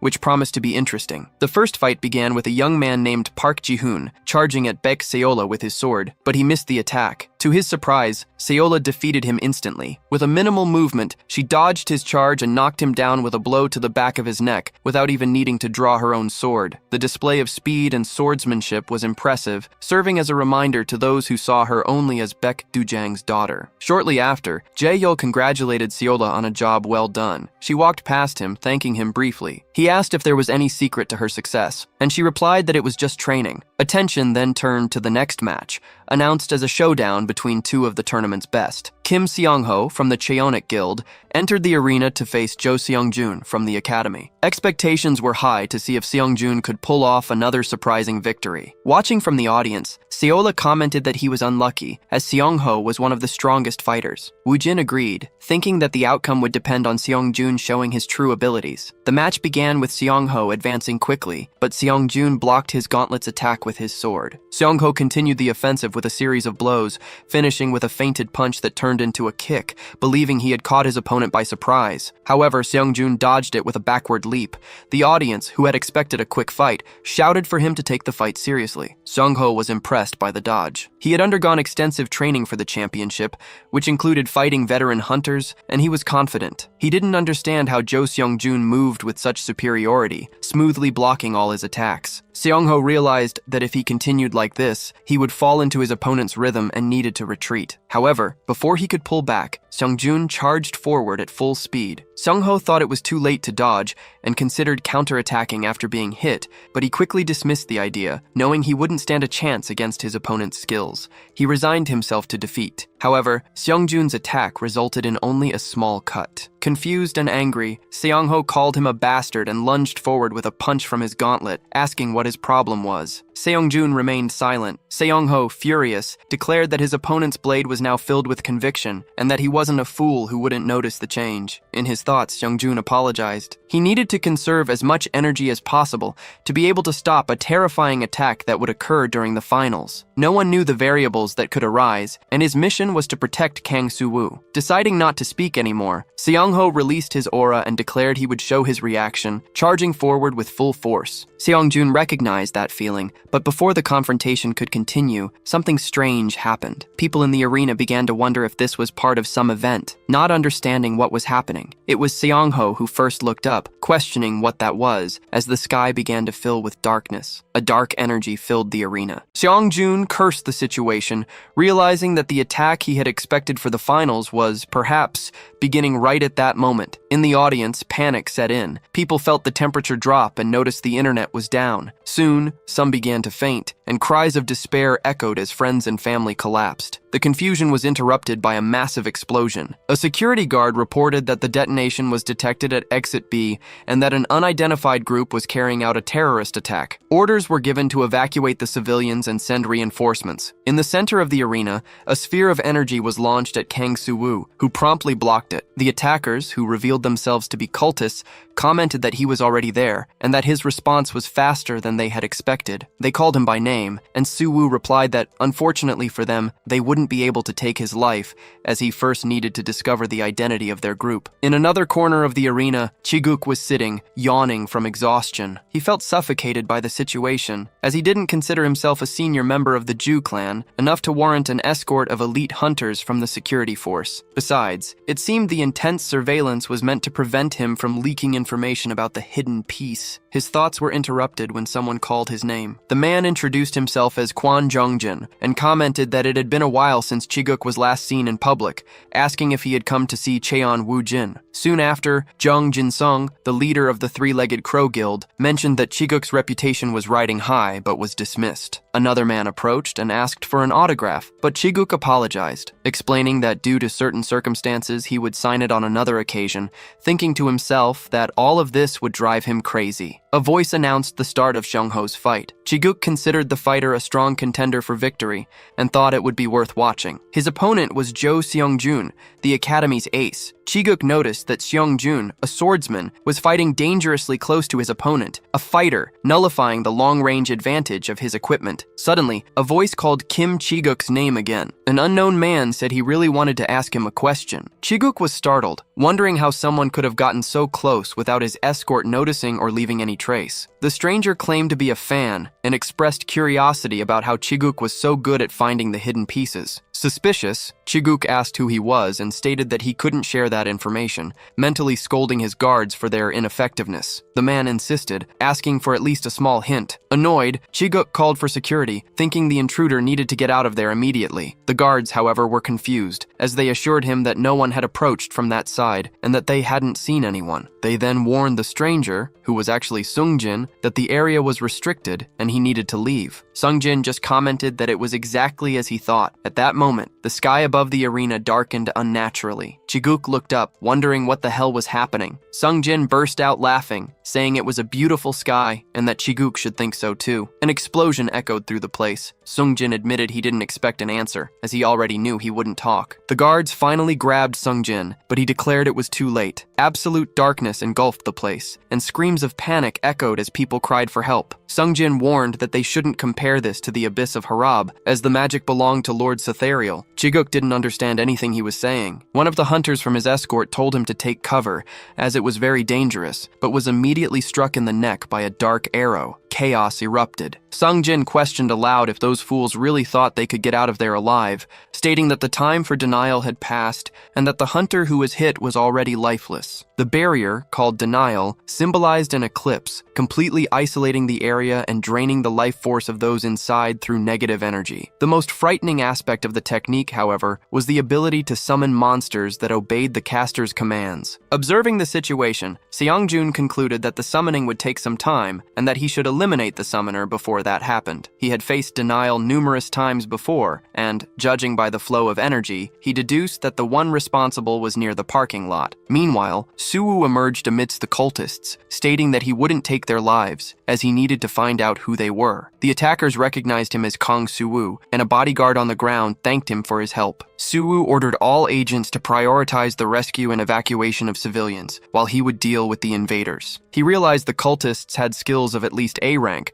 which made them impossible opponents for the local security. Furthermore, they emitted a strange mana he had never encountered before, indicating the fight would not be easy. The summoner told Suwoo to surrender, promising to spare his life. Suwoo retorted, saying that he should be the one saying that. He knew the cultists had created a defensive barrier to spread denial throughout the arena. The enemies praised his insight but taunted him, asking if he really believed he could maintain his own barrier and deal with all of them at the same time. Suwoo considered the question unworthy of a response. The cultist leader then ordered his men to advance, declaring that it was all for the great plan. Suwoo moved his hand and used his fire magic, creating an immense barrier of flames that repelled some of the attackers. One of them, however, managed to push forward, shouting for him to die. Suwoo moved toward him, shattering the cultist's sword with a barrier while dealing with another. One of the enemies imbued his blade with negative energy, but Suwoo used elemental compression in his hand, firing a beam that struck several cultists in a line, leaving them unconscious on the ground. He noted to himself that he had adjusted his power just to knock them out, wondering if they were holding back, if their magic resistance was naturally high, or if the strange mana was the cause. Suddenly, an orb of energy was launched in his direction. Suwoo noticed his barrier had been corroded and suspected the man with the red blindfold was responsible, deciding he needed to deal with him first. A cultist charged forward using an obsession spell, but Suwoo teleported away. He noticed a tentacle of dark magic approaching and created a barrier, which was immediately enveloped by the dark energy. Suwoo quickly dispelled it, thinking that a moment's delay would have cost him his life. The situation was worse than he had imagined. As people evacuated wondering what was happening and why there were monsters in the arena, Suwoo understood that the cultists were trying to wear him down. The enemy leader prepared another orb of dark energy. Suwoo concluded that he couldn't waste any more time and needed to end this as quickly as possible. Elsewhere, Seongjun struck a man with his sword, believing he had neutralized the barrier mage in the parking lot. However, the martial god reprimanded him, calling him a disobedient bastard and questioning how he could have known the mage would use a perfect barrier spell before dying. Seongjun reflected that he should have cut off the mage's head. Thanks to the spell cast at the last moment, the negation was complete. Even with the mage dead, the negation wouldn't disappear immediately, and although there was a way to break the barrier, it would take a long time. Seongjun knew he couldn't focus solely on that, for if Kang Sunwoo died, all would be lost. His main objective was to keep Sunwoo alive. He had failed in his initial plan, which was to stop the negation of the finished being, resulting in the monster's summoning and the worst-case scenario. He had no choice but to fight alongside Kang Sunwoo. The monster advanced, and Seongjun used his martial spirit art. With the first form, a gentle breeze, he decapitated the creature. The martial god questioned what the hell was going on, pointing out that Seongjun had also gone straight for the barrier mage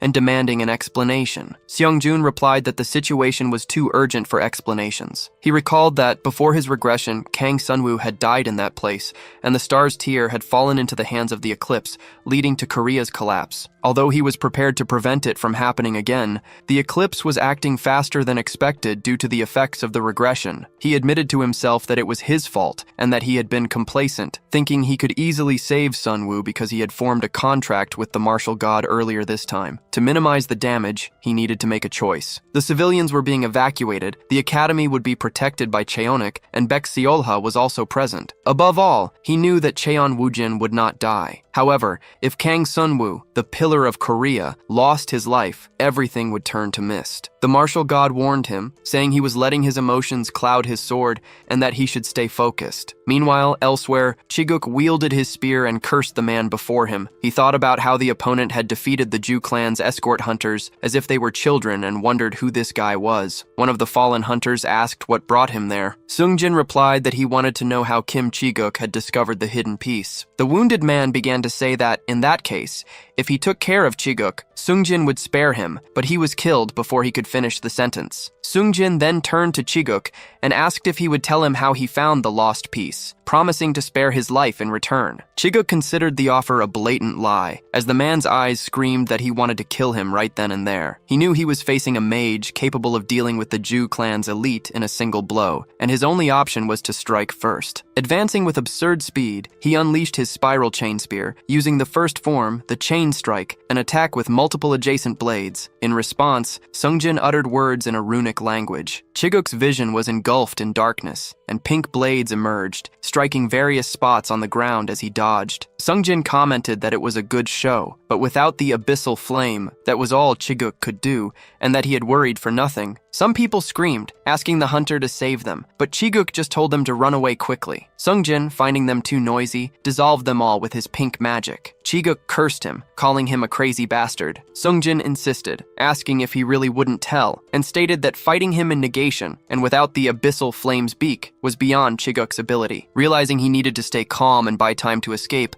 Chiguk asked if he would really be spared if he told him. The young man confirmed, saying it was a promise. Chiguk, thinking that Kang Sunwoo and the other hunters at the stadium would come to his aid, said it was a long story and asked if Sungjin was ready to listen. Sungjin assured him that he wouldn't let a single detail slip by and that he would listen carefully. Believing he could buy time, Chiguk began to tell him about the day he awakened his mana, about clearing the tutorial tower, and about his first mission as a hunter. He continued the narrative until he reached his 6th mission, describing how dangerous it was and the defeats they suffered before the boss room. He was about to panic when Sungjin interrupted him, saying that was enough. Chiguk protested, claiming he was almost at the part where he found the hidden piece, but Sungjin retorted that he had already repeated that part 6 times and had seen through his tactic. Desperate, Chiguk insisted he was being serious and asked why Sungjin didn't believe him, fearing this was his end. Sungjin released his energy, questioning how he dared to mock his grand plans. Amidst Chiguk's confusion, Sungjin summoned a monster. An A-rank minotaur appeared before him. Chiguk was bewildered, wondering if minotaurs could have a zombie form. Sungjin declared that,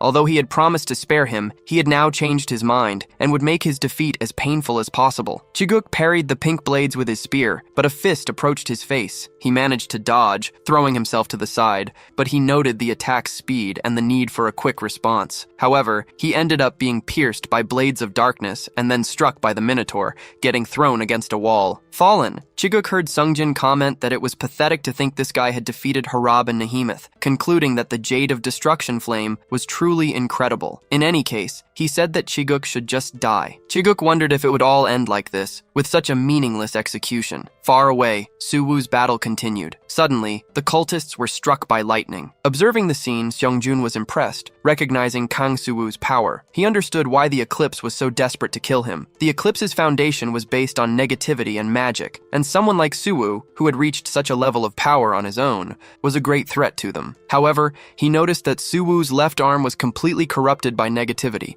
and that it was only a matter of time until he was fully consumed. Seongjun wondered if that was the mage causing Suwoo trouble, and decided he needed to join the fight. However, as he shifted his focus, he noticed a second barrier spell, Cetheriel's Purgatory. The execution seemed poorly done, suggesting it hadn't been cast personally by the demon, but its presence there was unexpected. Seongjun questioned if the future had changed again. Despite not wanting to fight with such uncertainty, he concluded that he had no choice and that helping Kang Suwoo was the priority. It was then that he looked up toward a specific building. There, Chiguk was still alive, fallen, and looking at the ground. He noticed Cheon Woojin with his back to him. Chiguk warned him to get out of there as the place was dangerous, but Cheon Woojin just told him to rest. With a single blow, Woojin eliminated the Minotaur. With a furious expression, he warned that this would be over very soon. Unable to sense any trace of life in those monsters, he suspected they were being controlled by necromancy. He decided he needed to deal with the situation first, as it seemed someone was commanding the creatures nearby, and mentally apologized to Kim Chiguk. The strongest energy was coming from the arena, where, as expected, he found Kim Chiguk already fighting the controller, whom he considered filthy scum. Seeing him injured awakened his fury, thinking how that man had dared to attack not only the arena, but also one of the few people who appreciated his food. Kim Chiguk's wounds were worse than they looked, and the bleeding needed to be stopped quickly. Surprised, Kim Chiguk wanted to know how he had gotten there. However, Sungjin recognized the opponent, identifying him as Cheon Woojin. He remembered that Woojin was Kim Chi-guk's disciple, the one who had appeared like a comet and defeated a minotaur that even his master couldn't beat with a single blow. The situation seemed impossible, as he could only feel a small amount of mana coming from the young man. However, a closer look made him realize the true meaning of it. If a man who had defeated a minotaur emitted so little mana, it meant his power was so vast that he couldn't even sense it completely. Cheon Woojin was much more powerful than he appeared. Sungjin wondered if this was really Kim Chi-guk's disciple and decided to wait and see. He started connecting the dots. Woojin had gained fame a month earlier by defeating a hidden monster with a single blow,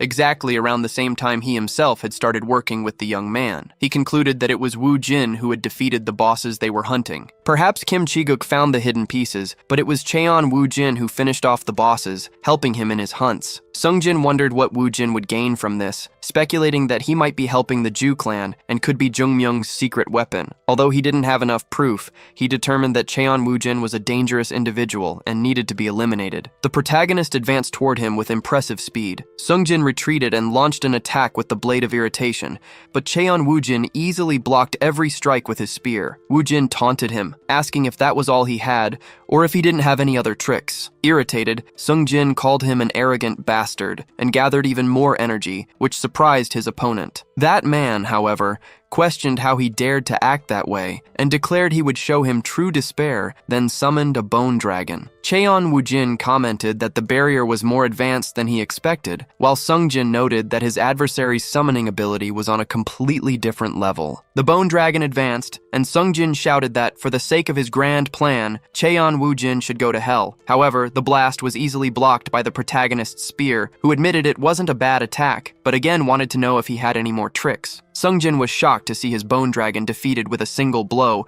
and wondered who the hell that man was. Cheon Woojin observed that all he did was shout and insisted on knowing if there was nothing else to see. In response, Sungjin continued to fire blasts of atomic wrath. Woojin analyzed the tactic, realizing that he combined summoning with long-range magic, which wasn't a bad strategy. However, he concluded that Sungjin couldn't maintain the barrier alone while using spells of that caliber. He must be getting help from someone. Deciding to deal with him first, Woojin prepared his combat stance. Sungjin recognized the technique immediately. The protagonist used the Spear of Spiraling Chains in its first form, the Chain Strike. Blood flew backward as Sungjin was pierced through the chest. He fell to the ground, screaming in pain and trembling as he repeated Cheon Woojin's name. He realized the technique was different from Chi-guk's, which attacked from all directions. This one was designed to hit vital points and take the opponent's life. It was then that he understood. That was the masked lancer from the Stern auction house. Sungjin realized it was he who had killed Harab and Nehemoth, delaying his grand plan. He couldn't let him live, no matter the cost. Although he was reluctant to summon that monster, aware that the creature would probably kill him the moment it was conjured, he knew he would die anyway if the fight continued like this. For the sake of the grand plan, he would ensure Cheon Woojin accompanied him. Approaching a huge transmutation circle, he shouted for Bestia to hear his call. A powerful energy radiated from the circle, but the protagonist remained unfazed, commenting that Sungjin's effort was commendable. He didn't know what had been summoned, but he thought it best to crush it quickly, as it would be easier to interrogate him afterward. Bestia let out a grunt, observing that it had been a while since its last summoning. Sungjin declared that he was the one who had summoned it, mentally explaining that the creature was a human who had almost become an apostle, but failed at the final stage and turned into a monster driven by endless wrath. Noticing that the creature seemed neither displeased nor elated, Sungjin pointed at the protagonist and shouted that this was the traitor who had ruined his grand eclipse plan and that he should be killed. Bestia, however, turned its back. Sungjin shouted for it to hurry, but the monster called him an insolent fool before tearing off his head, leaving his lifeless body on the ground. Cheon Woojin remarked that the creature before him was a larva that hadn't even been given a name, yet it dared to give him orders. Looking up, the monster began to absorb all the negative energy into its body. Woojin realized it was draining the power that maintained the barrier, concluding that the creature was truly greedy. Besides absorbing an energy its shell could barely withstand, the flow was reversed, which could only mean one one thing. It was in the process of defying the heavens. Defying the heavens was a method to obtain immense power, just as the name suggested. However, the fate of those who sought strength by scorning the divine will was always the same: the deterioration of their minds and bodies until they became non-human beings. The current situation, however, was different. Normally, the process was initiated by the being's own will, but it seemed someone had forced the defiance to begin for this creature. Woojin wondered who it could have been, since almost no one knew of such a method. Bestia declared that the power was surging, and that he loved this feeling with all his might. Moving with renewed rage, he struck the ground violently, hitting Sungjin's already lifeless body even more. The monster scolded him, saying he had failed to deal with a mere pest and was a useless insect for having to summon it. Then, it turned to Wu Jin and asked how he would like to die, stating that it would let him choose. Wu Jin, however, simply replied that the monster was in a pitiful state and asked how it had ended up that way. Furious, Bestia shouted that Wu Jin was too reckless for speaking that way and accused him of mocking it for not being able to withstand its master's will. With that, it charged toward him, attempting a strike that was easily dodged. The monster threatened to smash his mouth to pieces, but Wu Jin continued to evade. He thought about the creature's explosive strength, recognizing that the power gained from defying the heavens was on a level that normal people could not face. The monster turned, questioning how an insect with no mana could dodge so skillfully. Wu Jin continued to dodge the attacks as if they were in slow motion. He agreed it was annoying to watch, but stated that more importantly, he had some questions to ask. In response, Bestia slammed both its arms on the ground and told him to shut up. Realizing he wouldn't get any answers, Wu Jin decided to attack and used the first form of the spiral chain spear, delivering 2 slashes that severed both of Bestia's arms from its shoulders. However, Wu Jin noticed something strange. He remarked that he hadn't imagined the monster could regenerate its arms using the power of corruption, finding it incredible. Bestia called him an arrogant brat and told him to stop with the foolish tricks. Wu Jin then closed in at an insane speed and delivered another strike. Watching the scene, Chiguk thought it was impossible, as he hadn't expected him to be so strong. That monster had dealt in an instant with someone who had left him on the brink of death, yet he couldn't even see the traces of Wu Jin's attacks. Chiguk concluded that Wu Jin was an absolute monster, beyond ordinary. He knew his companion was hiding his strength, but he never imagined it was to this extent. His spear techniques were simple and fatal, precisely targeting vital points, and they seemed strangely familiar. He then remembered the auction house, where Wu Jin's movements were identical to those of the masked man from the Ju clan, who used the same technique. Furthermore, Wu Jin wasn't fully utilizing the spiral spear's chain, and was aiming for the same spots as the masked spearman. Chiguk wondered who the hell he was. Kneeling on the ground, Bestia groaned in pain from the flurry of blows. Cheon Wu Jin said he would give it credit for its persistence, but asked why it kept this up. The monster thought that it hadn't known its opponent was so strong, and that if it kept fighting up close, it would lose. Needing another plan, it decided it couldn't let him gain distance and would finish him with a long-range attack. Thus, it gathered all its energy in its mouth and unleashed a breath of negative energy, telling the protagonist to go to hell. Cheon Wu Jin observed that the monster was hiding a second attack behind the first, which wasn't bad, as it showed it was using its head. However, he easily defended himself with his spear, stating that it wouldn't be enough to even scratch him. It was then that he noticed the tip of his weapon was covered in poison. Wu Jin remarked that for someone who had gone so far as to defy the heavens, its methods were disgusting, and he cleansed the energy from the spear using only his aura. Bestia exclaimed in disbelief that it was mana untouched by corruption and that it was impossible. Wu Jin declared that was enough and that, after seeing its actions, he no longer wished to ask anything, sentencing the monster to die there. He reflected that fighting this creature had made the nature of over-corruption clear, a negative energy that served as a source for those who defied the heavens. He concluded that no normal person would follow this path, and that they were fools for trying to withstand a power that challenged the natural order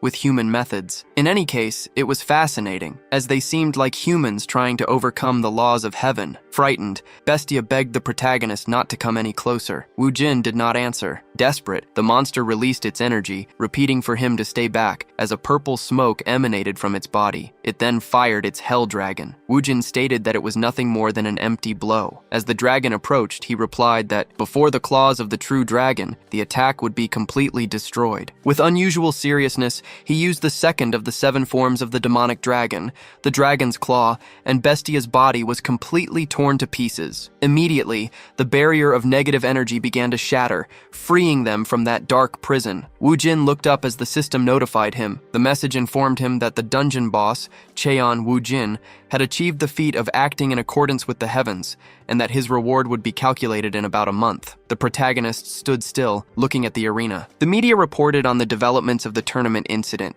which resulted in 730 casualties among the 1,300 participants, but which fortunately culminated in the dismantling of the terrorist group. The reports also highlighted that the hero of Korea, Kang Soo-woo, had been severely injured during the confrontation. Soo-woo, in his recovery bed, reflected that even his injuries were being exaggerated by the media, which was exactly why he preferred not to have been hospitalized. The bigger problem wasn't the physical pain, but the headache the sensationalist articles were causing him. He wondered how he would manage the situation, as his attempts to convince the public he was fine had not been enough. He pondered the motives for the attack. The terrorists had claimed their target was his life, but Soo-woo knew the real objective was the Tear of the Stars. The legendary artifact, capable of altering the user's mana attribute at will, was a much more valuable prize. However, where and how they intended to use it remained a mystery. Amid the chaos, it was a relief that elite guilds like Cheonic had acted quickly to protect civilians, and that skilled rookie hunters like Jo Seong-jun were emerging. This gave him hope that the country's future wasn't completely lost. A burly man entered the room and asked if the director was feeling better, but immediately warned him not to move, as he needed to rest. He reminded him that the doctor had warned it could be life-threatening if he wasn't careful. Soo-woo replied that he knew his own body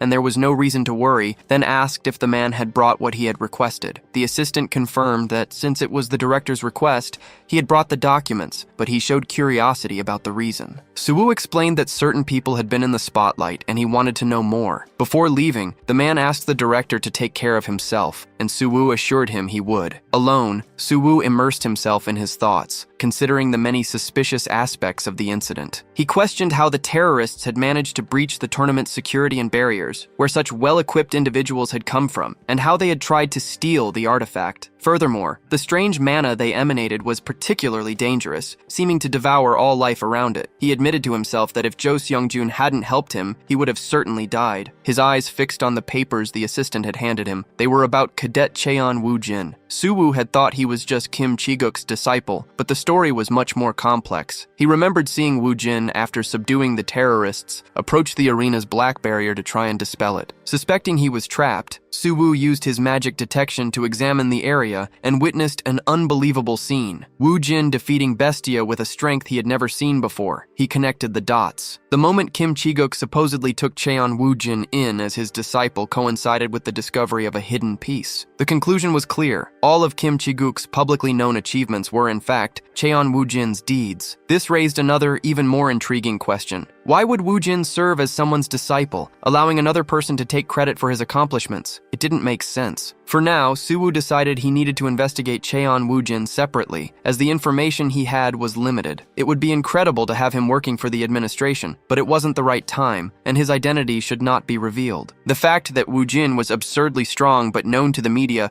only as Kim Chi-guk's disciple indicated that he was intentionally hiding his true identity. Soo-woo decided to respect that, realizing that anonymity gave him a powerful advantage. He began to consider the possibility of turning Cheon Woo-jin into his secret weapon to take down the terrorist group. Sitting up in bed, he concluded that it wasn't time for that yet. His immediate priorities were to deal with the aftermath of the tournament incident and to meet with Jo Seong-jun. Additionally, he needed to ensure that Cheon Woo-jin's existence remained a secret while he prepared to contact him discreetly. He predicted he would be very busy. A short time later, a news report announced that Kang Soo-woo had publicly declared Kim Chi-guk to be the hidden hero of the tournament incident. Upon hearing the news, Cheon Woo-jin felt relieved. He had been worried that someone might have seen him fight in the arena, but fortunately his worry proved to be unfounded. After the incident, however, one thing changed drastically for him. The cadets at the Hunter Academy started to crave his food. The spirit accompanying him commented enthusiastically that those foolish humans were finally recognizing its master's greatness, stating that it had been a long and arduous journey to this moment of recognition. Woo-jin replied calmly that when you walk the right path, people come on their own, and there was no need to make a fuss. Nearby, other students commented that the rumors were true. They mentioned that Baek Seol-ha and Jo Seong-jun trained intensely thanks to Woo-jin's food. One of them even said he would rather eat Professor Jung-doo's poisonous herbs, imagining that Kim Chi-guk must eat even worse things. A red-haired girl brought a piece of Woo-jin's food to her mouth, swallowed, and declared that she had managed to finish it. From a distance, Seola watched her, wondering who she was, as she didn't look like a freshman. Seola had always thought Woojin's cooking was underrated and felt it was a taste she should keep all to herself. The red-haired girl told Woojin the food wasn't that bad and suggested they eat together next time. She offered to help clean up, but he refused, saying he would take care of it. The dish she had tried was his fried cactus. Suddenly, a series of system notifications appeared. His achievements were unlocked. He received experience based on his results. He leveled up, and a new quest appeared. Surprised, he wondered what was happening. The system informed him that the daily quests had been removed because he had reached a certain chef level. The spirit congratulated him, explaining that daily quests were only for beginners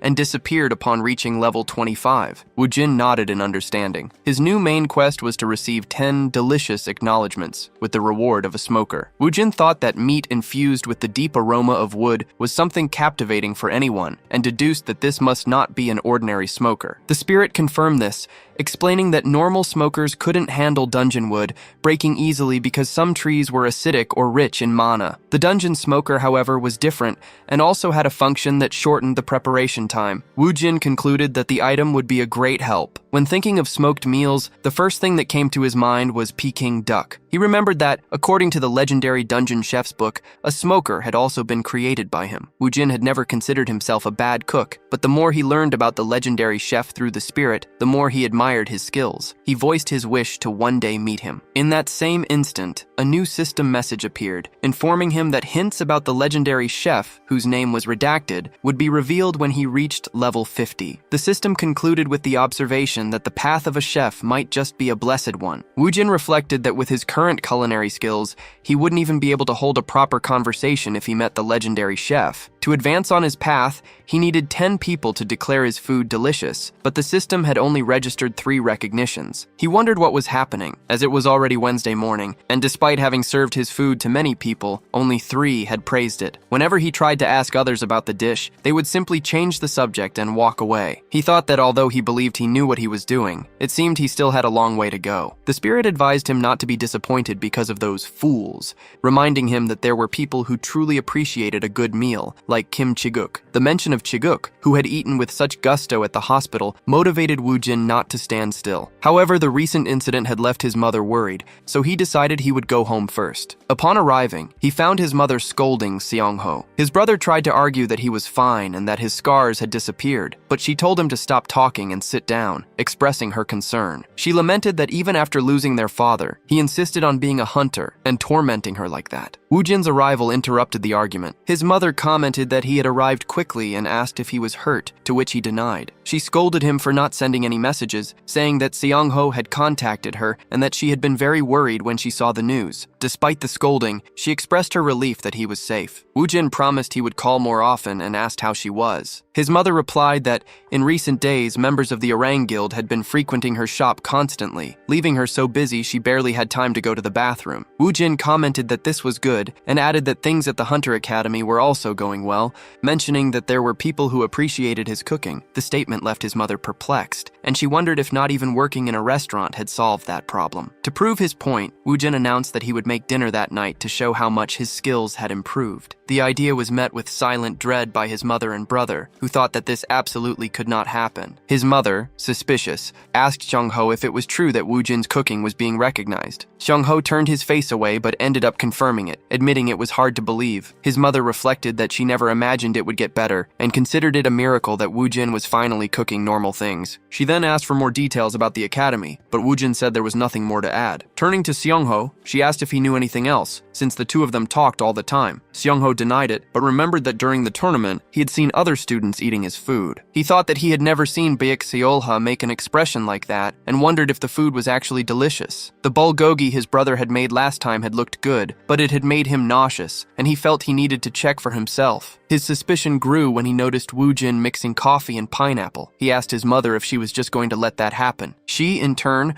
wondered if that wasn't the style of food that had been appreciated at the tournament. Seong-ho was horrified at the idea of coffee and pineapple in the same meal, but his mother asked them to trust Woojin, arguing that if his own family didn't believe in him, no one else would. She felt that this time it would be different. With no other choice, Seong-ho mentally pleaded for his brother to get it right bite just once. When Woo Jin served the food at the table, announcing it was ready, his mother commented that it looked delicious. Seong-ho himself wondered why everything looked so normal and prepared to eat. However, the first bite shattered any hope. He wondered what the hell Woo Jin had put in the food and asked him if there was pineapple in the fish. Woo Jin confirmed, explaining that the fruit helped remove the smell and tenderize the meat, and asked if it wasn't good. To Seong-ho, the fish simply tasted like fruit. Woo Jin continued his explanation, stating that in cooking, even a single gram made a big difference. Seong-ho then asked about the coffee, wanting to know if his brother had put it in the cake. Woo Jin praised his perception and confirmed it, saying it created a sweeter flavor. At that moment, his mother stood up abruptly from the table. She apologized, saying that although he had tried hard, she was on a diet and things weren't going as expected. Ignoring Seong-ho's protests about what weight she needed to lose, she simply fled the room. Back at the academy, Woo Jin interpreted Seong-ho's intense reaction as proof that his culinary skills had improved. He concluded that his family was just too shy to admit the food was delicious. Still, he needed more recognitions. His thoughts were interrupted by the conversation of two students who were commenting that both the mage and Chiguk would be coming to the school to receive their awards. One of them mentioned that Chiguk had been discharged the day before. At that very moment, Chiguk was walking across campus, reflecting on the terrorists who had attacked him during the tournament. They were after him because of a hidden piece, and he knew the attack wasn't over yet. To survive, he needed to get stronger, and he felt that staying close to Woo Jin was the solution, although the food was a major problem. His thoughts were interrupted by a call from Woo Jin, who had heard about his discharge. A short time later, Woo Jin had already reached 9 out of 10 recognitions. Chiguk, who could hardly believe he was eating that food right after getting out of the hospital, and his two companions provided the necessary praise. The spirit congratulated him, informing him that only one person was left. As Woo Jin was thinking he could complete the mission that very night, a red-haired girl approached. She was one of the cadets who never failed to eat his meals. The young woman apologized for being late, explaining that her class had run long, and asked if there was any food left. Woo Jin, who for a moment thought the system had sent someone for him, felt foolish but seized the opportunity. He asked if she would have dinner with him, and the girl joyfully replied that she would love to.